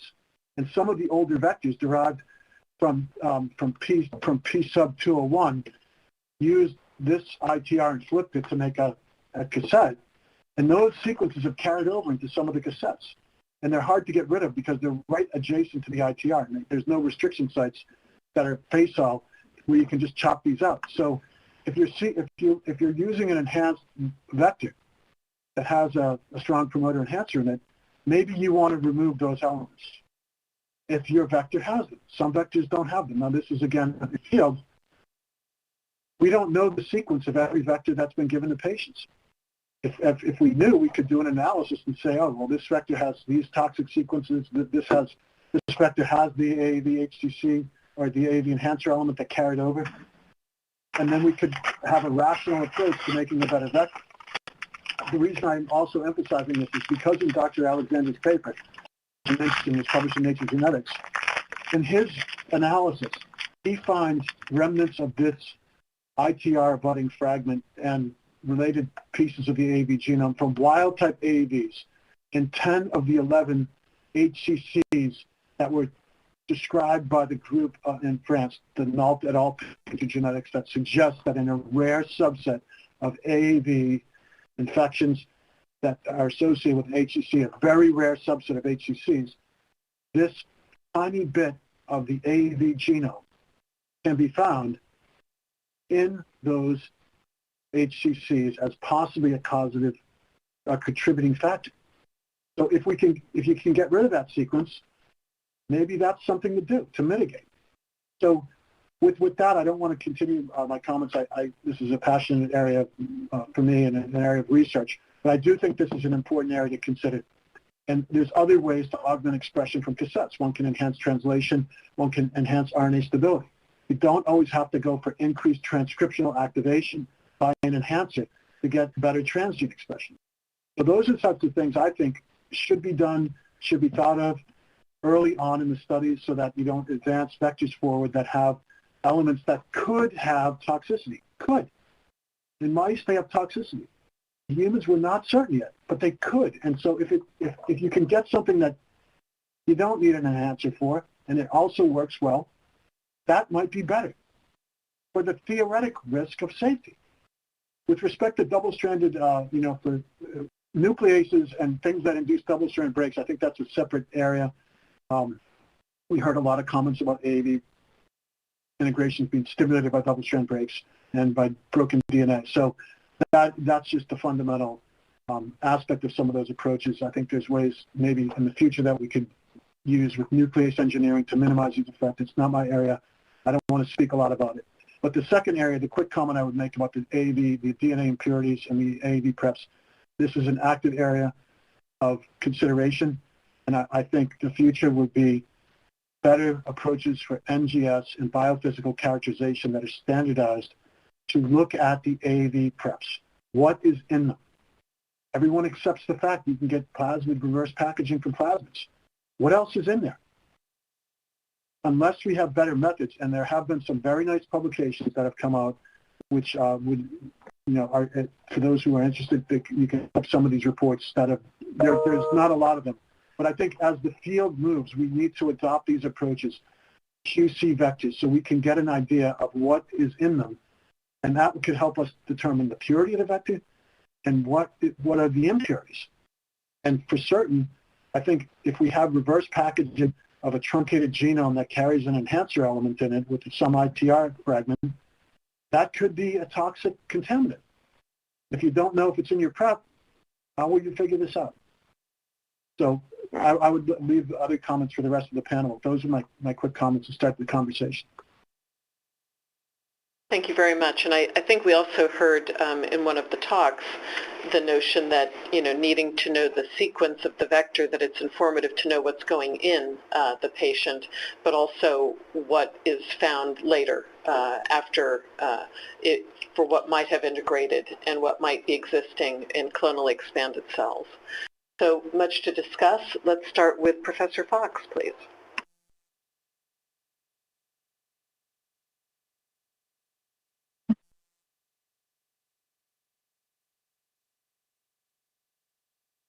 I guess, okay, can you hear me? I don't see me, start my webcam, but start my webcam. I guess it's a naive question for Dr. Venditti again, I guess, but are not all the vectors sequenced? Don't we know the sequence of the vectors that are used in the clinical trials? I think whether someone knows those sequences, the answer is yes. Whether all the sequences that people have used in the vectors that have gone into patients that are publicly available, that are deposited for the community to look at, I think the answer is no, but I would defer to someone else's comments. I don't think they're all available. Seems like that's something that should be available. That's, yeah. Thank you. So I'll ask other members of the committee to weigh in on the questions about vector designs and impurities from the manufacturing process, please. Dr. Herzog.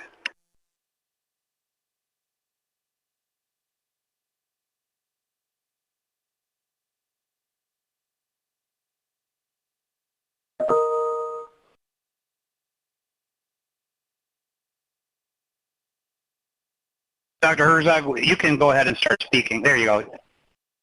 Okay. Yeah, actually, a comment related to the question that was just asked about sequencing of vector genomes. Just want to point out that in a paper that a short communication that just came out in the most recent issue of Molecular Therapy, that one of my colleagues, Dr. Weidong Shao, and his lab found that in AAV vector preparations, that you can have a species of vector genomes that is rearranged in such a way that that only the promoter element is left, and cDNA polyase sequences are gone, and to which extent those kinds of molecular forms occur in your vector preparation depends also on the vector construct. And so, if one of these types of molecules integrates, there is a greater risk of read-through and activation of adjacent genes, has been shown by others about a decade ago. And so,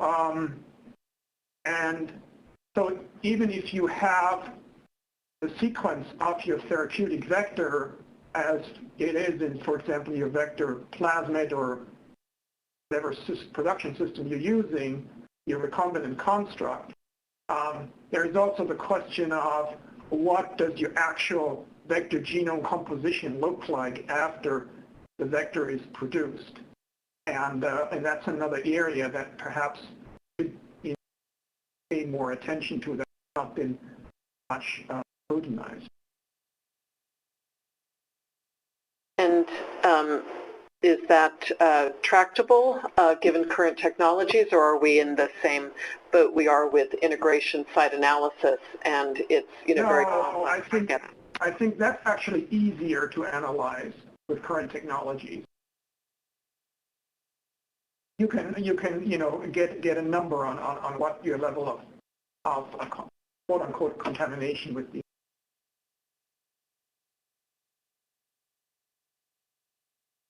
Thank you. Other comments on the novel vector designs and DNA impurities and the types of studies that we should be doing to assess this type of risk?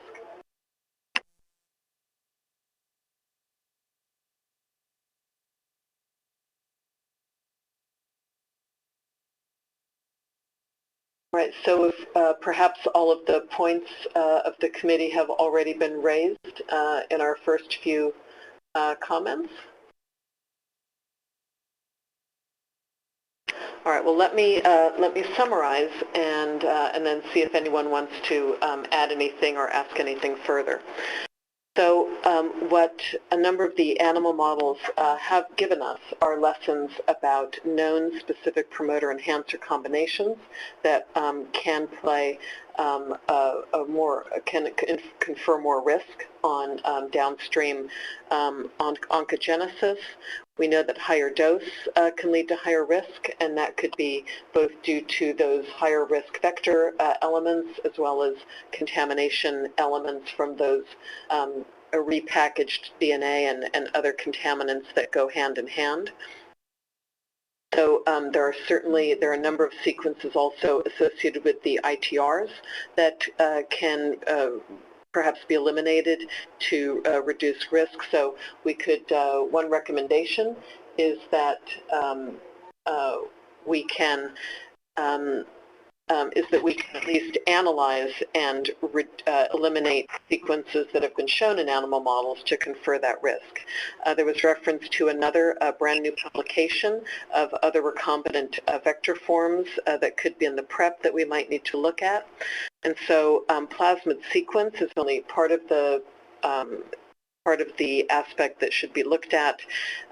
Part of that information is also the full vector sequence. These are certainly things that we can analyze now in the current state of technology, but we do need better analytic approaches to look comprehensively at the vector preparation as manufactured to make sure that we're properly assessing the vector sequence, what's in the prep, and all of the contaminants so that we can better understand the relative risk of all of those components.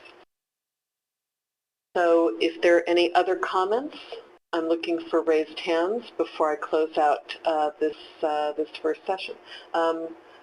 Dr. Wilson-Bryan, please.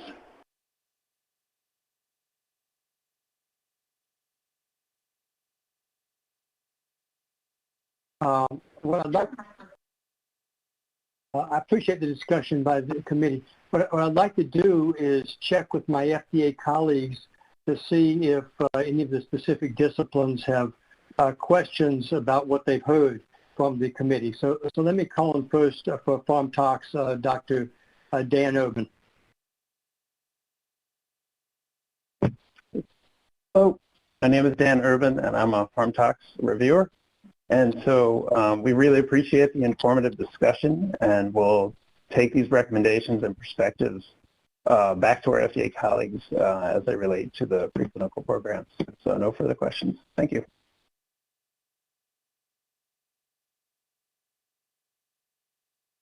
Thank you, Dan. Dr. Sherifat, Rosa Sherifat.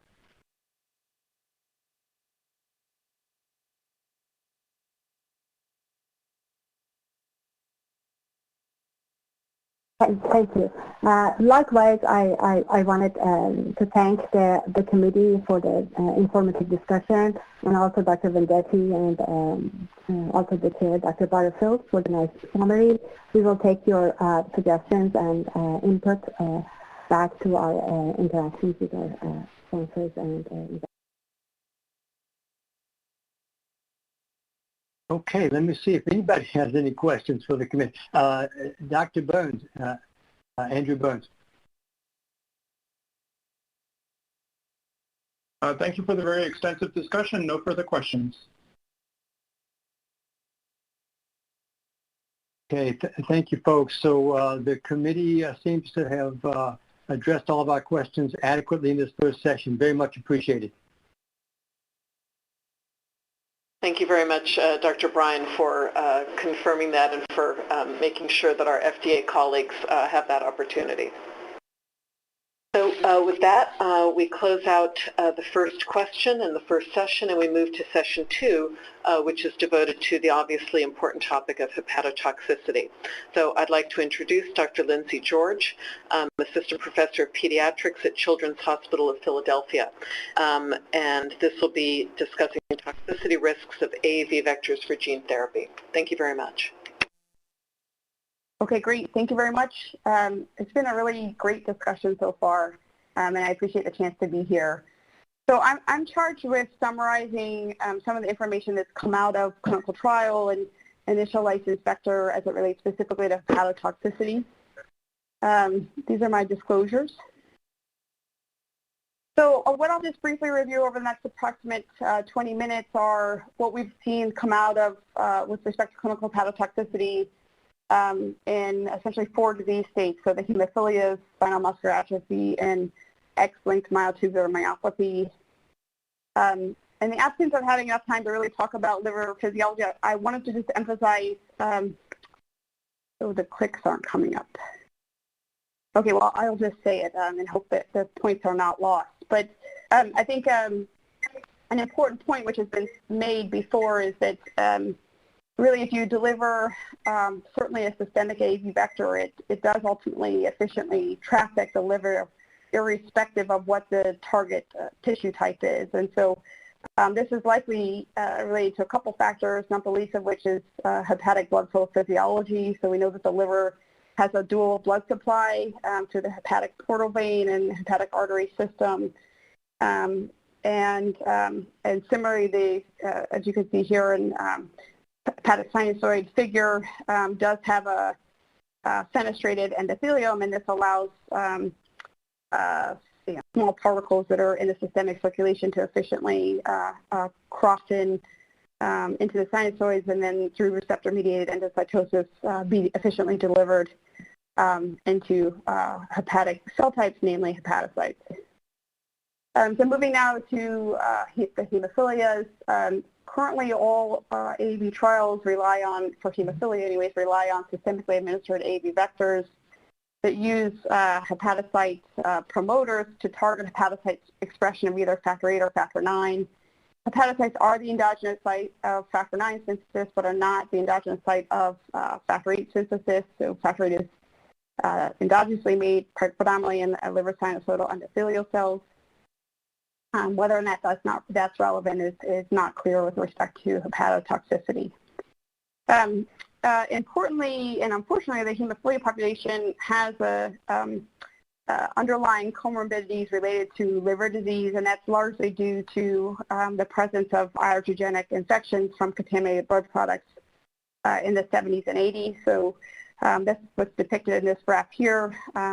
Approximately, if you're above the age of 40, nearly all severe hemophilia patients unfortunately contract hepatitis C and or hepatitis B, and so there's comorbid liver disease and as well as underlying risk of hepatocellular carcinoma in the hemophilia population.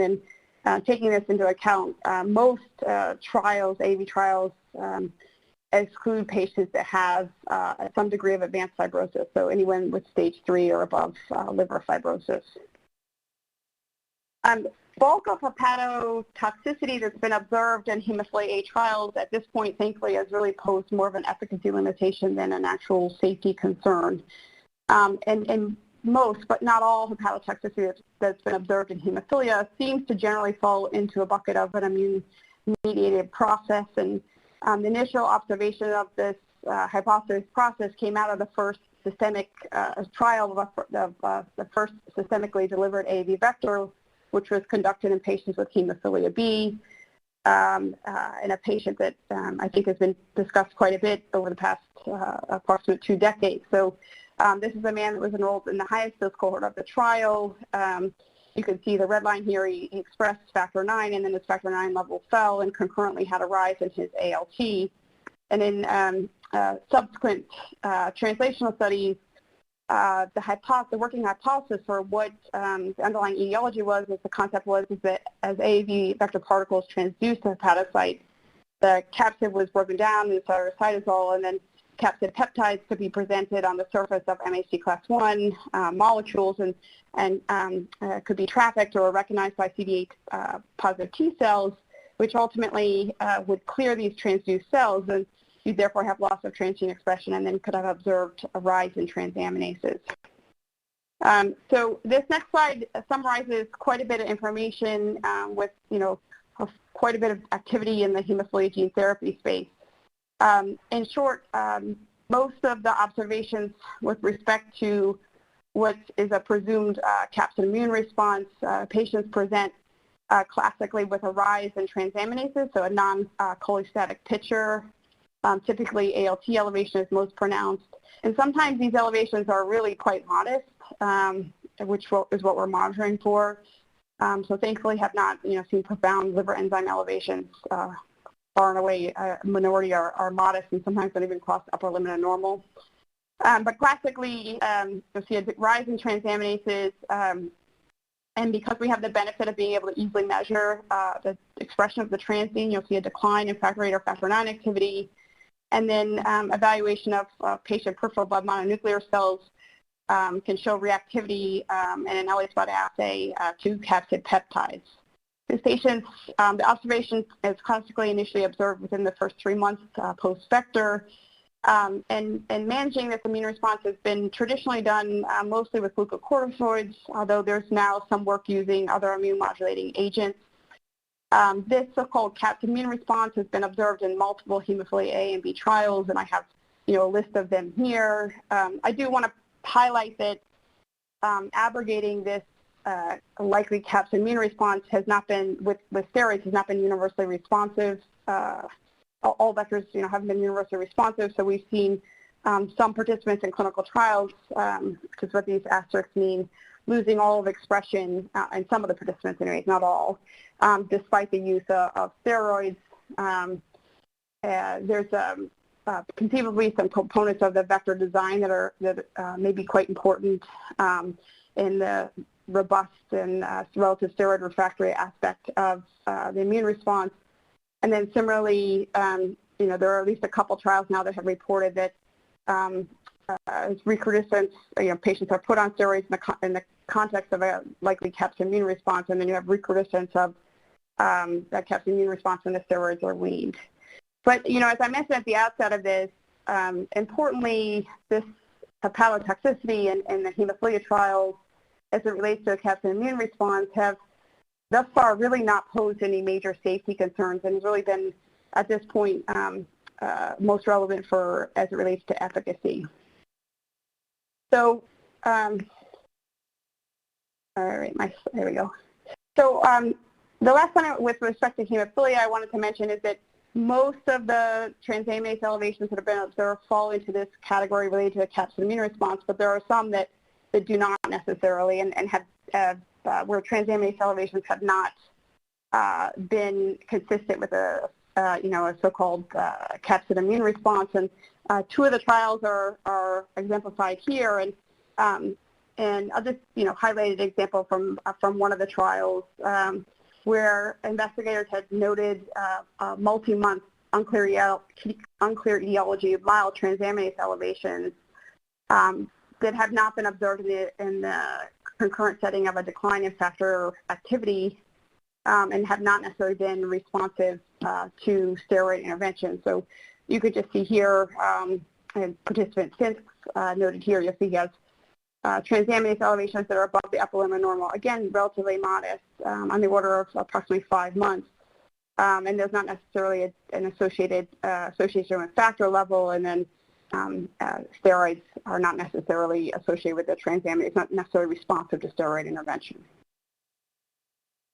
So I'll move now to observations with spinal muscular atrophy. I think this group is well aware this is a progressive neurodegenerative disorder. Has a relatively high frequency for a rare disease, among which half of the cases are type 1 disease.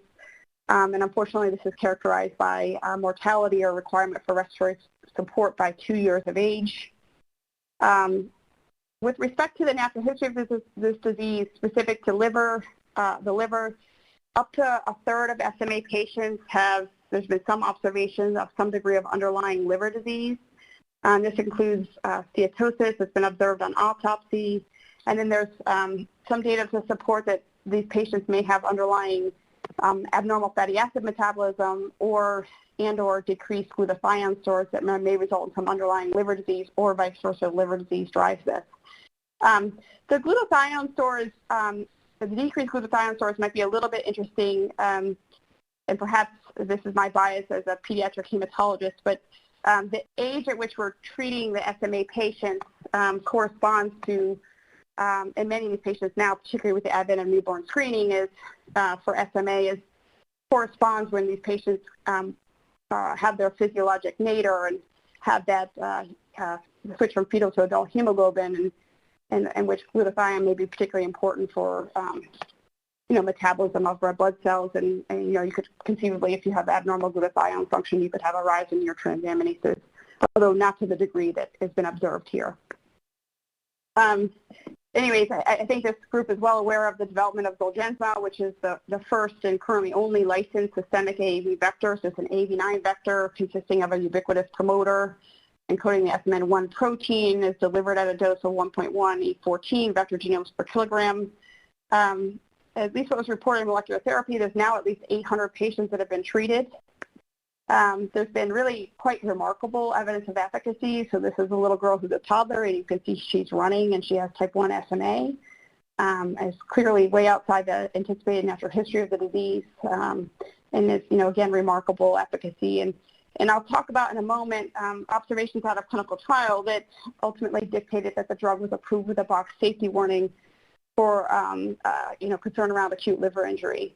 And then just lastly, with respect to the conversation that's been had throughout the day, there's been, quite a bit of discussion around the translation of observations with respect to genotoxicity in hepatocellular carcinoma and neonatal mice studies receiving systemic AAV vectors at relatively high doses with a ubiquitous promoter, again, having, high incidence of hepatocellular carcinoma. And perhaps the parallel population that's available thus far in humans are these young children with SMA. So the median age that patients are receiving vector is 3 months of age, and that again is likely creep down even further because newborn screening has been quite effective now at identifying these patients. And so to my knowledge, these young children are receiving higher end AAV vector dose that consists of a ubiquitous promoter, and to my knowledge, none of them have developed hepatocellular carcinoma, which is quite optimistic. I think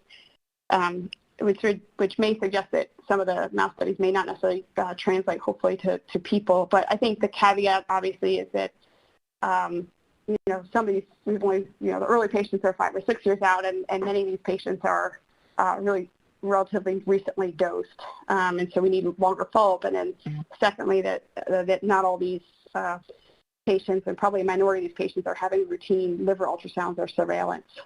So we might just not know yet. Nonetheless, just back to the hepatotoxicity that's been observed with the SMA patients, among the patients, this is composite analysis of the clinical trial patients, and about 100 of them were included in the analysis.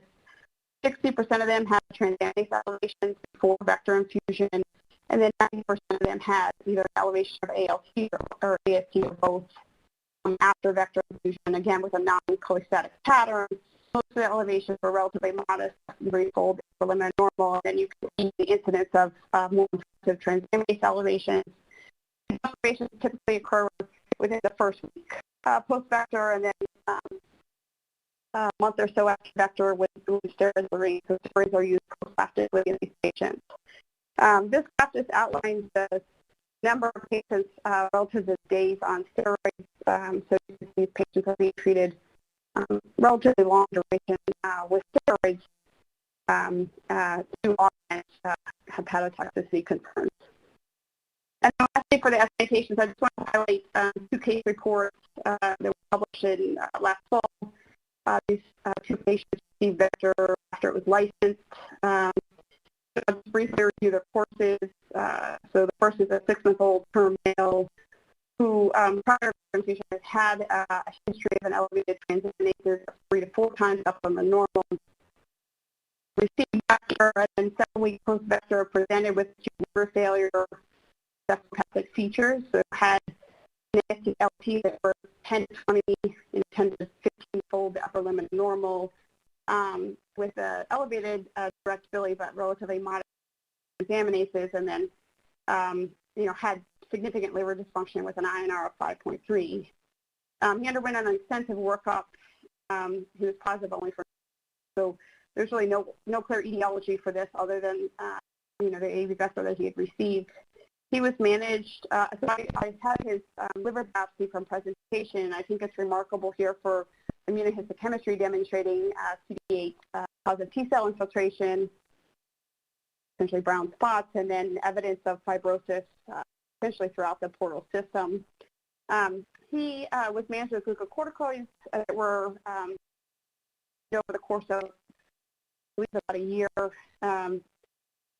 He had a repeat liver biopsy 2 months and that showed persistent fibrosis, and I'm not a hepatologist, but I think he was probably more than 2 months to show any evidence of resolution of fibrosis. Importantly, he still continues to make motor gains. Again, really remarkable efficacy. And then the second patient is a 20-month-old female who had examinase elevation, received vector and 2 weeks after actually with a mild increase in hepatomegaly on the SAM, and then 8 weeks post-vector presented an acute liver failure with examinations were 15-fold above normal. And Lindsay, yep. Can you just pull a little bit away from the microphone a little bit? You're just a little bit. Go ahead again. I hope this is better. I apologize.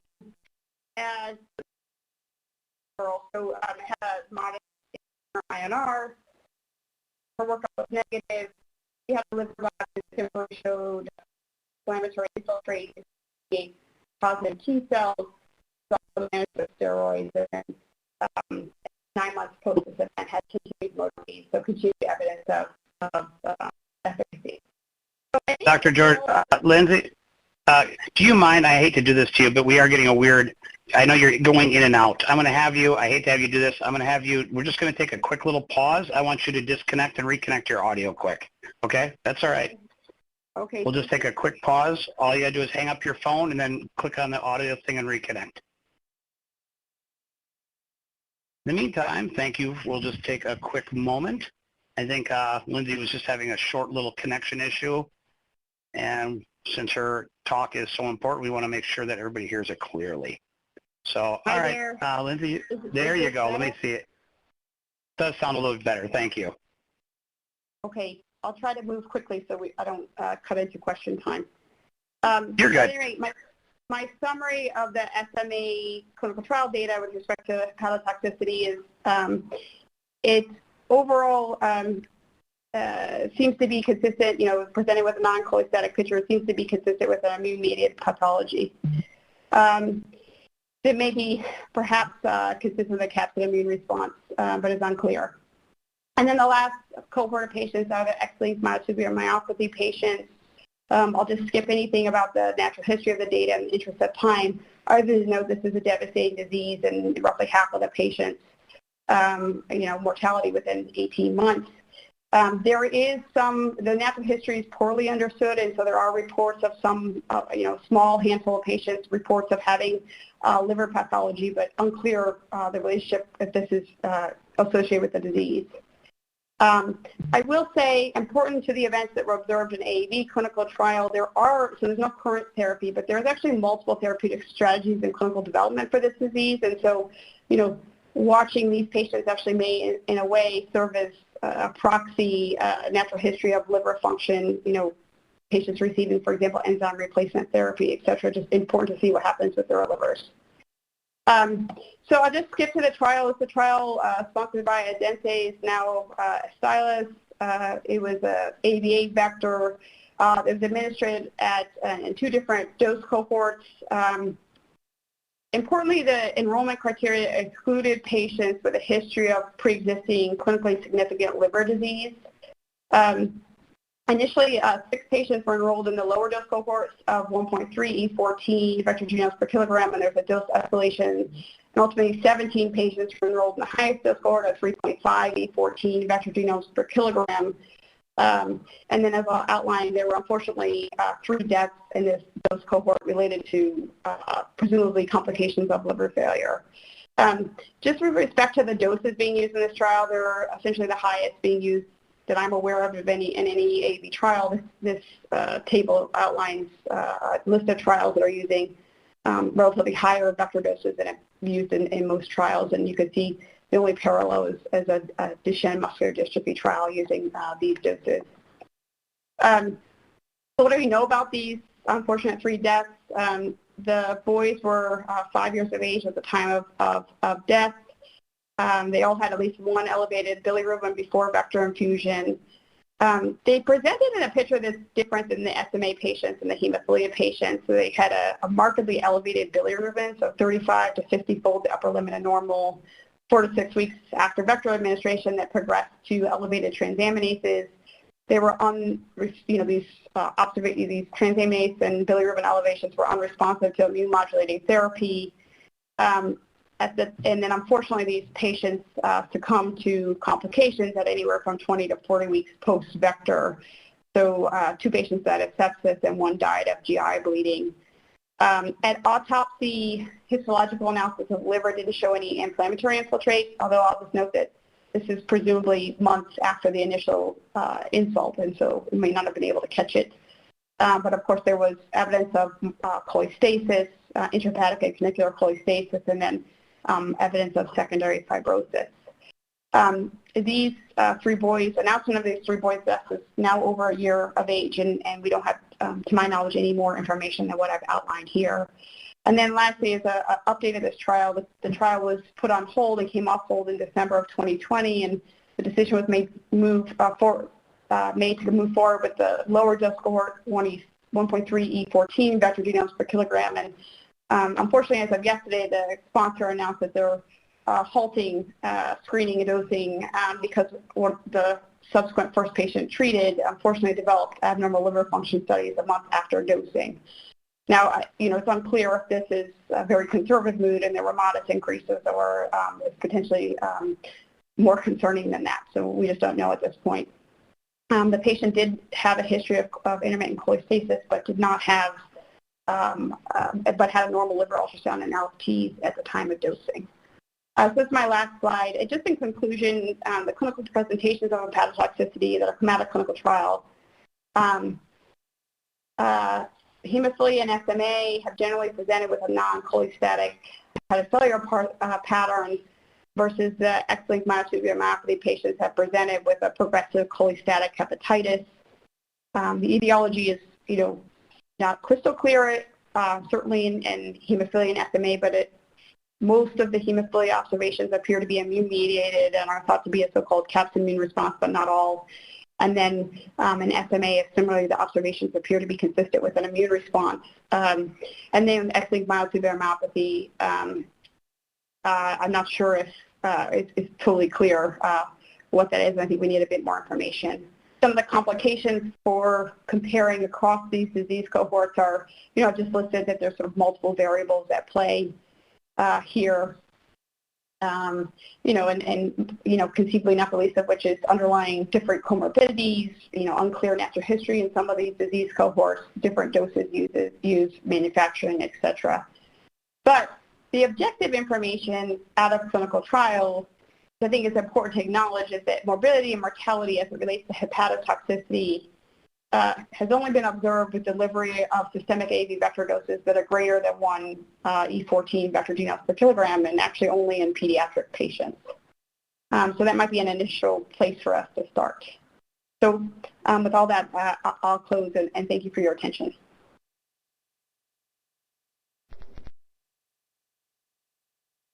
That was terrific. Thank you very much. So we now have about a dozen minutes for Q&A with our speaker, Dr. George. And if I can start with one question about the anti-vector immunity.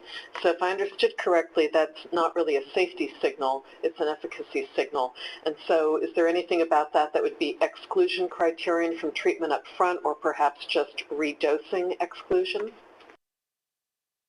Do you mean a safety signal in the hemophilia trial? Is that what you're saying? Yes.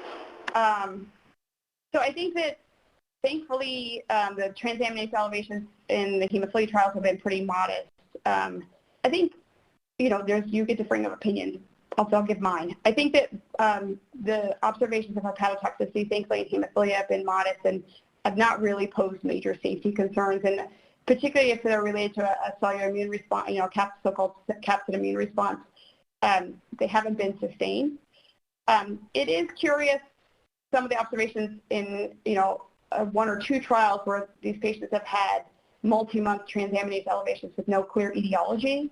And although the elevations are modest, in the absence of an explanation for what they are, then it does raise the question whether or not this is a safety signal, simply because we just don't know we don't have a good explanation for them.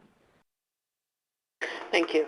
Now to questions from the committee. Other members, Dr. Heller.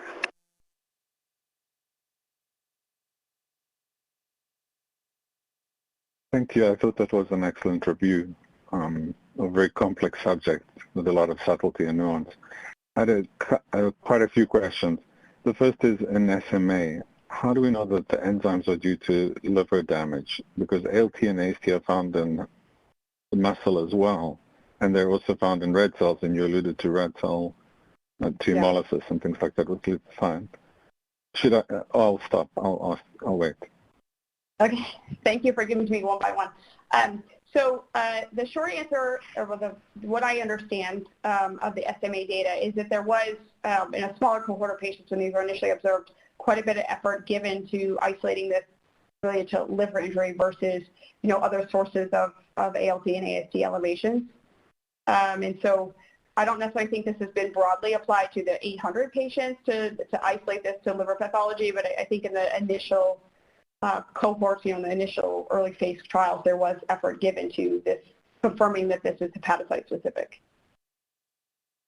The second is XL-MTM. There's a paper last month which says that intrahepatic cholestasis is a clinically significant feature associated with the natural history of X-linked myotubular myopathy in the Journal of Neuromuscular Disease. And it seems that it is a common underlying. They're suggesting that it's a common underlying feature. There are also reports of pileosis hepatis. And one of the problems with liver disease is that liver enzymes fluctuate in a sawtooth pattern. And I saw that you said that patients with pre-existing liver disease were excluded. I wonder how that was determined. You said that there was one patient who had normal enzymes at the time of enrollment, but previously had elevations. That doesn't exclude underlying significant liver pathology, because even in cirrhosis, liver enzymes will go up and down. And the one of the deaths had a previously elevated bilirubin, but people who with pre-existing liver disease were excluded, and it seems that the liver disease is cholestatic. So it doesn't make sense at all. It really does. I'm not criticizing, I'm trying to understand. And then the follow-up question to that in this cohort was that the liver biopsy reported secondary fibrosis. I don't know what that means. The term secondary fibrosis, yes, all fibrosis secondary to something. How extensive was the fibrosis? Did they score it? Was it cirrhotic? Was it not cirrhotic? And what did they mean by secondary, in the sense of that there was no inflammation? There was this in a cholestatic type fibrotic pattern or a post-hepatic type pattern? So if I may just take this, try to pick away at this a little bit. I don't have a direct answer, but I think that two things are true, and I think your point is well taken, that the exclusion criteria is to exclude patients with significant underlying liver disease, but to my knowledge there was up to the discretion of the investigator, which, again, as we heard earlier, this discussion of balancing risk with efficacy is difficult in this disease, which is quite devastating. And the preliminary efficacy, as my understanding, was quite remarkable coming out of this work. So,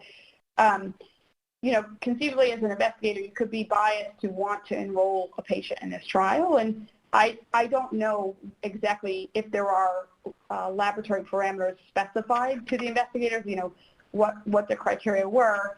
And as you note, both all three of the boys that died, as well as this patient that was announced yesterday, they had some kind of history at some point in time of elevated transaminases. And so, and the last point I'll say is, so I'm not a neurologist. I haven't been involved in any of the care of these patients, but I think this is a universal issue when we start to think about AAV, with hepatotoxicity being the primary AE that's been reported, which is most of the people enrolled in the clinical care of these patients or taking care of these patients are not hepatologists. So even the finesse that you've mentioned here in 1 minute is probably way outside, my level and several other people's level of expertise in understanding liver disease. And so it is, it is tricky, and it probably warrants a little bit of specificity in the protocol if you can, or perhaps some involvement with hepatologists in these patients' care. striking that it's more of a hepatic picture in SMA and hemophilia, but then XLMTM has more of a cholestatic picture, and the underlying liver disease is cholestatic. And so I don't think that that's random. And then there's a literature saying that this is more prevalent than you think it is, and relying on enzymes in that setting would not be adequate. So I think if we're talking about toxicity of the vector, it's not fair to talk about toxicity of the vector in the setting of underlying liver disease, which changes the picture. Yeah. Thank you for your answers. Thank you. Great. We've got 2 more questions from the committee. The first is from Dr. Ruth.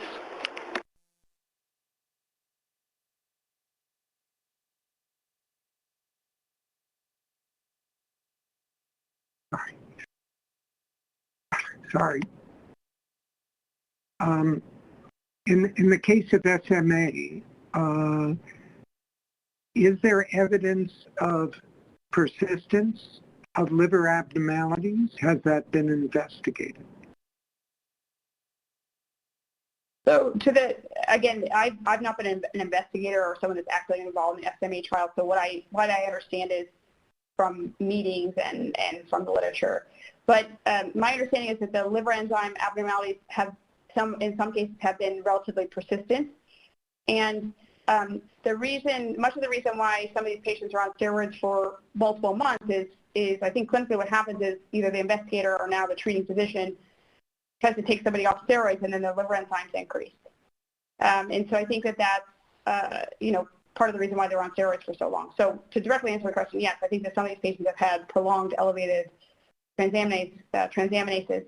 Some of them, the initial elevations have been quite marked, in a minority, roughly 3 to 5% of patients. But I don't think there's been, sustained like synthetic dysfunction or whatever, although of course it'd have to be pretty profound liver damage to ultimately see those side effects.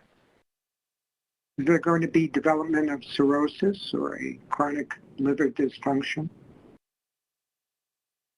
Yeah, after that. Thanks. Thank you. Dr. Hawkins.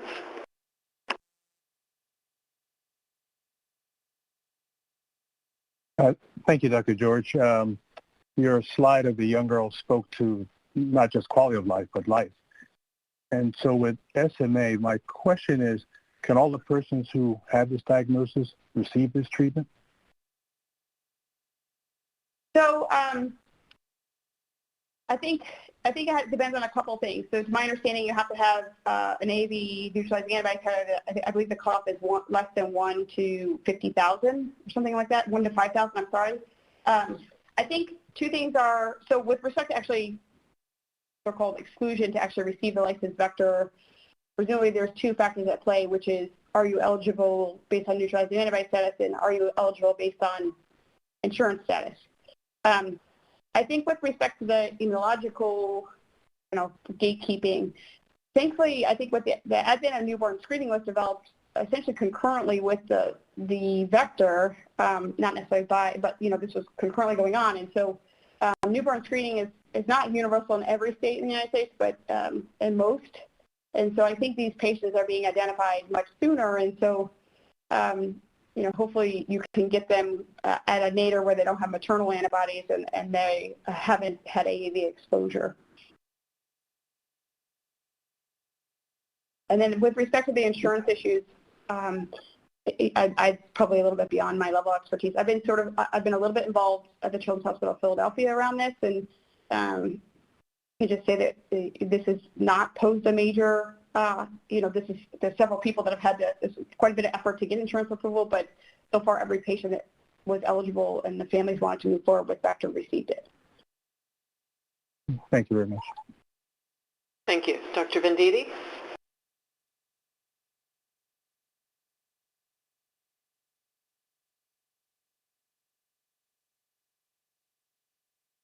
I thank you for the excellent presentation. I'm wondering if there could be in some of these patients a transgene-mediated CMI response beyond capsid, especially in the last group of patients you said where the people withdraw withdrawal prednisone, all of a sudden LFTs shoot up.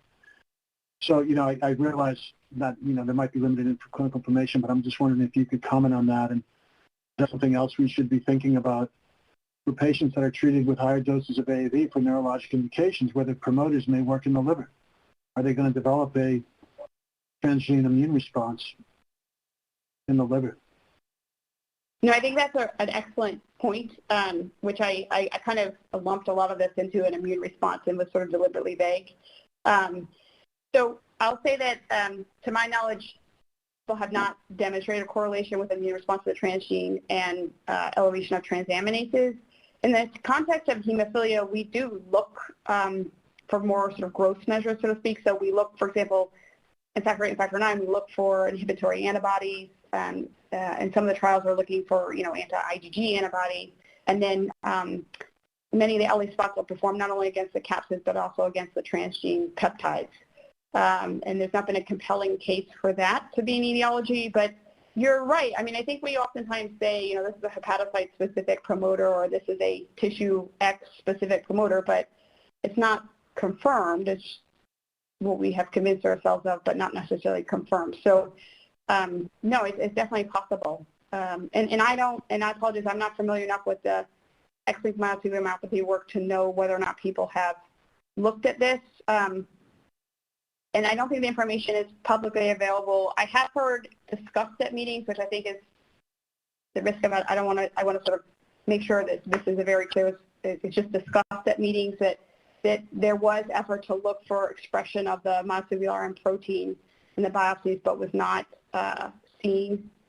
But that's not public, that's not published, that's not been presented anywhere, so I don't know if that's accurate or not. Thank you. Well, thank you all. That was a great discussion, and time is up, and so we're going to move now. Thank you, Dr. George, to our second invited speaker presentation in hepatotoxicity, and this is Dr. James Wilson, Director of the Gene Therapy Program at the Perelman School of Medicine. Dr. Wilson. Great. Well, we probably should get started and let the clock roll. You can hear me okay? Yes. Great, thank you. I will. These are my conflict of interest disclosure statement. So I was asked today to talk about non-clinical data as it relates to hepatotoxicity, and I think George and I, in determining what has been predictive and what has been useful and what should we be considering going forward. I'm going to talk about a story that we put together at Penn with my colleagues noted here as it relates to our attempt to try to do this. And this is my wrong talk. This is the DRG talk. My talk for tomorrow. Hold on a second. Hold on, sir. Let me see here. You have this one was labeled. All right. You have two talks in here. Yeah, two talks. All right. Let's see if this is the correct one.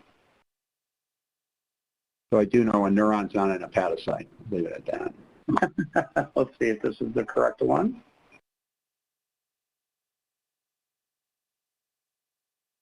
All right. So all right. So we're just going to take a moment here. All right. So session one. So we're going to take a quick pause just while I reload Dr. Lindsay's notes. And let me just double check.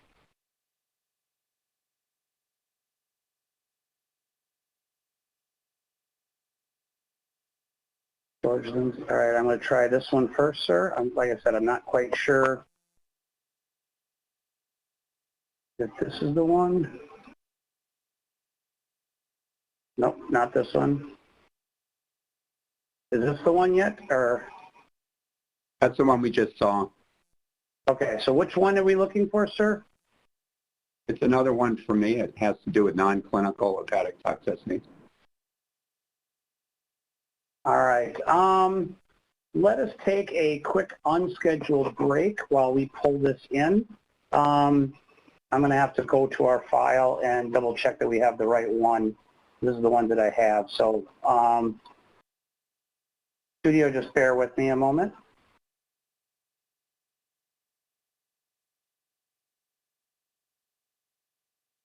And Gerard, are you there? Yes, I'm here. All right. Jim, do you have your PowerPoint with you? I'm sorry? Yeah. I mean, because I can always just have you share your screen if you have your PowerPoint.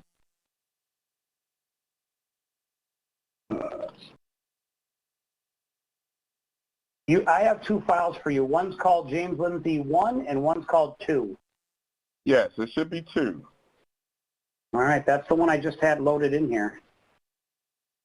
Okay, was that not correct? Yeah, I think it's the wrong one. So I'll pull it up again.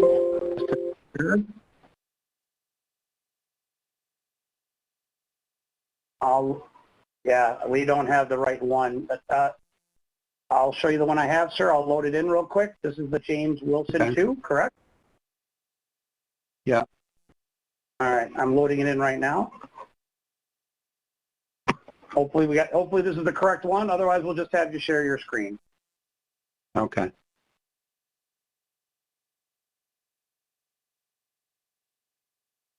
It'll just take a moment. Although it does have it does show a AAV mediated toxicity dorsal root ganglia. That may not be the right one, sir. So how would you like me to share my screen? I can tell you. Go ahead, right in the center of the screen. Do you see where it says share my screen? Right. Go ahead and click on that.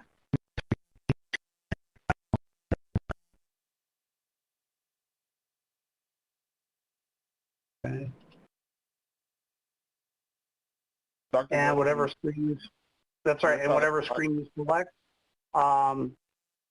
you share your desktop and it'll pull it up. Right.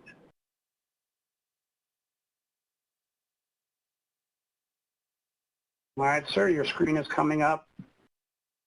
I'll tell you when I see it. You see it? No? It's not yet.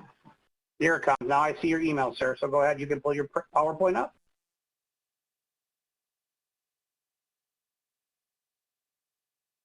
Yeah, my PowerPoint is up. All right, drag it over to, there you go. We see it, sir. Go ahead, take it away. But you see the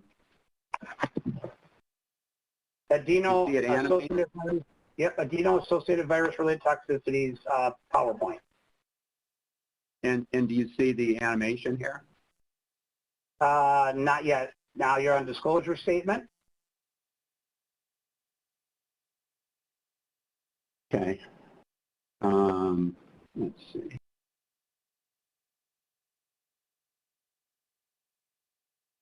You can see disclosure statement acknowledgments. Yep. Now we see acknowledgments. Okay, and then you see spectrum of toxicities. Now we see the potential mechanisms leading to organ damage, yes.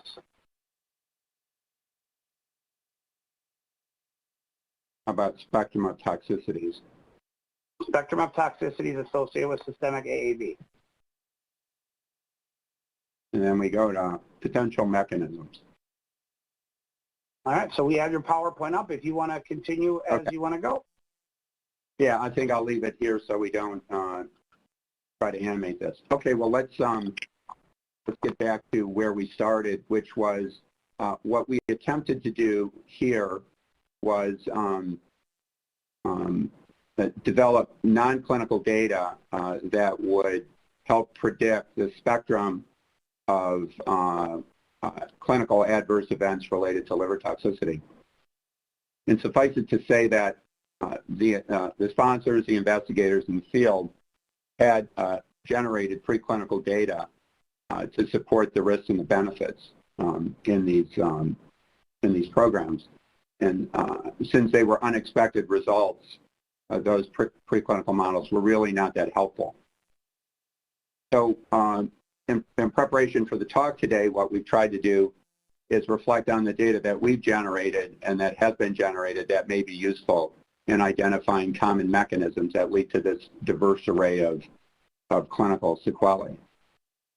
And what we found is a possible initial insult following high-dose AAV is a reduction in platelets and variably an increase in LFTs. Next slide. This says potential mechanisms leading to liver to organ damage. So as we generated our non-clinical data in non-human primates, there was a common theme that was thrombocytopenia and also some evidence for dysregulation of coagulation. And what we're going to hear about later is the syndrome of TMA that may be associated with some of these toxicities in the clinic. But also, in our non-clinical studies, there was evidence for a different kind of coagulation defect, which is DIC. And as we present the non-clinical data, we did want to share with you, or just talk about now, what may be some common features and which may be some ways to differentiate these two. With DIC being stimulated by tissue necrosis and inflammation and leads to microvascular thrombosis. But there is a secondary activation of fibrinolysis, whereas TMA possibly is initiated by endothelial cell damage and activation and consumption of platelets, leading to microvascular thrombosis and organ damage. And as we talk about our studies in non-human primates, we're going to point out some differences and some similarities between these two, both leading to organ damage, but in the setting of TMA, affecting the kidney and also hemolysis, whereas with severe DIC, sort of a multi-organ damage. So there were 2 case reports that we'll present, and then 2 studies that we developed to try to address some of these hypotheses. The first is shown here, which is really our first experience at injecting high-dose AAV into non-human primates. Sorry, Dr. Wilson, we're still on spectrum of toxicities. Is that the slide you're still on? No, I'm supposed to be on slide 6. Do you see 6? Case report 1. No, still on spectrum. So just move the slides on your computer? Yeah, I am. We could see. You know, let me get out of the case.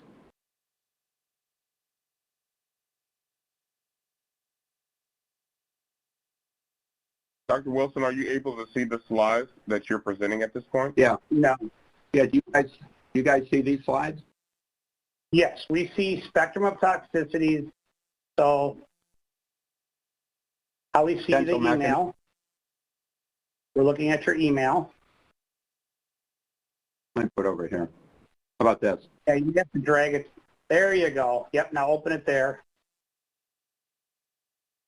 And we're at potential mechanisms? Yes, but make that full screen, sir. Yeah, I think it's going to, let's see. You see that? Yes, and then hit play. There you go. Moving now you're forward. at the first slide. Yeah, now you're on the first slide, so now you got to advance. Yeah, I am advancing. So then second slide, disclosure. You're on slide 4, spectrum of toxicities again. Disclosure statement. You're going backwards. I think it's just delayed. Acknowledgements? Yes. Spectrum of toxicities? Yes. Potential mechanisms? I'll tell you when that one pops up. Yes, potential mechanisms, yes. I think I talked about that. Case report. There you go. So it's animated, so I'll just have to go slow. So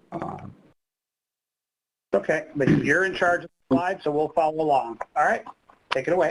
All right.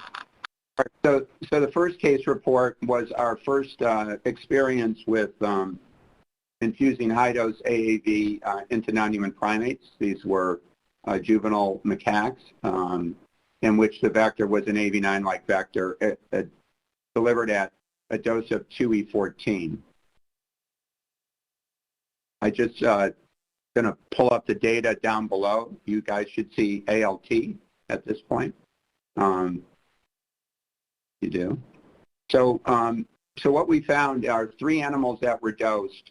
All of 3 developed a syndrome of bleeding, 2 of which then recovered, and 1 of which went on developed hemorrhage, shock, and the animal had to be euthanized. So when we evaluated these 3 animals with respect to transaminases, all 3 had an increase within the first week, and 1 was much more severe, the one who had to be euthanized. I now have total bilirubin, that is up.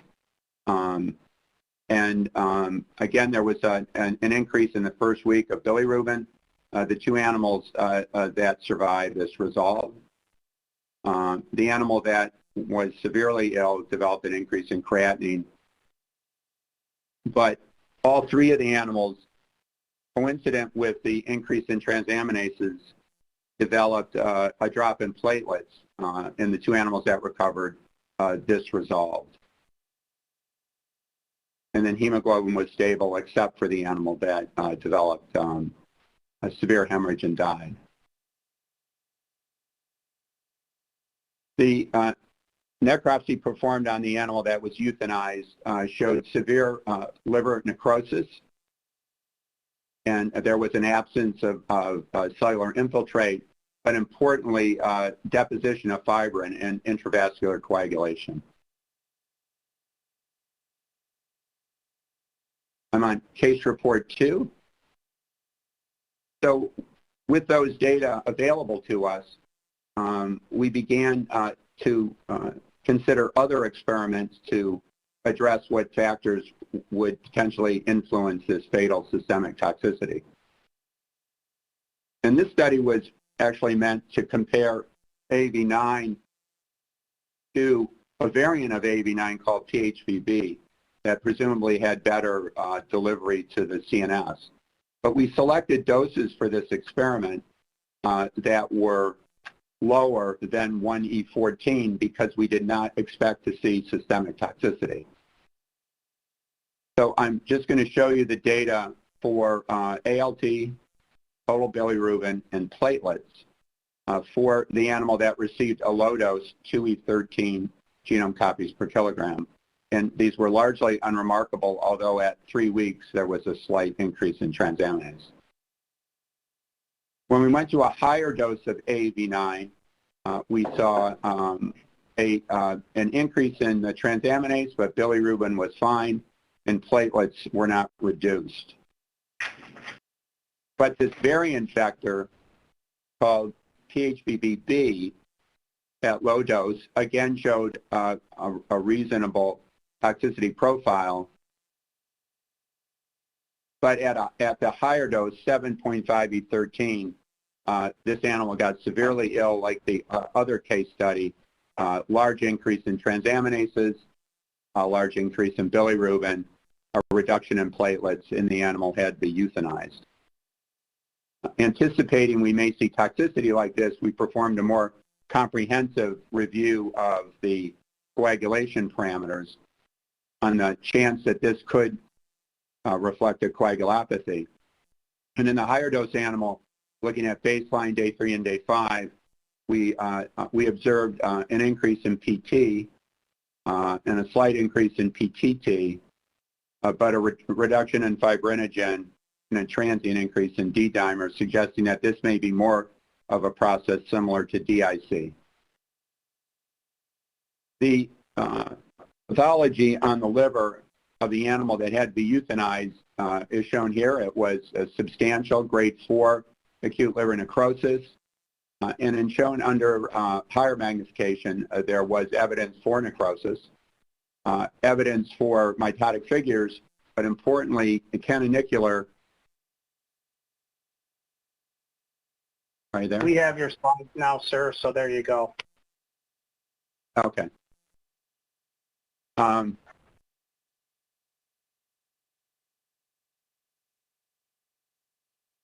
backtracking here.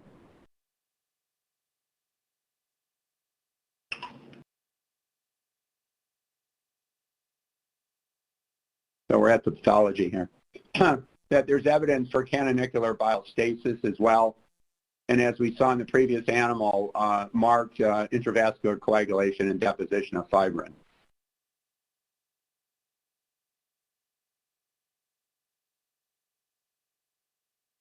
So with this as a potential model to simulate high-dose systemic toxicity of AV, we asked a couple questions. And the first one, which is a question that has been brought up by the committee on a number of occasions, is to what extent is the way in which the AAV is prepared could impact on performance, such as transduction efficiency or safety. And so this is an unpublished study that I'd like to share with you today, in which we had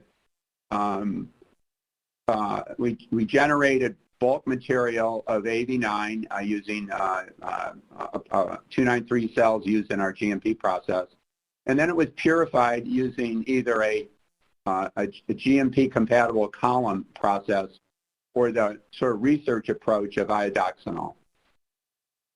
So we had 3 animals that received the column purified, 3 with iodoxanol, and these animals were dosed at a high dose, 2E14, that we thought could lead to toxicity.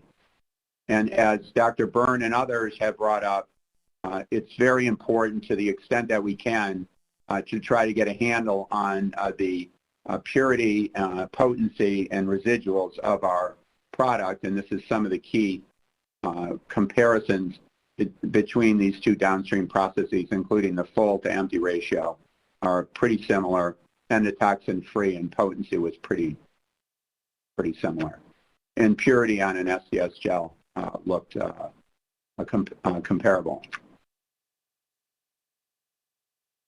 So now the characterization of that experiment, and what I have here is we've characterized the transduction profile when these animals were necropsied in heart, skeletal muscle, liver, brain, spinal cord, and the dorsal root ganglia, something we'll talk about tomorrow, in which we quantified by morphometry the efficiency of transduction.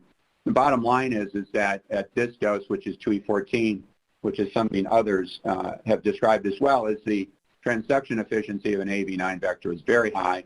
There may be some slight differences. Possibly the gradient was a little more efficient, but the efficacy profiles would be the same. But the question is, what about the toxicity? So this slide summarizes our evaluation of toxicity in this experiment. First of all animals survived, did not develop any clinical sequelae. But what about clinical pathology?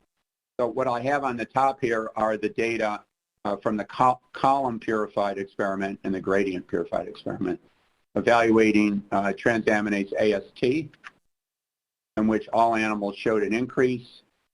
ALT, the gradient purified material may have a secondary spike. Bilirubin, elevated in the gradient generated material. And platelet reductions, again, this is all within the first week or so, were demonstrated in both processes. During this time that we were conducting the experiment, we learned of some of the data that came out of the DMD studies. So we asked the question, is there a correlation between these findings and the activation of complement? There was a modest increase in PTT. So in those same animals, we evaluated the samples for any evidence of activation of complement, and there did seem to be, at day 3, an increase in MAC SC5B, But when further analyzed for evidence of classic pathway complement activation, there were no increases, although there was an increase in complement BB in the column purified more than the gradient. And as I mentioned, there was a concomitant reduction in platelets. So we then asked the question, is there a correlation between the activation of complement, at least the alternative pathway as demonstrated by BB, and the reduction in platelets? And I'll show you that in the next slide. Another question that has come up is it possible that an activation of antibody against a vector could actually correspond to the activation of complement in the reduction in platelets and then the hemolytic uremic syndrome. And when we looked at our antibody titers subsequent to vector, that there were really no increases by day 3 where we saw the activation of complement. And while it was alternative complement, this didn't seem to explain the result. So if we summarize this experiment where we compare the two groups, column versus gradient, with respect to liver toxicity, what we do show is that the gradient purified vectors seem to have a higher increase in transaminases and bilirubin that were statistically significant in these very small groups with total bilirubin. But then when we evaluated the same animals for reduction in platelets, what we saw is that there was a greater reduction of platelets in the column purified animals that did seem to correspond with the activation of complement. And when we actually tried to correlate the increase in measures of complement activation against the reduction in platelets, it was not statistically significant, but there was a correlation. So what was interesting here is 2 different methods of purification controlled as best as we could did seem to impact on the performance of the vector with respect to safety in very different ways. Evidence of liver damage versus the thrombocytopenia and the activation of complement. So the last experiment, and I'll summarize, was the notion of trying to abrogate both or either of these toxicities with steroids, which is what is generally used in the clinic. So in this experiment, we compared at a dose of 1E14 an AV9 vector versus that PHBB vector, which at 7.5E13 showed toxicity. And then we also dosed an animal that received this more toxic vector with steroids, 1 milligram per kilogram per day, to do basically the controlled experiment on studying the steroid effect. These animals were followed for 2 weeks. So what happened was that the PHBB animal developed a severe clinical syndrome and had to be euthanized, but the other 2 survived. And when you compare PHBB against the AV9 vector in primates, very similar transduction efficiency, although this animal had to be euthanized. And when you evaluate the liver of the animal that received the AV9 vector, there was moderate to minimal degeneration, infiltrates, and bile. But in the PHBB animal, very severe hepatocellular loss, like we had seen in our initial study. But steroid treatment in this with this vector pretty much prevented these severe findings, and we had results similar to AV9. And then let's look at the biochemical, the clinical pathology data in this experiment because I think it could be an interesting experimental tool. So we're going to start with the impact of vector administration at 1E14 in terms of ALT, AST, bilirubin, and platelets. And AV9 relative to the PHBB capsid is really pretty clean. And as we mentioned, the 2 animals that received the PHBB vector developed a syndrome that required euthanasia at day 3 or day 6, elevation of bilirubin, and substantial drop in platelets. But when you treat that animal with steroids, you completely abrogate the transaminase increase. but you have no impact on the thrombocytopenia. And the PHPV animals did develop evidence for a coagulopathy, as indicated by an increase in PT, PTT, and a reduction in fibrinogen, and the steroids had no effect at all on that. So one last data slide, and then just a summary and a model, is something that has been very striking to us, which has been the impact of dose on both gene delivery and transduction and toxicity. So I'm showing you here an experiment with AV9 delivered at 3 doses, 1E13, 313, 1E14 in a rhesus macaque, and then evaluated in the heart for transduction at these 3 doses. And what we've seen in this model and many others is there's a nonlinear response in terms of gene transfer and transduction. Only a 3-fold increase leads to a greater than 3-fold increase in transduction, and even more at 1E14. And what we've done is we have generated data here comparing the ratio, the impact of dose on ALT, and this got somehow modified. But what it shows is that there's a substantial increase in the transaminase when you go from 1E14 to 2E14. And here that got somehow messed up. So our model, and then just final comments, sort of how do we pull all this together, where we start with vector, and in the clinic we observe a spectrum of syndromes, including hemolytic uremic syndrome, which we'll hear about, I think, tomorrow, the cholestatic liver failure that we just heard about from Dr. George in the dentist study, and then hepatocellular liver failure, for example, in some of the SMA studies. We think that there may be 2 inciting events with a common pathway, but that's microvascular thrombosis versus liver damage, and this could definitely be influenced by the product. But then the consequences of that, even in humans, varies pretty significantly. And in animals, it definitely can vary. And this may be more influenced by the attributes of the host. So just to summarize about attempts to model high-dose systemic toxicity in our experience with macaques, is we've asked the question, where is there agreement with at least some of the human studies? At least for the acute host response of thrombocytopenia and transaminase elevations, it seemed to simulate that. We believe that there is evidence for microvascular thrombosis in our non-human primate studies, and likely similar findings, at least in some of the human studies.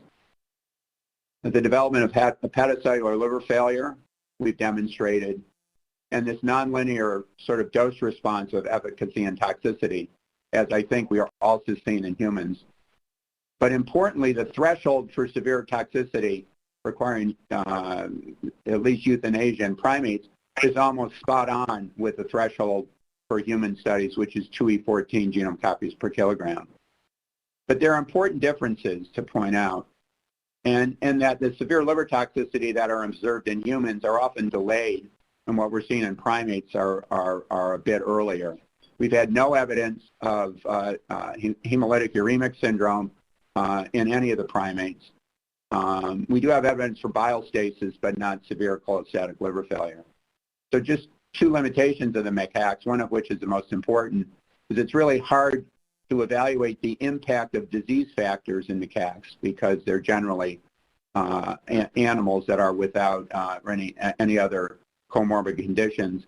The other thing that I've thought about is that when an animal, a macaque, gets sick early, what we are required to do for animal welfare considerations is to euthanize the animals. And it would be interesting if the animals receive the same kind of supportive care, pressors, assisted ventilation, et cetera, to at least allow for the evolution of these toxicity syndromes. So I think I made it through this with only a minute for questions, and thanks for your help in getting this thing rebooted. Thank you very much, Dr. Wilson. Thanks for persevering. So what we're going to do is shorten the break to 5 minutes to allow setup for the OPH period. So we do have 5 minutes for questions. And so let's go to our first committee member who's got their hand up, and that's Dr. Zeiss, please.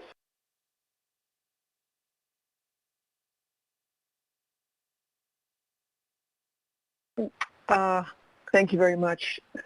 Dr. Wilson, I wonder if you could speculate on the species differences in the tendency to get this acute fulminant hepatic necrosis across dogs, pigs, macaques, and humans. Yeah, I think, so our experience in dogs, we've worked with Charles Beat on this, as opposed to virtually any other species, is the tropism for AAV vectors across all multiple serotypes is far less. So the biodistribution in dogs has been, our experience is less. We've only done limited experiments with respect to high dose, and these are young porcine models. And those animals got very sick because of severe DRG toxicity before we could actually evaluate other parameters. So, you know, each one sort of has its own story. And the other model that you described was what, or you asked me about? Well, on the surface, it would appear that there are greater similarities between macaque and human, and I wonder if some of that relates to interferon responses, which we know are evolutionarily diverse across species.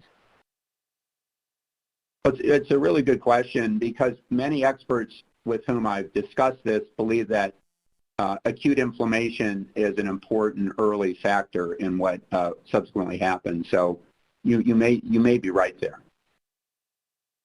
Thank you. Great, thank you very much. And we also have time for a question from Dr. Bruce. Dr. Bruce, please.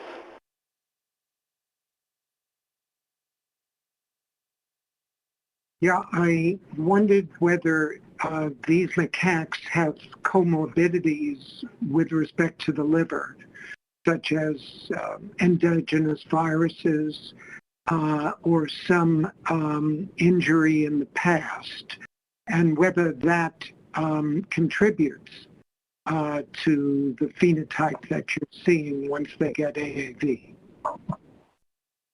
Yeah, they are captive bred, but they're outbred, and they're not, and they come to us with a history for sure.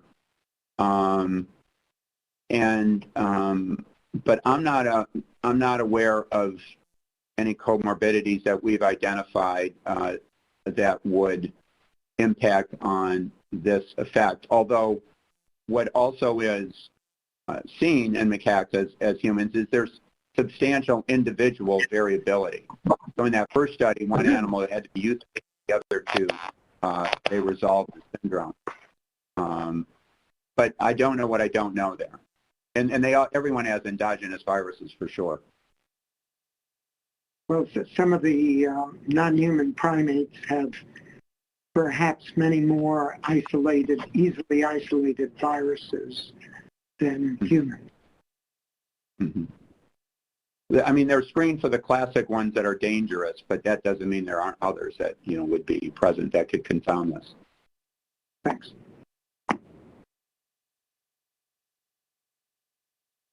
All right, thank you very much. I think we've taken care of at least the burning questions right after the presentation. So we're going to take about a 6-minute break until 5 after the hour, and at that point we'll begin the open public hearing, and then we'll go on to the panel discussion questions. Thanks again.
All right, thank you and welcome back from that short little break. Again, thank you for understanding when we had those little technical difficulties with the presentation on Dr. Wilson, but Dr. Wilson did a great job ad-libbing, and great job to our board members as well. So now we're going to hand it back to Dr. Butterfield as we start with our OPH session. Dr. Butterfield, take it away.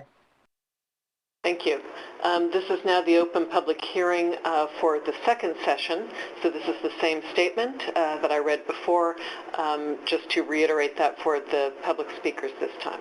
Welcome to the open public hearing session. Please note that both the Food and Drug Administration, FDA, and the public believe in a transparent process for information gathering and decision making.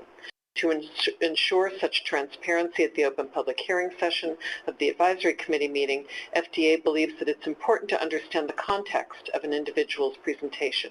For this reason, FDA encourages you, the open public hearing speaker, at the beginning of your written or oral statement to advise the committee of any financial relationship you may have with the sponsor, its product, and if known, its direct competitors. For example, this financial information may include the sponsor's payment of expenses in connection with your participation at the meeting. Likewise, FDA encourages you at the beginning of your statement to advise the committee if you do not have any such financial relationships. If you choose not to address this issue of financial relationships at the beginning of your statement, it will not preclude you from speaking. Thank you. Let's begin. Gerard? Thank you very much, Dr. Butterfield. For session 2, we have 3 OPH speakers. We will start with the first, which is Dr. Kaczmarek from Indiana University School of Medicine. Dr. Kaczmarek? Thank you. Can you please move to my title slide? Thank you. Your title slide is there. Thank you. Good afternoon again. My name is Radek Kaczmarek. I am honored to present again today on behalf of the National Hemophilia Foundation, Hemophilia Federation of America, World Federation of Hemophilia, and the European Hemophilia Consortium. And thank you for this opportunity. Next slide, please. So as I mentioned earlier today, hemophilia is a deficiency of coagulation factor 8 or factor 9, which results in prolonged bleeding. AAV vectors used for gene therapy of hemophilia carry factor 8 or factor 9 transgenes to hepatocytes. Notably, factor 8 is naturally expressed from liver sinusoidal endothelial cells, as Dr. George previously mentioned, not from hepatocytes. Next slide, please. Several ongoing phase 3 programs have shown great potential and generated a lot of enthusiasm in the hemophilia community and continue to do so. This community has long awaited gene therapy as potentially the ultimate cure. However, there are several questions that remain unanswered.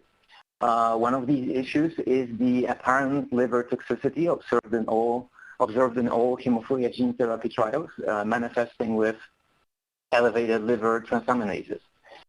These elevations are generally considered mild and transient, 1 to 3-fold above the upper limit of normal.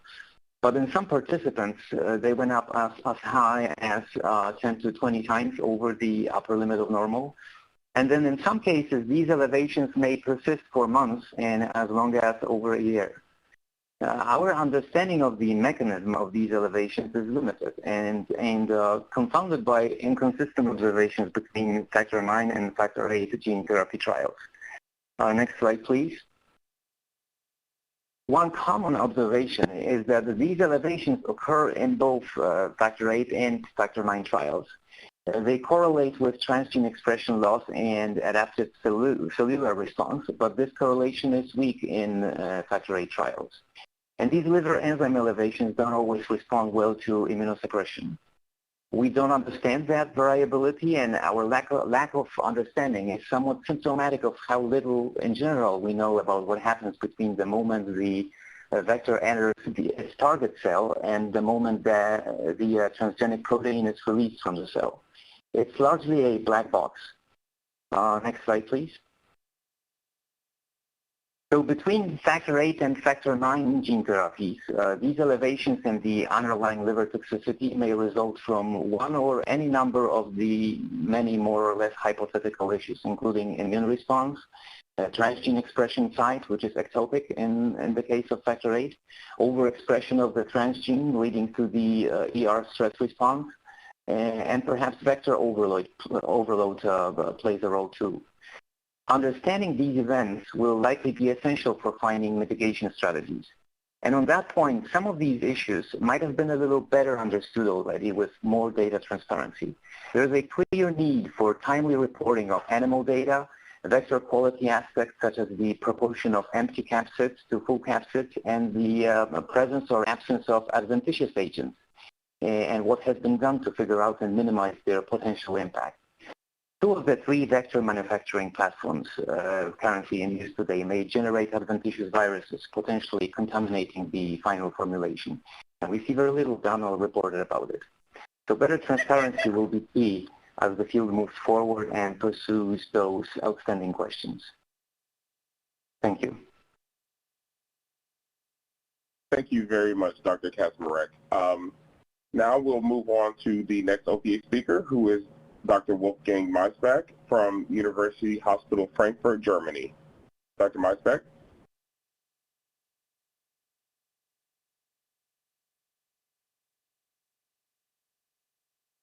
Just a moment, we want to make sure we have them connected properly. Hold on a minute. You hear me? Dr. Maisbach, are you there? Yes, I can hear you. Now, if it's okay, can you hear me? Yes, we can. Okay, great. So I would like to start my presentation about hepatotoxicity and AAV gene therapy trials of hemophilia. With the next slide, you can see my disclosures. The next slide, please. Now, there is a great variability of liver function abnormalities, but they have in common that they present with ALT elevation, mostly mild or moderate. And in all cases, this is asymptomatic and transient and detected by routine follow-up investigations. It's mostly that they occur the first year after treatment, mainly the first weeks.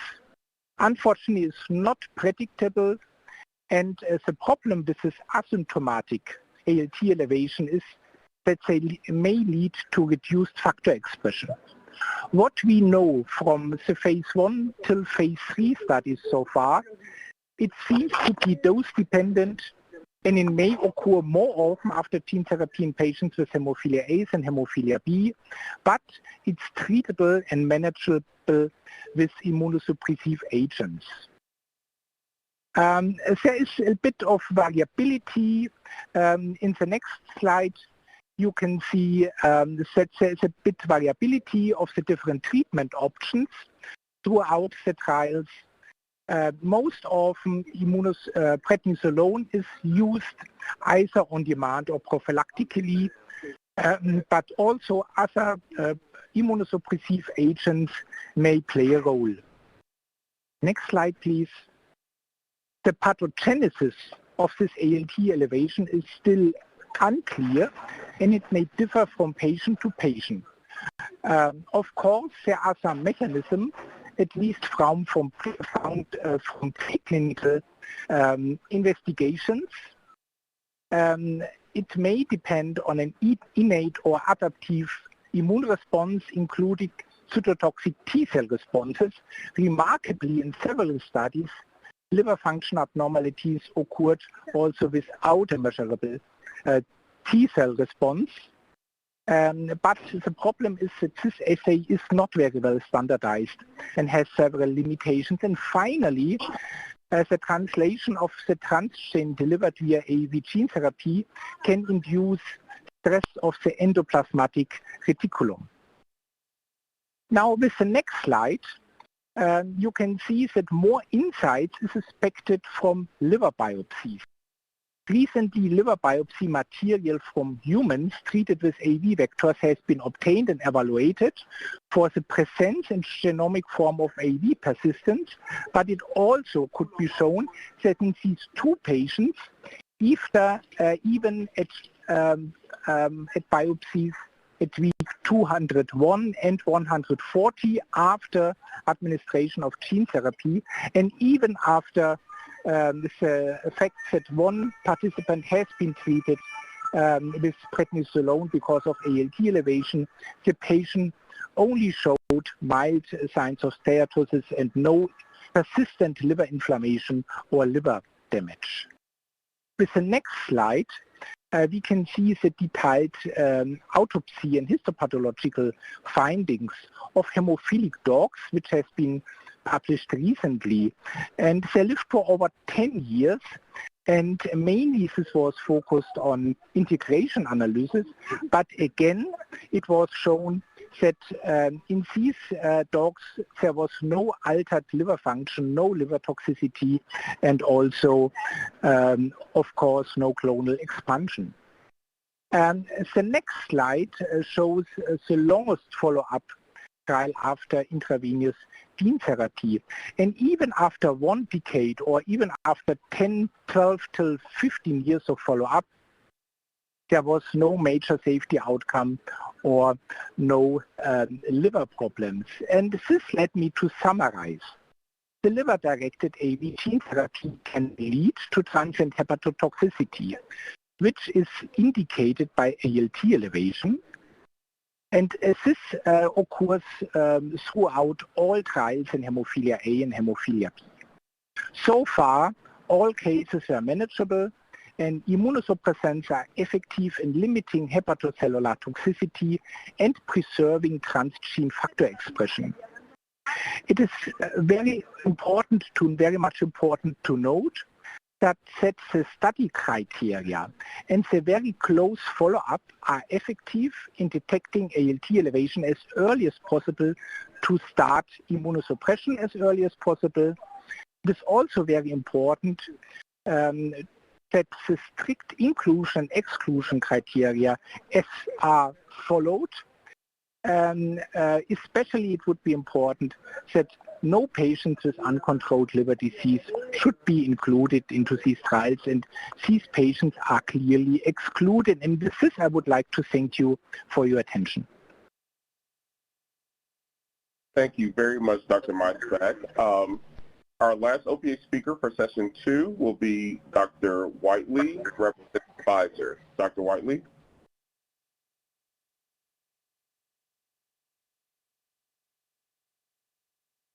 Can you hear me?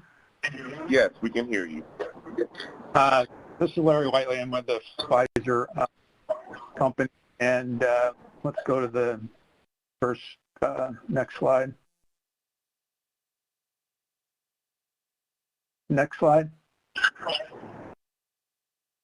All right, so I want to make the point when we're talking about liver toxicity that we distinguish between the acute severe liver toxicity as discussed by Dr. Wilson and the more delayed toxicities that we're observing in people. I think that's, in our view, there are two different mechanisms. So and I'll present some data here on the acute liver toxicity in monkeys. And we initiated a study using an analogous vector to ones used by Dr. Wilson to assess whether we could see the same thing in a cynomolgus monkey, since his work was done in rhesus, and cynomolgus is the standard non-human primate species that we typically use for non-clinical safety assessment. And the bottom line conclusion was that we were able to reproduce the acute liver toxicity in cynomolgus monkey, and in our experience with this, it only takes a few animals to identify this potential risk for a given gene therapy. And then just to further emphasize the distinction between the liver toxicity or elevations in liver enzymes that we're seeing in our hemophilia trials that are thought to be cell-mediated, they typically occur several weeks to months after dosing. They're not predicted by the non-clinical studies that have supported the development of these. And in most cases, particularly for hemophilia B, they are managed well by steroid intervention. And there is some indication that factor VII gene therapies are different from hemophilia B. With factor VII, you're seeing these low-grade prolonged elevations in liver enzymes that may be not necessarily associated with a cell-mediated response, but might be related to a stress, ER stress response related to the factor VII production. So next slide.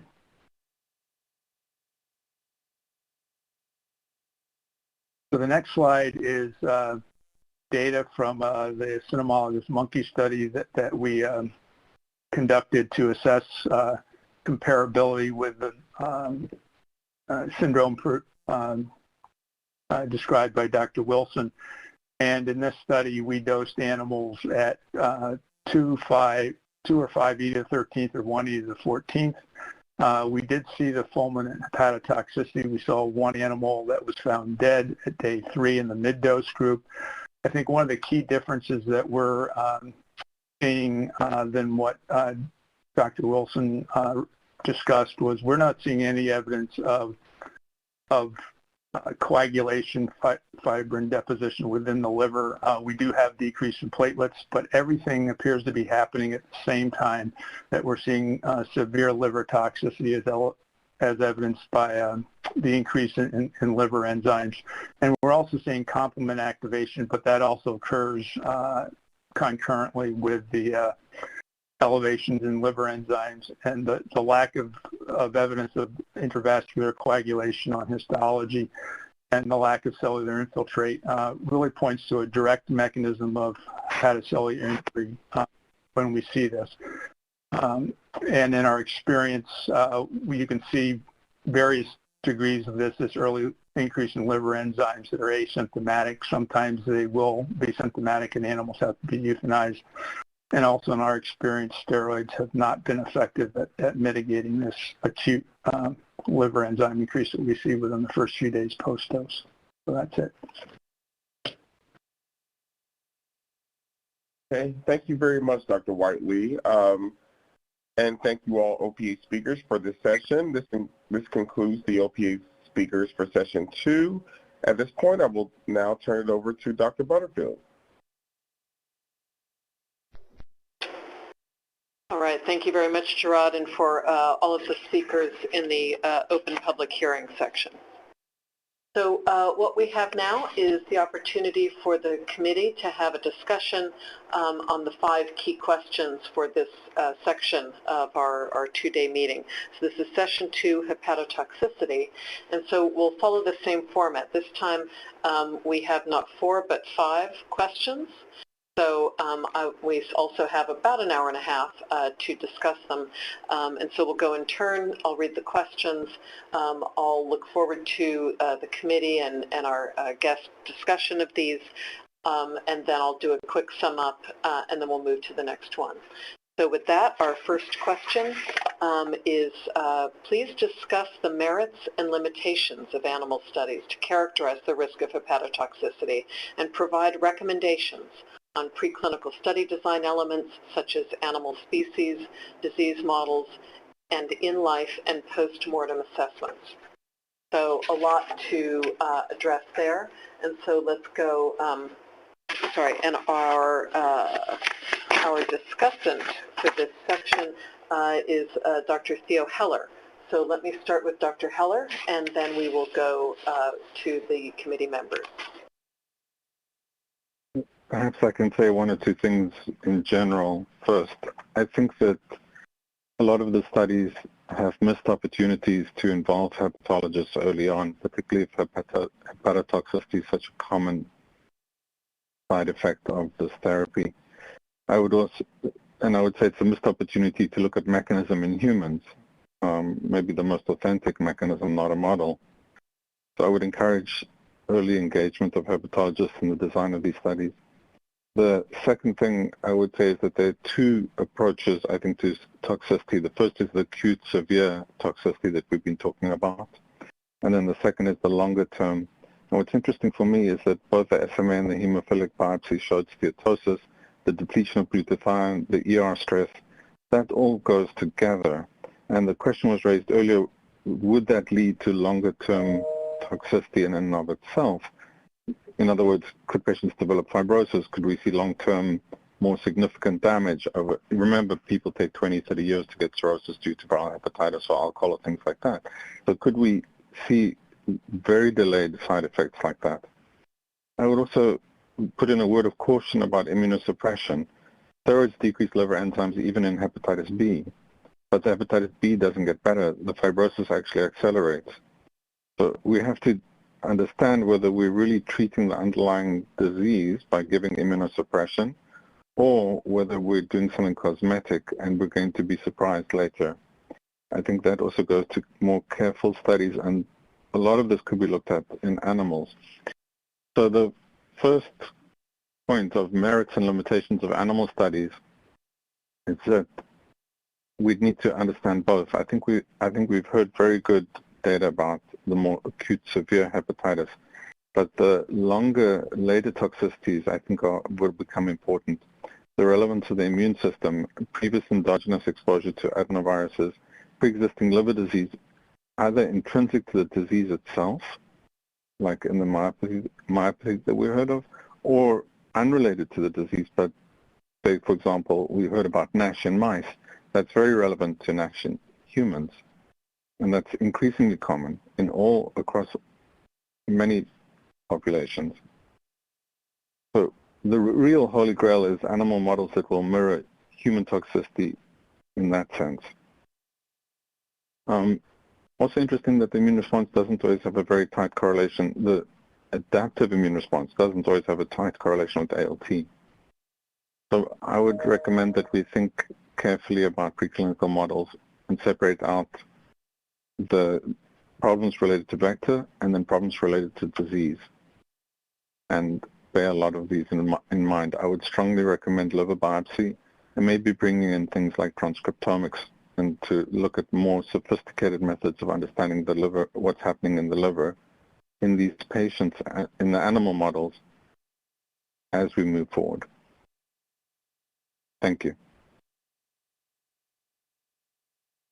Thank you so much, Dr. Heller, for initiating the conversation. So let's move to some conversational points and discussion from the committee members. Dr. Burns, Dr. Ken Burns. So we have two Burns and a Burn, so trying to differentiate.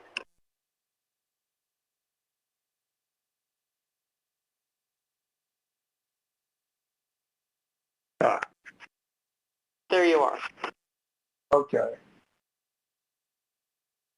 Yeah, I really worry about the animal model studies as really good models for what to expect when we start treating patients, and I think that's really been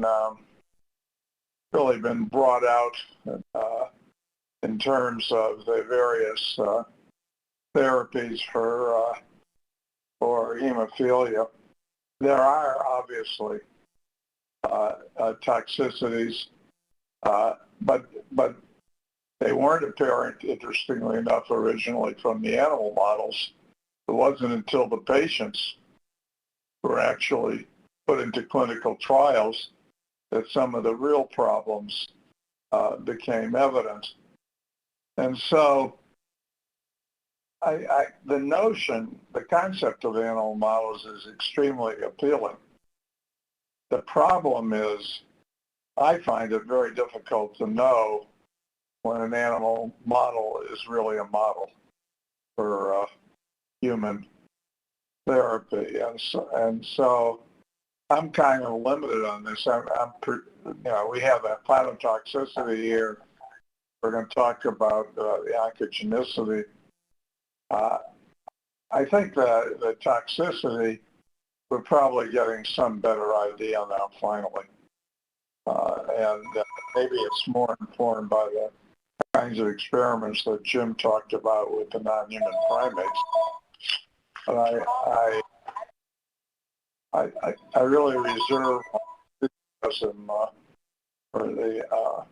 for going all out on the animal models, because I don't know quite what it tells us. I mean, anytime we'd start treating a patient, I would hope that we're monitoring that patient long term, just in terms of following the patient in the clinical sense. And that could easily include a lot of things we're talking about in terms of looking for these toxicities. So I'm up in the air at the moment in terms of this question. Not that we're not going to use animal models. I don't have any question about that. Thank you very much, Dr. Burns. Dr. Zeiss.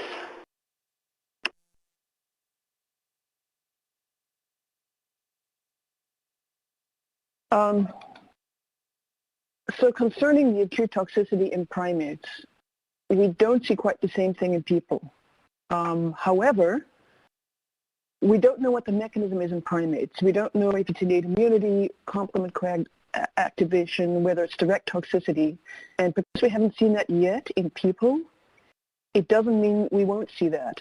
And we need just one death of that kind of nature to derail the whole field for several years. So I think they are worth studying. And I think that they are worth keeping alive, potentially through long-term ICU-type treatment. And there certainly are examples of animals being sedated and intubated for a week that would allow you to follow some of this pathology and clinical course and do serial biopsies before euthanizing the animals, or even seeing if they recover.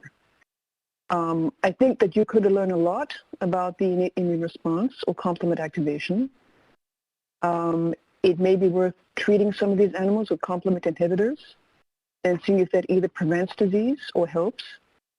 And I think the animals could be well used to look at DRG toxicity at the same time, because both are issues.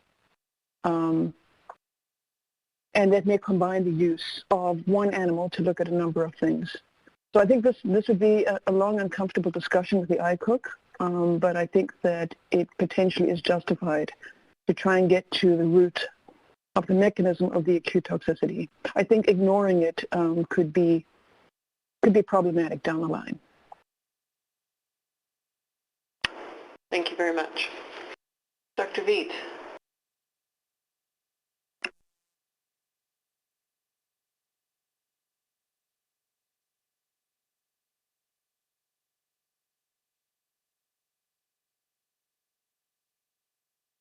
I would tend to agree very much with what both Dr. Zeiss and Dr. Burns said. One of the questions, or two of the questions that I have is, what do you do if there's no decrease in the ALT in some of these prednisone-treated animals or treated people? How do you respond to that class of patient who is having continued elevations in transaminase levels and has no response to the prednisone? And that was brought up in a number of cases that it wasn't always effective. The idea of switching to something like tacrolimus or switching to everything else has its own level of sort of basic medical care without a reason of the mechanism behind what's going on. So I think there is still very useful work to be done here. And as Dr. Zeiss said, all you need is a small group of patients that you don't understand, who are then not responding to therapy and end up in a spiral in these chronic instances, that will be a problem. I think it also brings up, according to what responding to what Dr. Burns said, in the few cases where there are naturally occurring animal models, I think the idea of using those models to understand why cholestasis might develop in a chronic case, why transaminase levels and hepatotoxicity in terms of cell death might occur. I think there is a great use for the naturally occurring models, but again, it requires, it sounds like from the human studies, long-term therapies and long-term studies to try to evaluate them. So I believe there is still some merit for long-term studies in these animals, and one of the things I throw out there is potentially long-term studies of animals that have potentially no immunosuppressants put on them to see what develops and to try to understand more of the mechanism in the chronic cases as well as trying to understand whether there's a potentially better therapy than throwing prednisone at them. I think those are the main topics I just wanted to bring up. Thank you. Dr. Barry Byrne, please.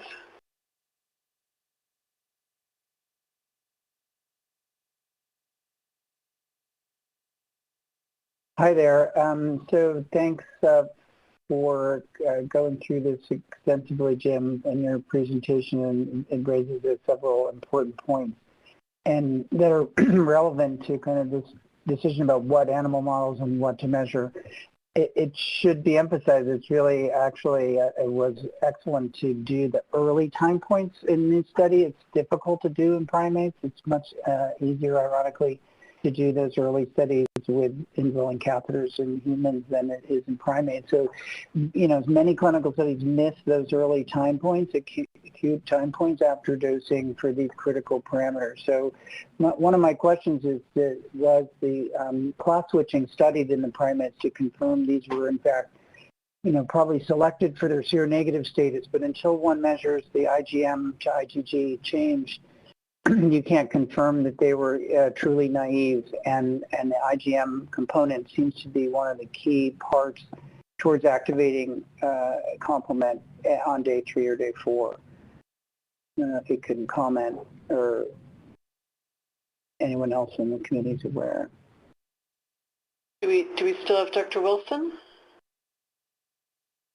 Do you want to address that?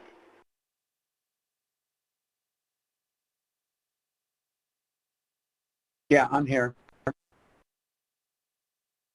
Can you hear me?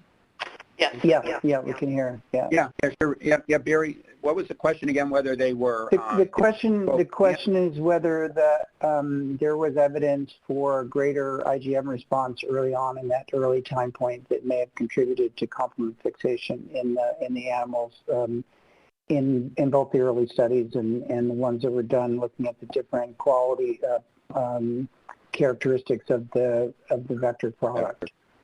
Yeah, we screen them all for neutralizing antibodies to be negative, but they weren't stratified according to binding antibodies because almost all attacks have some level of binding antibodies. So another variable could be the level of binding, and I know that's something that the field is considering, and that would be another way to kind of take that experiment to the next level, because it may be binding that could activate complement, not necessarily neutralization. The study that we... Correct, because the neutralizing assay doesn't differentiate IgM from IgGs, you know, so that probably is a critical point, but really important to look at those early time points, so I do appreciate that. That's an important aspect of any of these primate studies, that it adds to the difficulty of doing them carefully. Yep, good suggestion. Okay. I would say, too, I have another point about what should be measured. You know, it's really critical to know what to measure at what time, but we focus a lot on transaminases, and sometimes there aren't concurrent GGT measurements or GLDH that help confirm that those evidence of cellular injury are specifically from hepatocytes. So it's probably going to be important also to measure CK and troponin at these time points, because the membrane attack complex can damage muscle in the same way it could damage liver. And I think it was correctly stated, you know, really have to think of these as the acute toxicities that occur within the first 5 to 7 days, and those chronic toxicities that are more related to cell-mediated immunity. But the early time points are clearly all innate responses that actually amplify the adaptive response that occurs later. Great, thank you very much. And then we have Dr. Venditti next.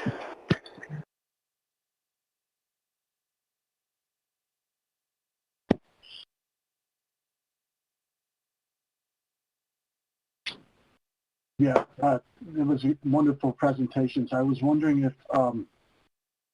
if there are the experiment of giving a huge capsid load of either AAV8 or PHPV, something that someone did, or would be worth considering in the primate studies, which have been fairly extensive, to see how much of this is a capsid-mediated phenomenon.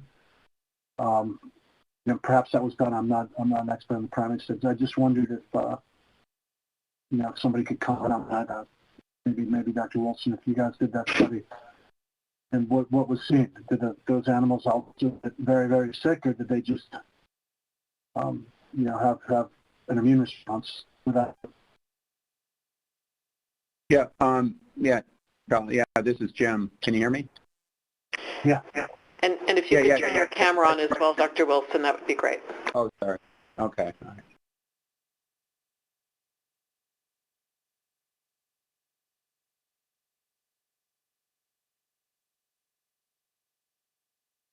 I will. Okay. You can talk while it comes up. There it comes. Okay, got it. All right. We have not isolated just capsid and done the same experiment. That has not been done. It's a little hard to quantify and to compare apples to apples since we quantify the capsid by genomes. But another way to look at that could be you don't enrich for fulls, and you evaluate a dose that has a lot of empties versus one that doesn't, because that's driving a lot of the product specs, and that would be a good experiment. Wouldn't be that hard to do. Thank you. Well, great. Thanks very much for that discussion. And so if there are no other new points, let me try to summarize this for question 1. So in terms of merits and limitations of animal studies for the risk of hepatotoxicity, the reviews, as always with animal models, was mixed, but there were several on the committee that felt that animal models could be were better already for acute rather than long-term toxicity analyses, and that animal models could be better utilized for those long-term studies, following them longer later in the disease or toxicity state, longer into their treatment, and that could be an opportunity to learn more about mechanism for both acute and the more long-term effects. There was a call for earlier engagement of hepatologists to look at more in depth in the human patients to really learn as much as possible from their perspective in the human patients. And then in terms of additional assessments, the immune studies that have been done to date could be built upon, given the complexity of the immune response and the number of things that there could be an immune response to. So class switching, for example, could also be examined. And then additional assessments could include some muscle toxicity instead of focusing more exclusively on liver toxicity measures. So is there anything else to add to that? I see hands up from Dr. Venditti.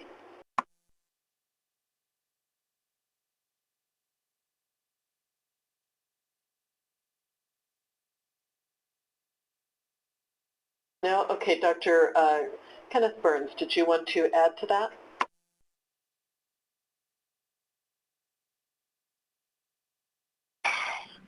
Yeah, I wanted to raise a question about what I've heard.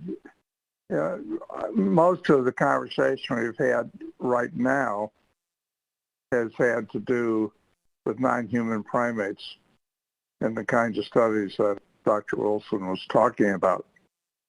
And so the question is much vaguer than that. And so I think one of the issues is to what extent are we talking about all kinds of animal models, or are there better animal models? And I think that it might be really useful if we were to define somewhat more or suggest somewhat better which kinds of animal models we think would be more useful.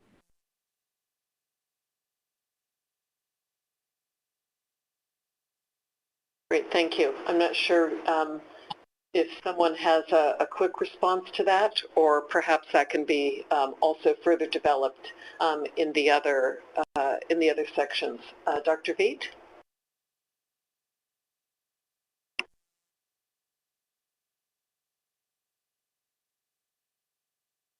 In response to Dr. Burns' comment, I think that this wonderful opportunity with the hemophilia dogs, that's been a wonderful opportunity to study and to compare to humans. I think in many of the lysosomal storage diseases, there's also a large cadre of affected dogs that can be used and studied and compared chronically to long-term cases. I think those are particularly excellent because they tend to be phenotypically so similar to the human diseases because they have the same, we discover them by having the same phenotype. I think Dr. Wilson's comments on differences between dogs and between people is very relevant, but I think that in the few instances where we're lucky enough and fortunate enough to have naturally occurring models in large animals, such as in the hemophilic dogs, such as in the muscular dystrophy dogs, such as in many of the lysosomal storage diseases, I think it's possible to get at these questions because the science is so much more advanced in understanding physiology in dogs, for example, than it is in pigs. So I think those would be the ones that would be predominantly the most useful for comparison, and I think letting people know that those are available and studies can be completed in a lifelong history of a dog in 10 years, I think have their own merit in this field of models that could be used. Thanks so much. All right, let's move to our second of 5 questions for this session 2 on hepatotoxicity. And that is, how should patients be screened and categorized based on their risk for developing liver injury before AAV vector administration? Please discuss whether pre-existing hepatic conditions may predict for the risk of serious liver injury. And so let's begin with Dr. Heller, please, as discussant. I think this is a very important question, and I think this is where careful evaluation is essential, and not to just rely on liver enzymes, but on a more formal assessment. FibroScan was mentioned earlier, non-typical liver enzymes were mentioned. I think that the differences in toxicity between the different diseases that we heard about earlier most likely relate to underlying liver disease. So I think patients should be very, very carefully screened and categorized, and the concept in hemophilia of not enrolling people with fibrosis, with bridging fibrosis or greater, is something that could be emulated in other diseases. And I think that we have strong suggestions that pre-existing hepatic conditions may predict the risk of serious liver injury in multiple human models, which would make this even more important to do carefully and not to just rely on fluctuating enzymes or bilirubin and then enroll patients when they're normal. I'll stop there. Oh, I wanted to add one other thing. Previously, the question of prednisone was raised, and then patients who don't respond to prednisone. I think this is an important category in thinking about it because those are the patients with non-immune mediated injury, and that's an opportunity to tease apart different mechanisms. Great, thank you. All right, that starts us off. Dr. Ruth.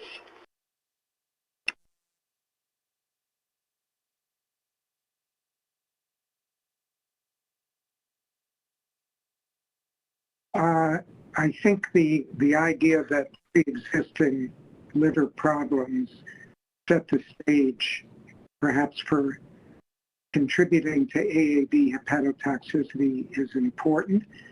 And when it comes to investigations of animals, it might be valuable to not only use the AAV on the animal, but also perhaps in addition stress the animal a little bit.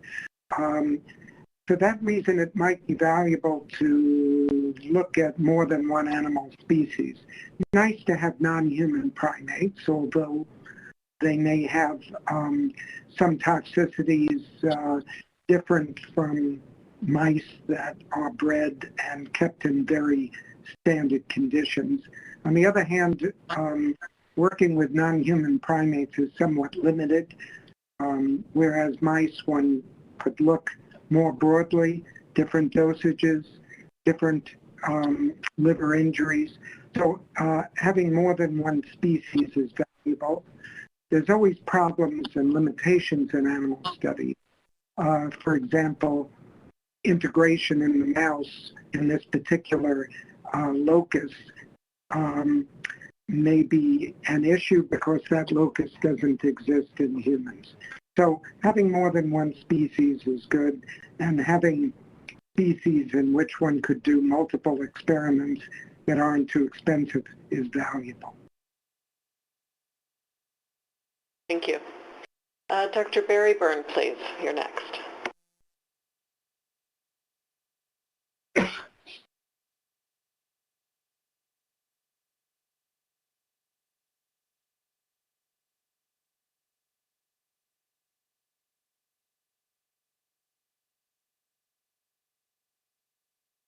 Can't hear you yet. Do you have your phone muted, sir? Sorry about that. I'll just comment from questions that were raised during Lindsay George's presentation regarding the MTM study.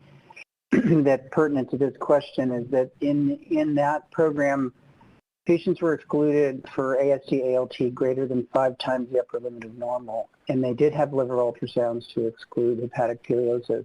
Recently, the exclusion criteria has been changed to exclude those with any clinically significant underlying liver disease. Of course, that's partly in the opinion of the investigator and their consultants if they involve them at screening.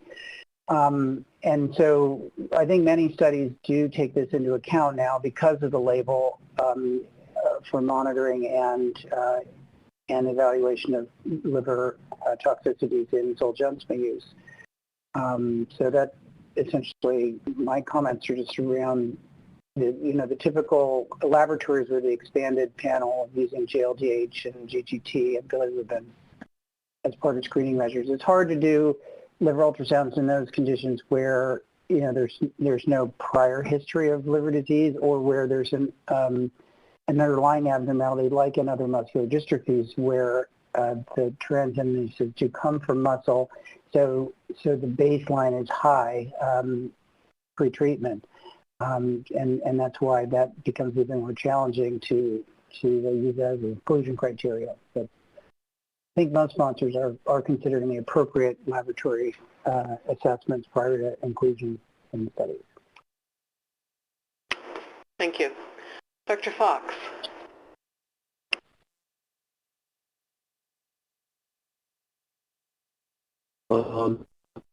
Thank you, Butterfield. I was, my webcam has started. I'll start my webcam. I was kind of struck by what Dr. Zeiss had said and Dr. Wilson's response about the antibody tests and the fact that it was a viral neutralization test. And I'm a little bit naive in terms of what screening is done for patients that are enrolled on these trials. But thinking about what titers or what types of antibodies might be there that might fix complement, are these all viral neutralization tests? I wonder if somebody can respond to that, and whether or not there are subclasses of immunoglobulins that are characterized in patients that are enrolled in these trials for potential complement fixation. Thank you. Does someone want to jump in to specifically address that before we move on? Sure, I can comment. So, and this also pertained to a question that came up during the first invited speaker. So the inclusion criteria for commercial Zolgensma use, for example, requires the total binding antibody to be less than. Can you hear me now? Yes.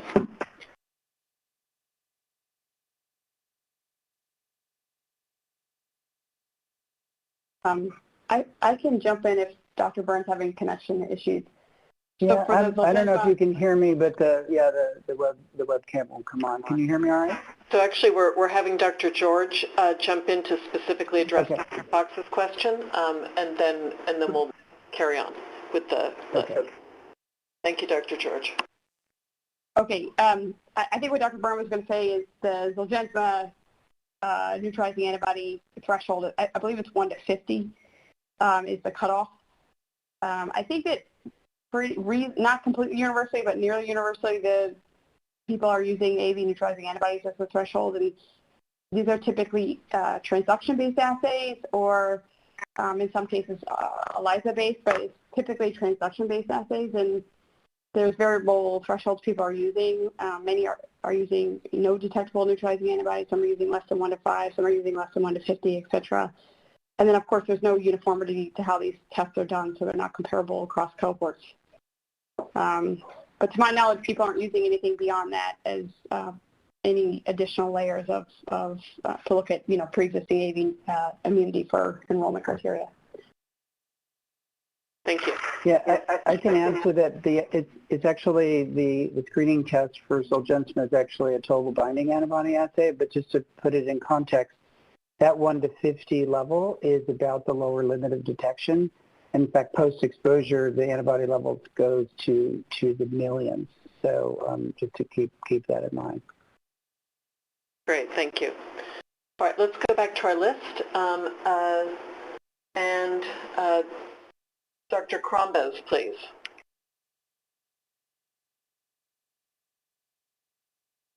Great, thank you. I agree with the opening comments on ALT and AST and the limitations. I think while it may be good to monitor for patients post-dose, I think with inclusion and exclusion criteria, you do need to go far beyond that. I can't claim to have seen all inclusion and exclusion criteria for active studies or studies that have been completed, but I do think most of them do exclude any patient with active liver disease or long-standing hepatic disorders.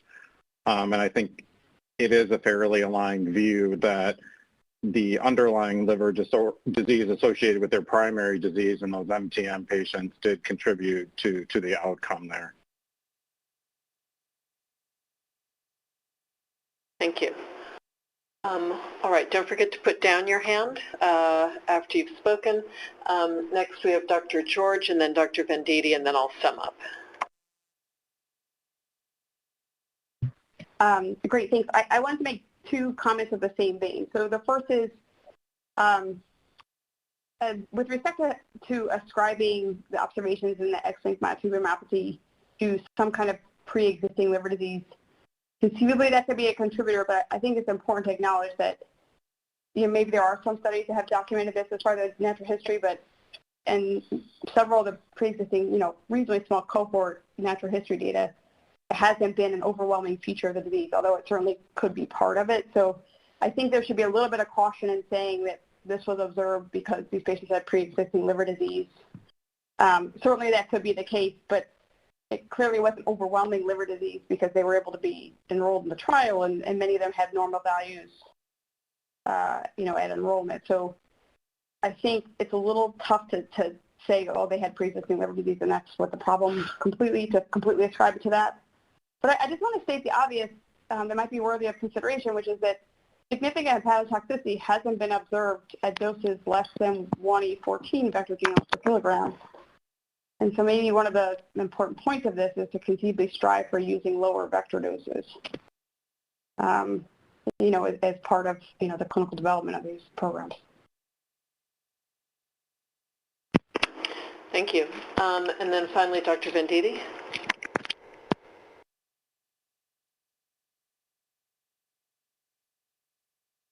Yeah, I was just going to offer a comment related to the pre-existing hepatic conditions. Again, from the perspective of inborn errors of metabolism, I think there are a number of inborn errors of metabolism where patients, as part of their underlying condition with acute liver failure, and the ones that come to my mind, of course, are the urea cycle disorders are at the top of the list, with OTCD having that as part of the presentation in some patients. And then also other disorders in the urea cycle, almost all of them have had some form of chronic liver disease, succinic acid urea. Of course, in those patients, they can almost have a primary cirrhotic-like syndrome.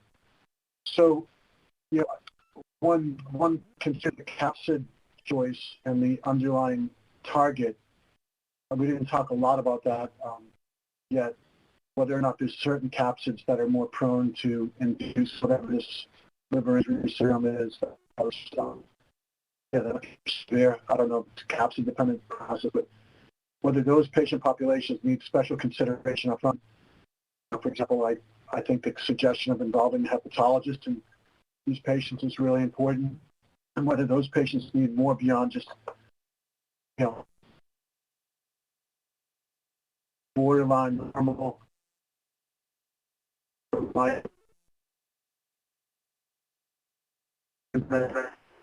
I'm sorry, you're cutting out. Many patients can have at baseline abnormal, AST, ALT, and that's where they live. And that urea cycle disorders and other ones I think of are glycogen storage diseases that I think there has to be special consideration about these patient populations. And whether there's a capsid metabolic disorder interaction that could precipitate an acute liver failure is something that we should try and look out for in the trials. And again, whether or not just, quote unquote, cellular liver screening in some of these patient populations is enough, or we have to go beyond that, mitigate risk. It didn't come up, but certainly for some groups of patients, this could be a really important consideration as we move to the trials, different serotypes and different products.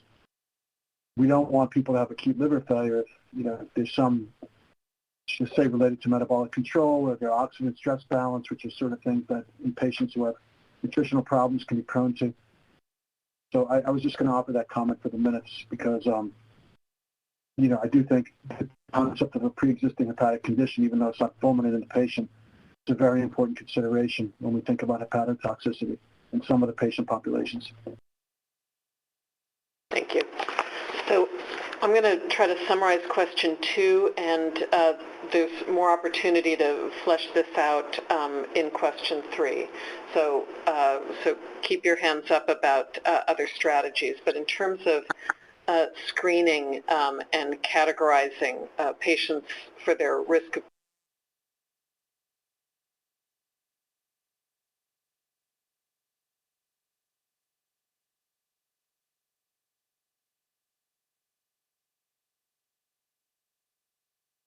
we lost your phone, Dr. Butterfield. We lost your connection.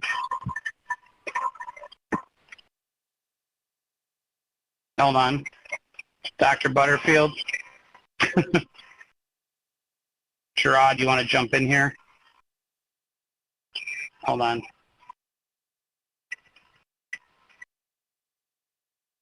I'm trying to get her attention. Here.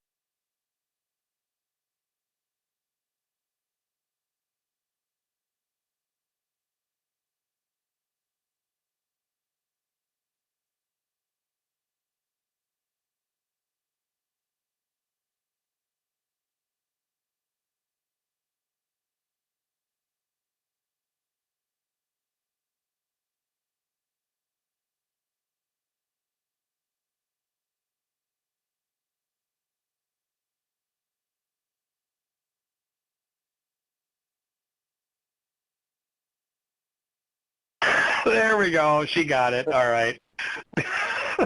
So she's coming back in. Okay.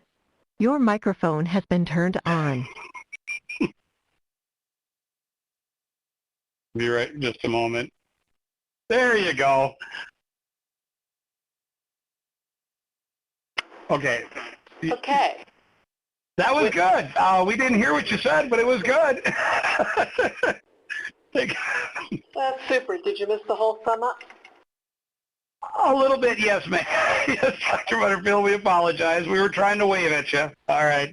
Yeah, dug into my notes. Apologies. All right, I'll be brief. So yes, pre-existing hepatic conditions are important and can predict serious liver injury. One such criterion that was mentioned was bridging fibrosis as something that might preclude treatment, but really there are a lot of opinions about what does and doesn't constitute a condition, given the diverse clinical settings in the different disease states that could all lead to different baseline characteristics. So there is human data here to learn from. We do need careful screening, and we need to focus on more than just fluctuations in blood work. And of note, both total antibody and neutralizing antibody measures are performed, but how they're performed and their cutoffs and acceptance criteria are all variable, so there might be some standardization opportunity there. All right, that's the short version. So our next question gives us more time to sort of dig into this. So are there any quick comments here, or shall we move to the third question? Okay. All right, then the third question is really also thinking about what we should do before or after.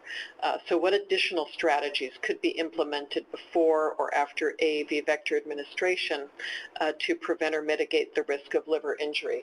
And so let's go to Dr. Heller to start us off.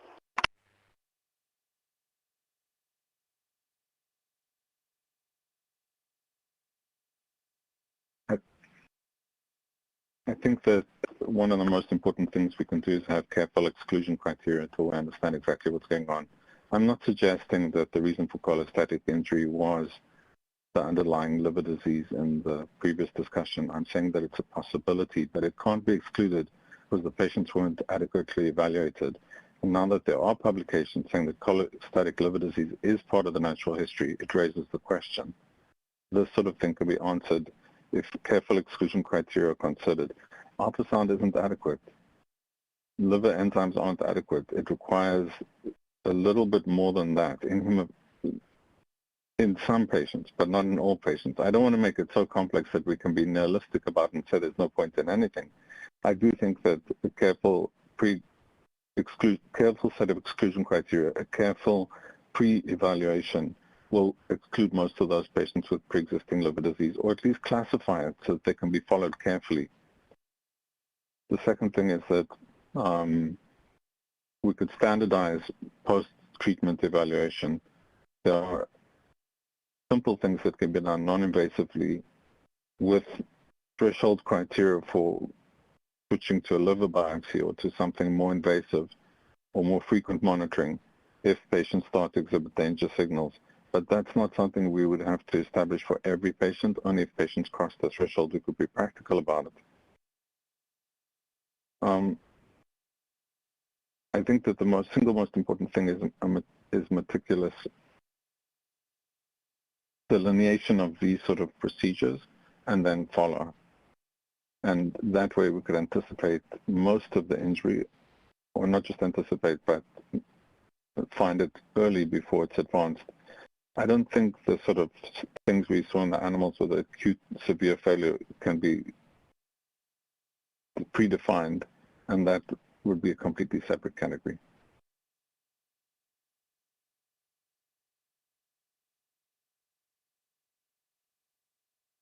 Great, thank you. All right, let's go to the committee discussion. Dr. Crombez, please. Thank you, and I think applicable here, but I think harking back a little bit to what Dr. Venditti was talking about, or at least raised a question in my mind. And if we need to think about patients with pre-existing liver conditions and at least two different, maybe more than that, but at least two different buckets, and using his reference to patients with urea cycle defects, and particularly OTC, where those patients really have elevation in liver function tests only when in metabolic crisis, but when well managed, not really showing those signs and symptoms. So really almost a secondary part of that disease and more related to the metabolic decompensation, and really trying to dose those patients when they are clinically stable. And I think that probably applies to a handful of inborn errors of metabolism versus those diseases who have primary, I guess what I'll call primary liver disease, liver signs and symptoms that are really core to their disease. And even if they're not showing elevated biomarkers or other lab tests, they maybe are still predisposed or more at risk with dosing of gene therapy. So in my mind, looking at those patient populations a little bit differently. Thank you. Dr. Heller.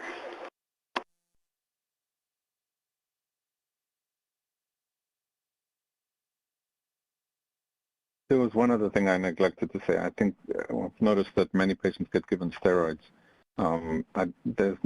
I'd like to see the evidence for that. There hasn't been, I tried to look through the literature. I didn't see any real evidence-based approach. The assumption then is that everything is immune-mediated and adaptive immune-mediated. But it would be nice to use animal models perhaps to tease some of that apart, because I'm not sure that giving steroids to everyone prophylactically really makes a difference. And we've seen that despite steroids, some patients have persistent elevation in their enzymes. So I want to be careful not to make steroids mandatory or pre-mycophenolate or mTOR inhibitors a standard approach to these patients without understanding more. Thank you. Does anyone want to comment on the point about steroids?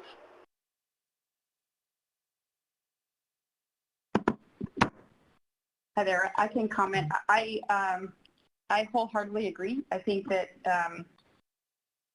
I can't speak for all the scientific rationale that's gone into all the clinical protocols, but I think overwhelmingly there's been a knee-jerk response that when you see LFT elevations, it's a so-called capsid immune response. But clearly, you know, I mean, there's some evidence of that, and certainly in some of these trials, but then there's clearly diversion from that in other work. And so really understanding the etiology of what's going on is probably quite important. And then lastly, you know, in some cases it's either not working or not having any difference, and also it's not insignificant to have patients on steroids for, you know, several months, in some cases over a year, particularly in the SMA baby. So no, I think that's a great point.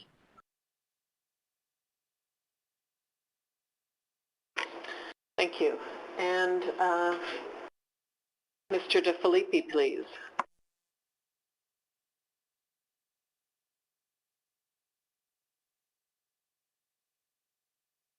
And we can't hear you yet.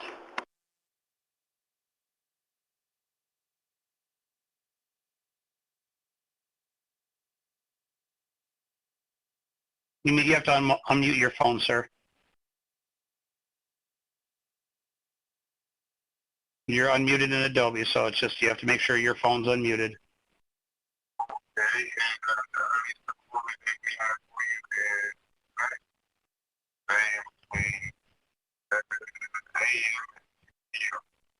Today? Okay, I mean, if somebody wants to come yet today, that's fine.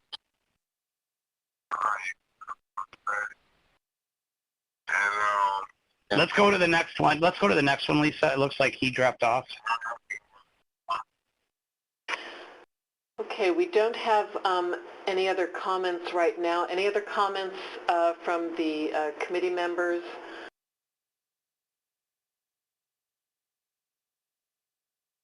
Okay, I'm not seeing any other hands up, so I can try to summarize this question and its discussion while looking up periodically to make sure I don't go quiet. Okay, one more comment from, okay, here we are. So first Dr. George, and then we'll finish with Mr. DeFilippi, who's called in again. Dr. George.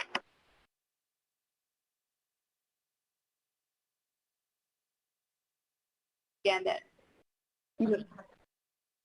the toxicity that's been observed has been observed in the higher doses of AAV vector used. So it seems like a potential mitigating strategy certainly could be using lower vector doses.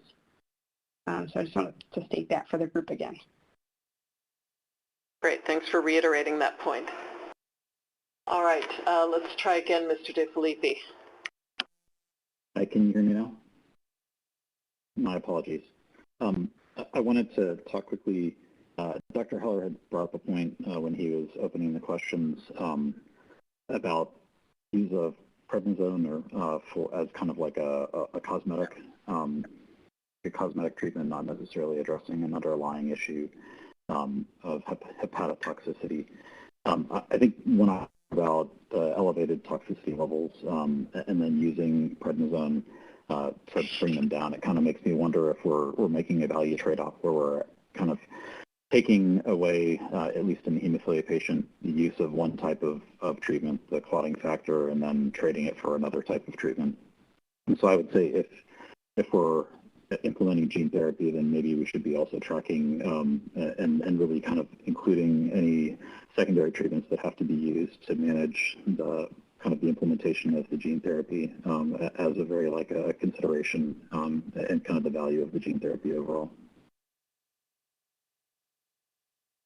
Thank you.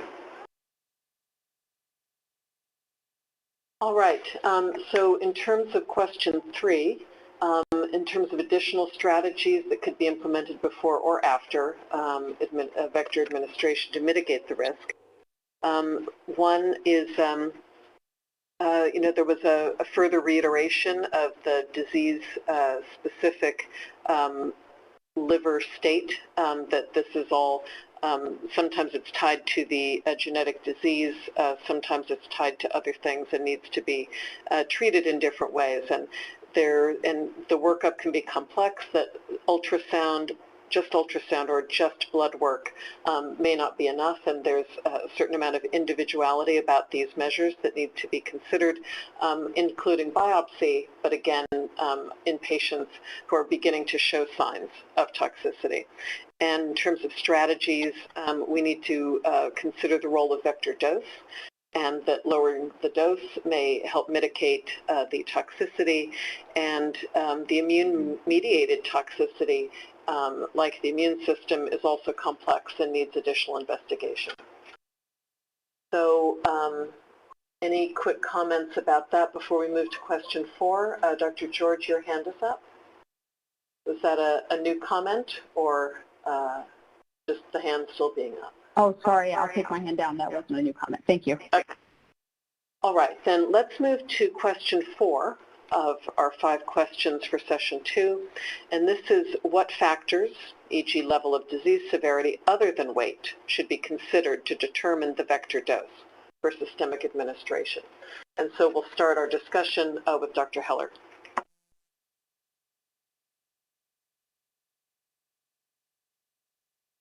I think this is beyond my expertise. It's not really liver related, so I'm going to keep my comments short. The only thing I will say is that the site is obviously important. If you're injecting it to the eye, it's very different to giving it intravenously. Thank you. So let's hear from thoughts from the committee about what other factors other than weight should be used to determine dose. Dr. Barry Byrne, please.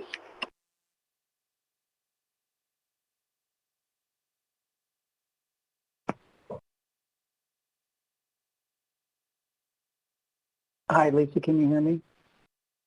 I can hear you. I can't see you, but I can hear you. Yeah, the camera's not coming back on, but that's okay.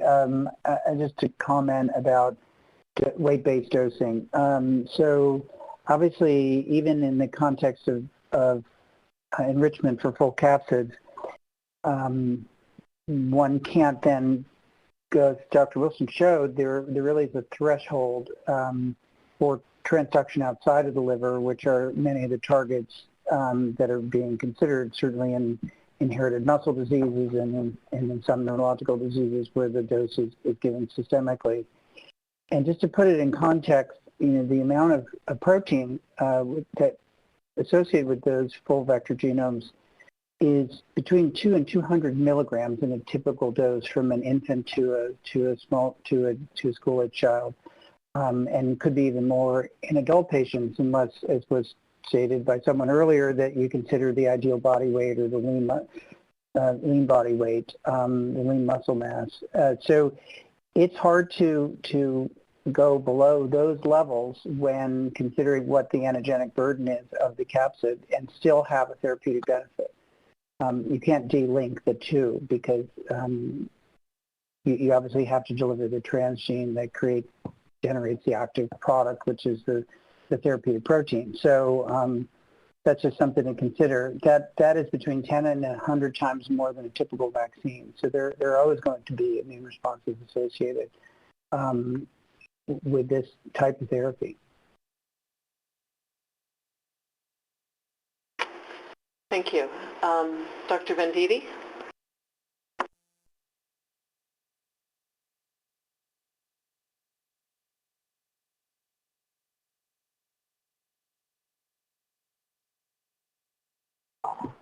Yeah, I was going to add the comment that, again, in the pediatric population, particularly in those patients, many that have neurologic conditions or metabolic disorders, have grossly abnormal BMIs.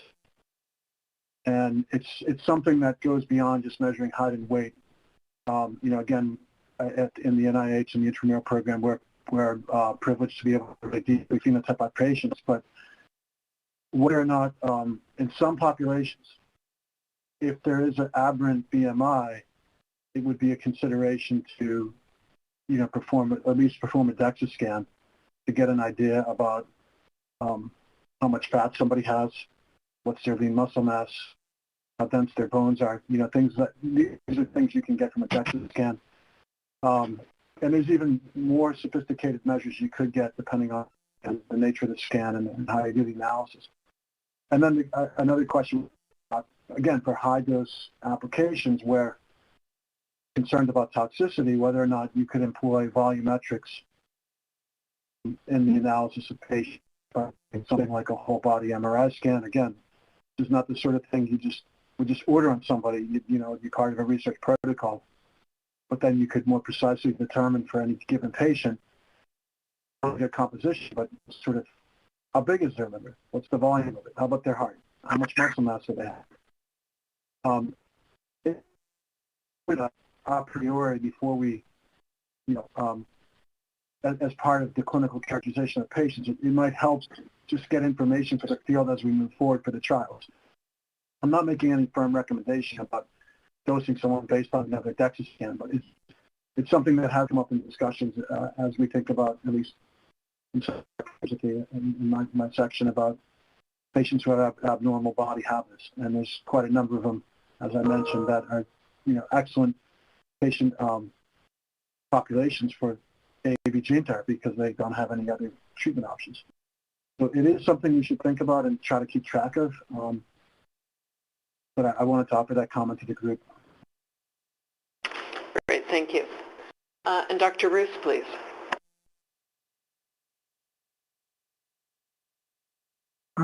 So there's different serotypes of the AAV vectors and different transgenes.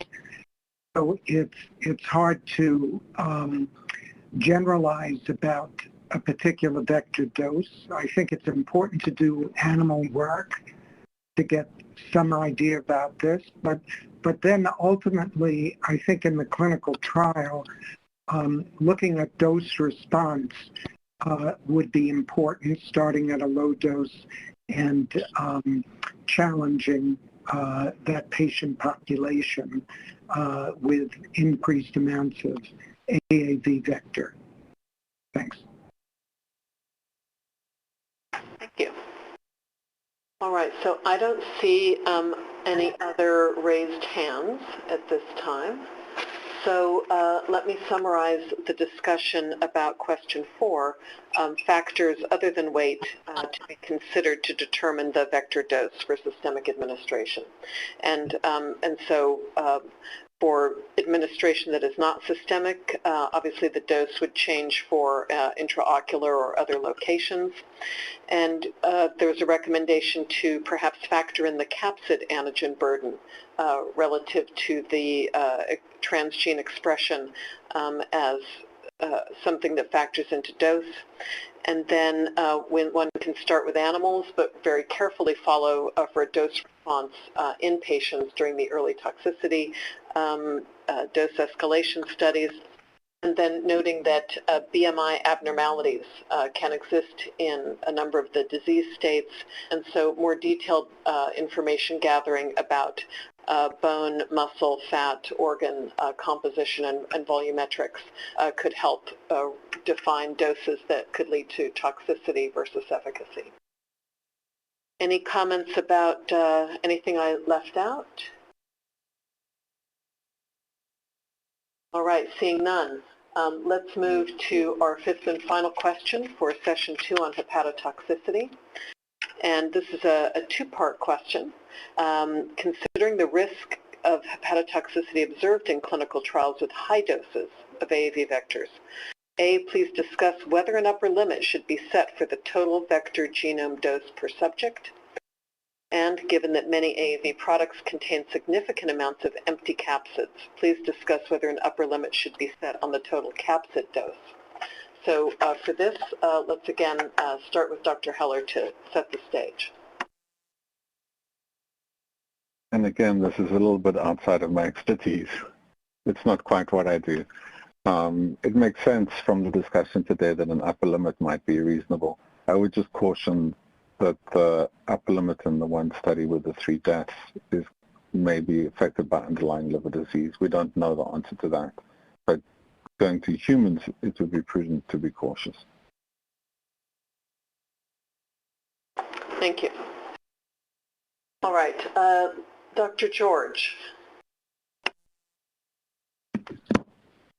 Thanks. The only caveat I would have in this is it might be, if there is a decision or a consensus about an upper limit, it might be more relevant to have it per kilogram or per BMI or whatever body assessment we want to use, namely just because the doses that, and presumably, like Dr. Beller was saying, there's presumably modifying factors involved in various patient populations. But it's important to note that, the pediatric subjects, there are adult subjects that have gotten, the dosing is much lower on a, log folds lower on a vector genome per kilogram dosing, but if the patient themselves is a log fold or a log fold higher weight, that the same amount of vector is being infused, that had vector-related toxicities in a pediatric patient but didn't in an adult patient. So I think it might be, limiting to a total overall vector dose might be a little bit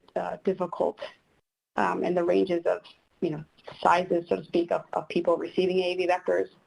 And then the other point that might be worthy of consideration, and I don't know if other members have input on this, but it is interesting to me that these toxicities have only been observed in pediatric patients, and if there's anything relevant to pediatric hepatic physiology or something of that nature that's relevant here, or perhaps it's the modifier of the dose and the underlying patient population disease. But just to reemphasize the point, and sort of marked hepatotoxicity has only been observed in pediatric patients, which of course are in the trials with the highest AAV vector doses. But I am curious if the group has input on the potential role of liver development or the pediatric liver hepatic physiology, if that somehow contributes to the observed toxicities. Thank you. So let's move to Dr. Venditti, and then the committee think about, please, the last question about pediatric, anything specific to pediatric versus adult patients. Yeah, as we think about offering comments for this specific question, I do think we have to harken back to the discussion we had a bit earlier today about vector QC and about standards and about comparing different AAV products for different indications at different doses of different serotypes as we think about tox. For example, and again, I would defer to my colleagues that are in the manufacturing space. I don't know that it's widely known any AAV products that are in early phase trials, the QC sheets, the specs for each. In other words, how many empties are full are in that AAV they're giving the patients. So if a patient gets a certain dose, and we go back to our example of abnormal body habitus in pediatric patients, maybe they're getting a lot more of an empty product, which there is some suggestion based on preliminary data that's been presented at least at ASGCT this past year that sometimes that those empty capsids, quote unquote empty capsids, they may have something in them. They may have contaminant, they may have DNA, they may have plasmid remnants, they may have cellular debris. That could be a contaminant.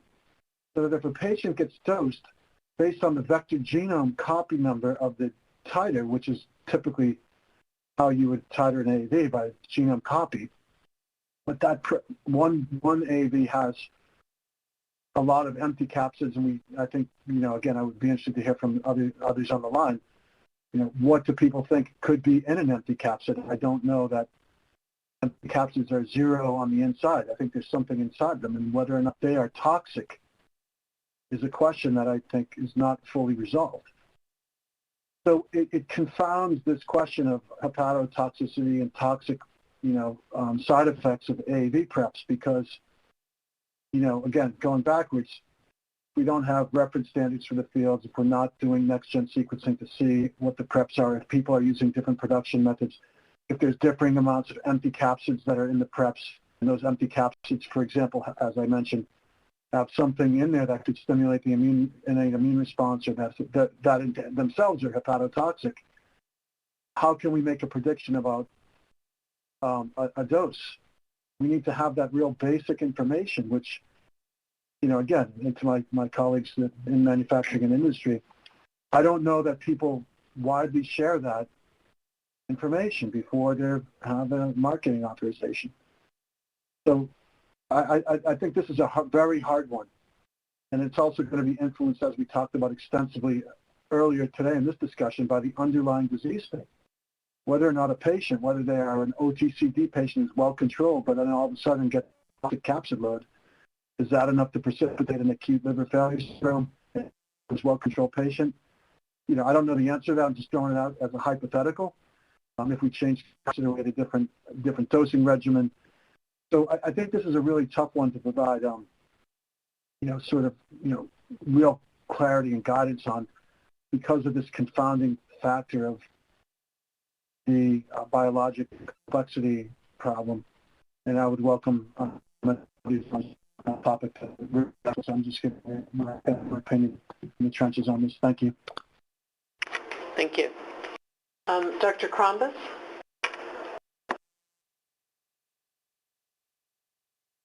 Yeah, thank you.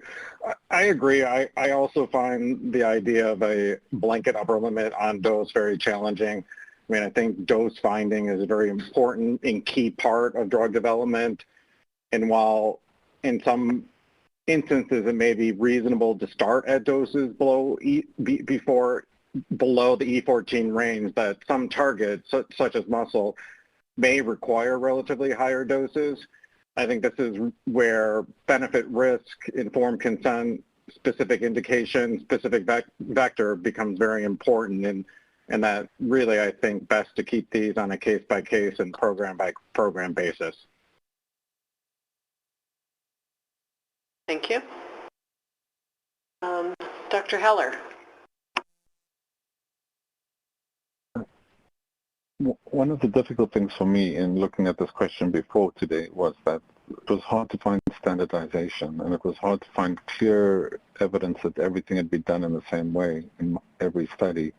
So when we talk about the upper limit, we're comparing apples to oranges in most places, and then I agree completely with Dr. Mendetti. Viruses don't like to assemble around empty spaces. They usually assemble around something.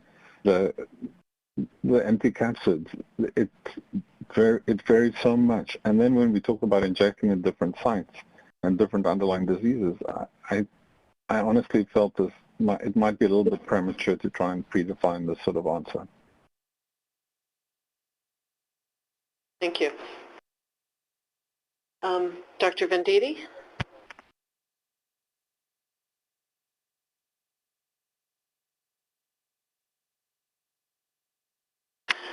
Okay. Dr. Barry Byrne, please.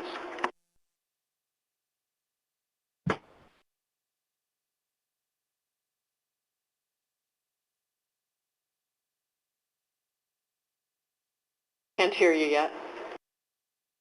So just want to reiterate what was just said, that when there's dose finding that establishes a certain level of efficacy that's anticipated for a clinical study, that it would be unwise to have exposed patients to subtherapeutic doses of vector based on an arbitrary limit set for total capsids. Of course, it's very important to fully characterize the products. I think we have to be careful not to characterize any in-process impurities as contaminants. They're really very highly characterized products, to the best of any sponsor's ability to understand both the purity and the potency of the material.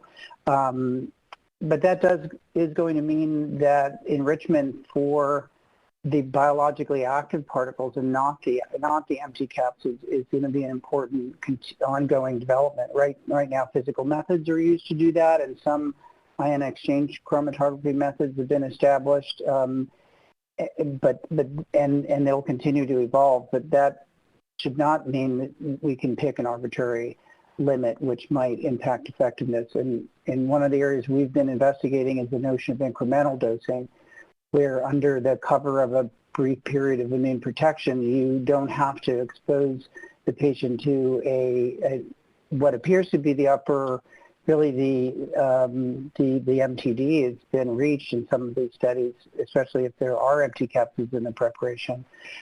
So that's a consideration for some studies, or where the dose can be split between the compartments where it's needed, because that would avoid overexposure in one area or another. So that's a consideration, I think, as a way to manage this problem. Thank you.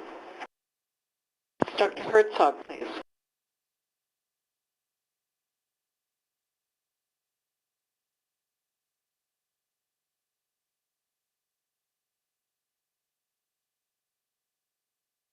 Can't hear you yet.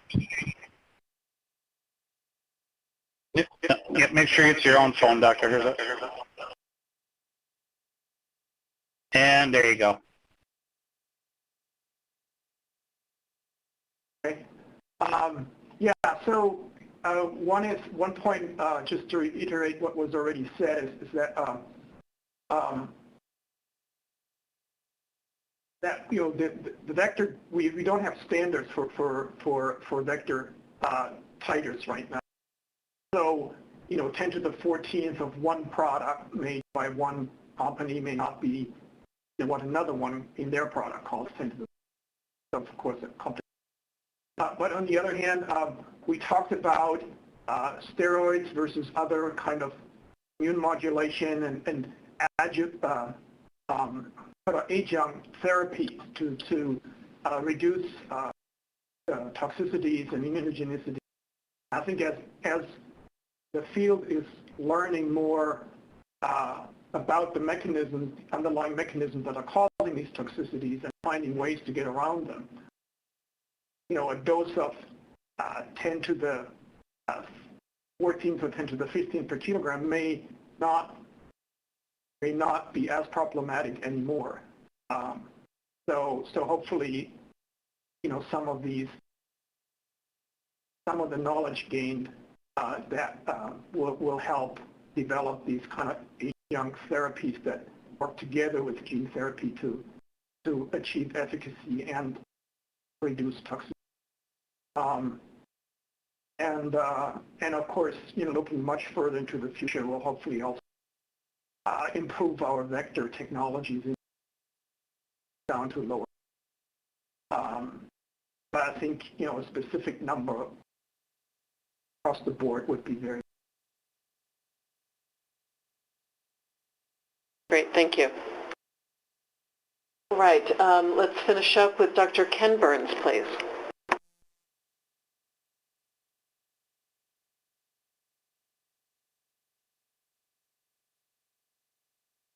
Yeah, yes, can you hear me?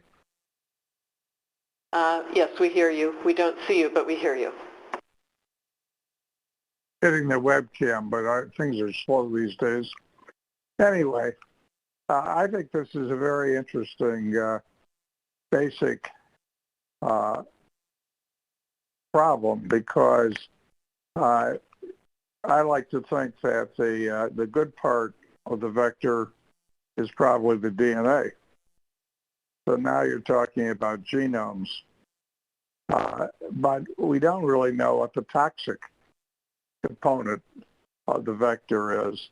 And to the extent that it may be the capsid, it may be that the overall number one wants to consider is the total capsid load being delivered. Now, I think it's an open question as to whether empty capsids have the same conformation and detail that full capsids do, and where things with partial genomes or with other kinds of DNA encapsulated are, we don't know. But I really think that regardless of how purified we think the preparation is in terms of having full capsids, that probably it behooves us to really consider the total number of capsids that we're putting into the patient, because although I agree completely with the comments that having a standard number is probably inadvisable because you don't know with different kinds of vectors and different preparations what's too a priori, what's too much or too little. But I really do think that we do have to consider the total capsid quantity that's present in what you're giving the patient. Great. Thanks very much. All right, then let me sum up the discussion of key points for this question, our last question for the day. And then that will leave a couple of minutes at the end for our FDA colleagues to see if they would like to get greater clarity from the group before we adjourn. So considering the risk of hepatotoxicities, in terms of should an upper limit be set for total vector genome dose per subject, that was not suggested to be the best approach. Total vector genome dose per kilogram or factoring in some measure of BMI for the patient was better received. And we also need to know whether the deaths that have been seen, the extent to which vector dose and capsids played a role there, or whether what role was exacerbated by underlying liver disease.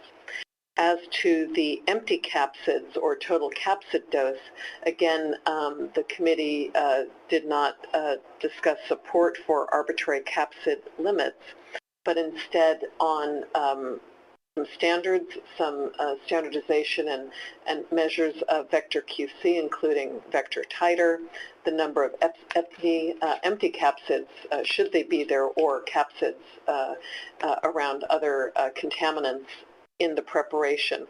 So measures of those are evolving, but need more standardization and discussion in order to really know what's being measured and then to better consider then limits, if any. But carefully following patients with the dose escalation, and also there may be differences in that for the pediatric setting versus the adult setting. So are there any new points to be made on that sum up before I turn it over to additional questions? Dr. Kenneth Burns, your hand is still up, but you were the last speaking, so is that a new hand or is that the previous hand up?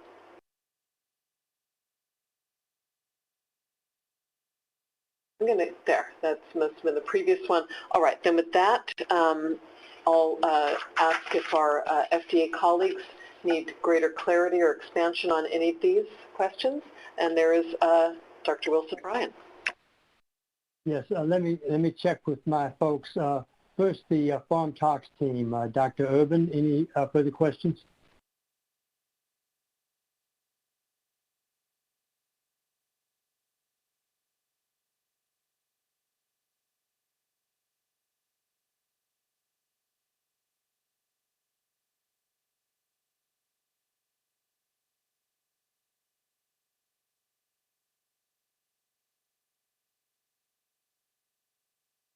Dan, we didn't hear that, but you went so quick. I'm guessing that all is good with your team. Is that right?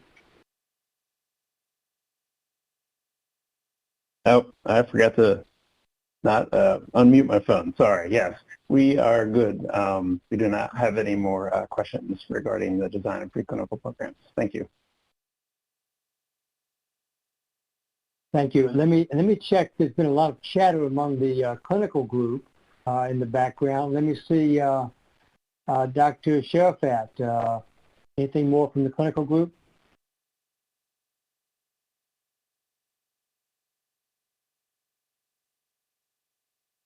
So no, I think they are very pleased with all the answers, and thank you for the discussion. All right, thank you. Then our CMC team, Andrew Burns, Dr. Burns. Hi, thanks for all the great discussion. So we've been talking a little bit behind the scenes here about question 5B and empty capsids. And we've been faced with the question pretty frequently recently as we see toxicity with high-dose AAV vectors that some of them are very pure and have very few empty capsids, and some of them have much higher amounts of empty capsids. And it's difficult for manufacturers to turn on a dime and make a new lot that has much greater purity, so we often meet resistance when we suggest reducing the amount of empty capsids.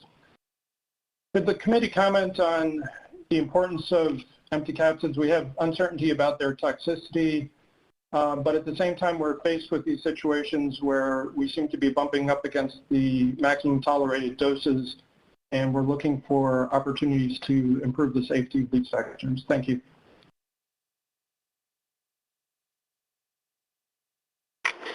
All right. Thank you, Dr. Byrne, for that additional question. So about capsid toxicity, are there members of the committee that would like to specifically go into that in greater detail, perhaps members who have some experience with manufacture and doing those measures?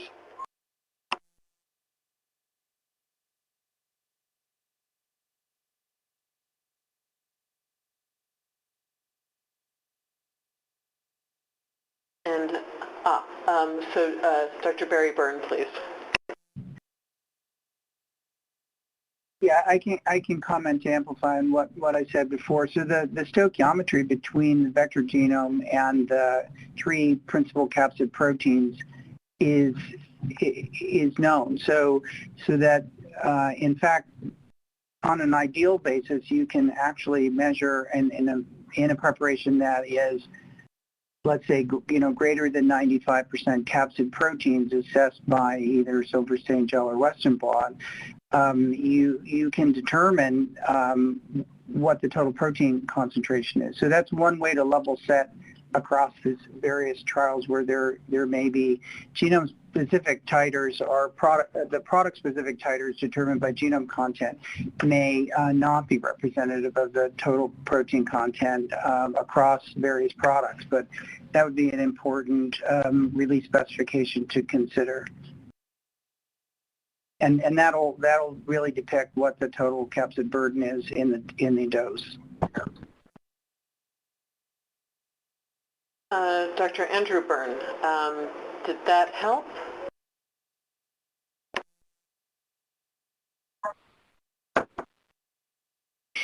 So was there any more discussions? Because we have assays, sponsors have assays to measure empty capsids, but the uncertain thing is how toxic they are and how hard to push when it looks like there's toxicity.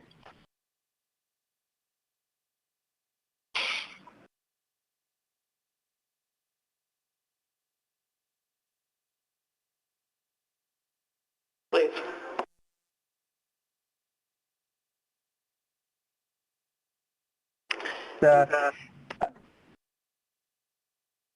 Sorry, can you hear me now?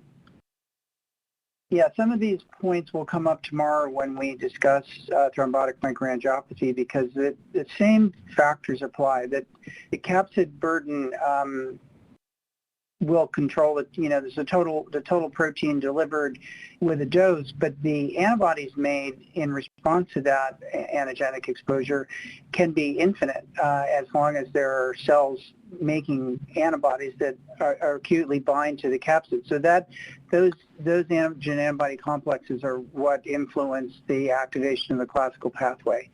And so it may be that some of these same mechanisms that influence TMA, as Dr. Wilson alluded to, they can be linked to the acute toxicities that affect the liver as well. So, and these may be mitigated by strategies to lessen or remove antibodies from the equation altogether. And that can be, I think that'll be discussed further tomorrow. Thank you. We have a hand up from Dr. Venditti as well.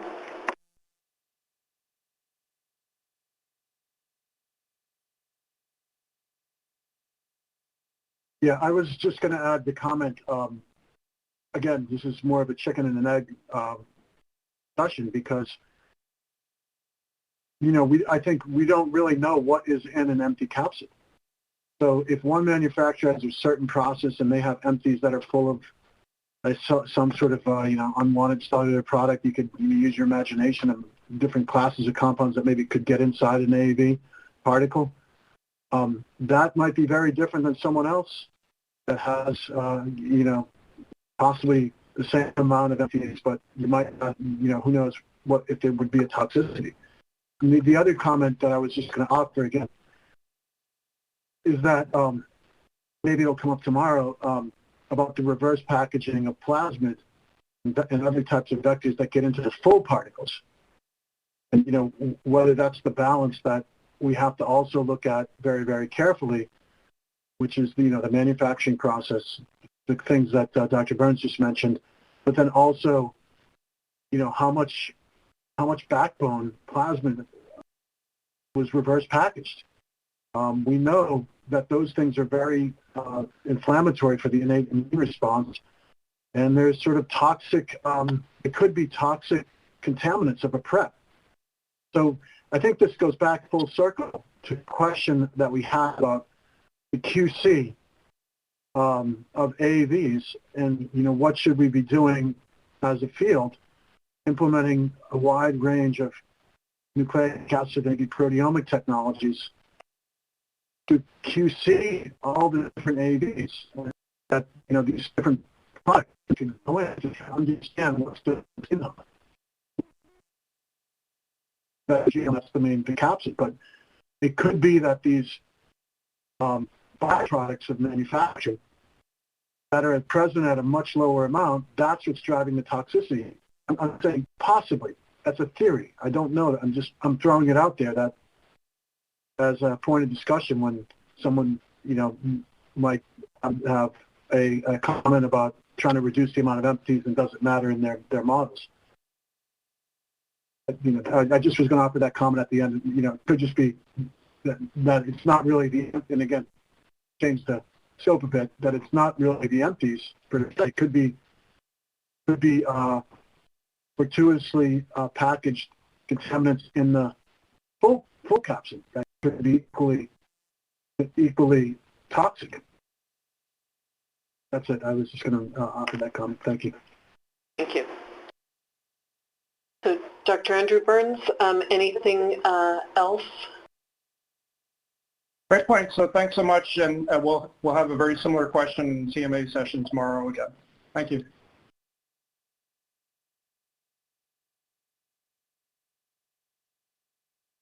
All right, then with that, if there are no other questions from our FDA colleagues. No, that's all from us. And again, thank you very much for the discussion today. It's been very helpful. Terrific. Then with that, I turn the meeting over to Gerard.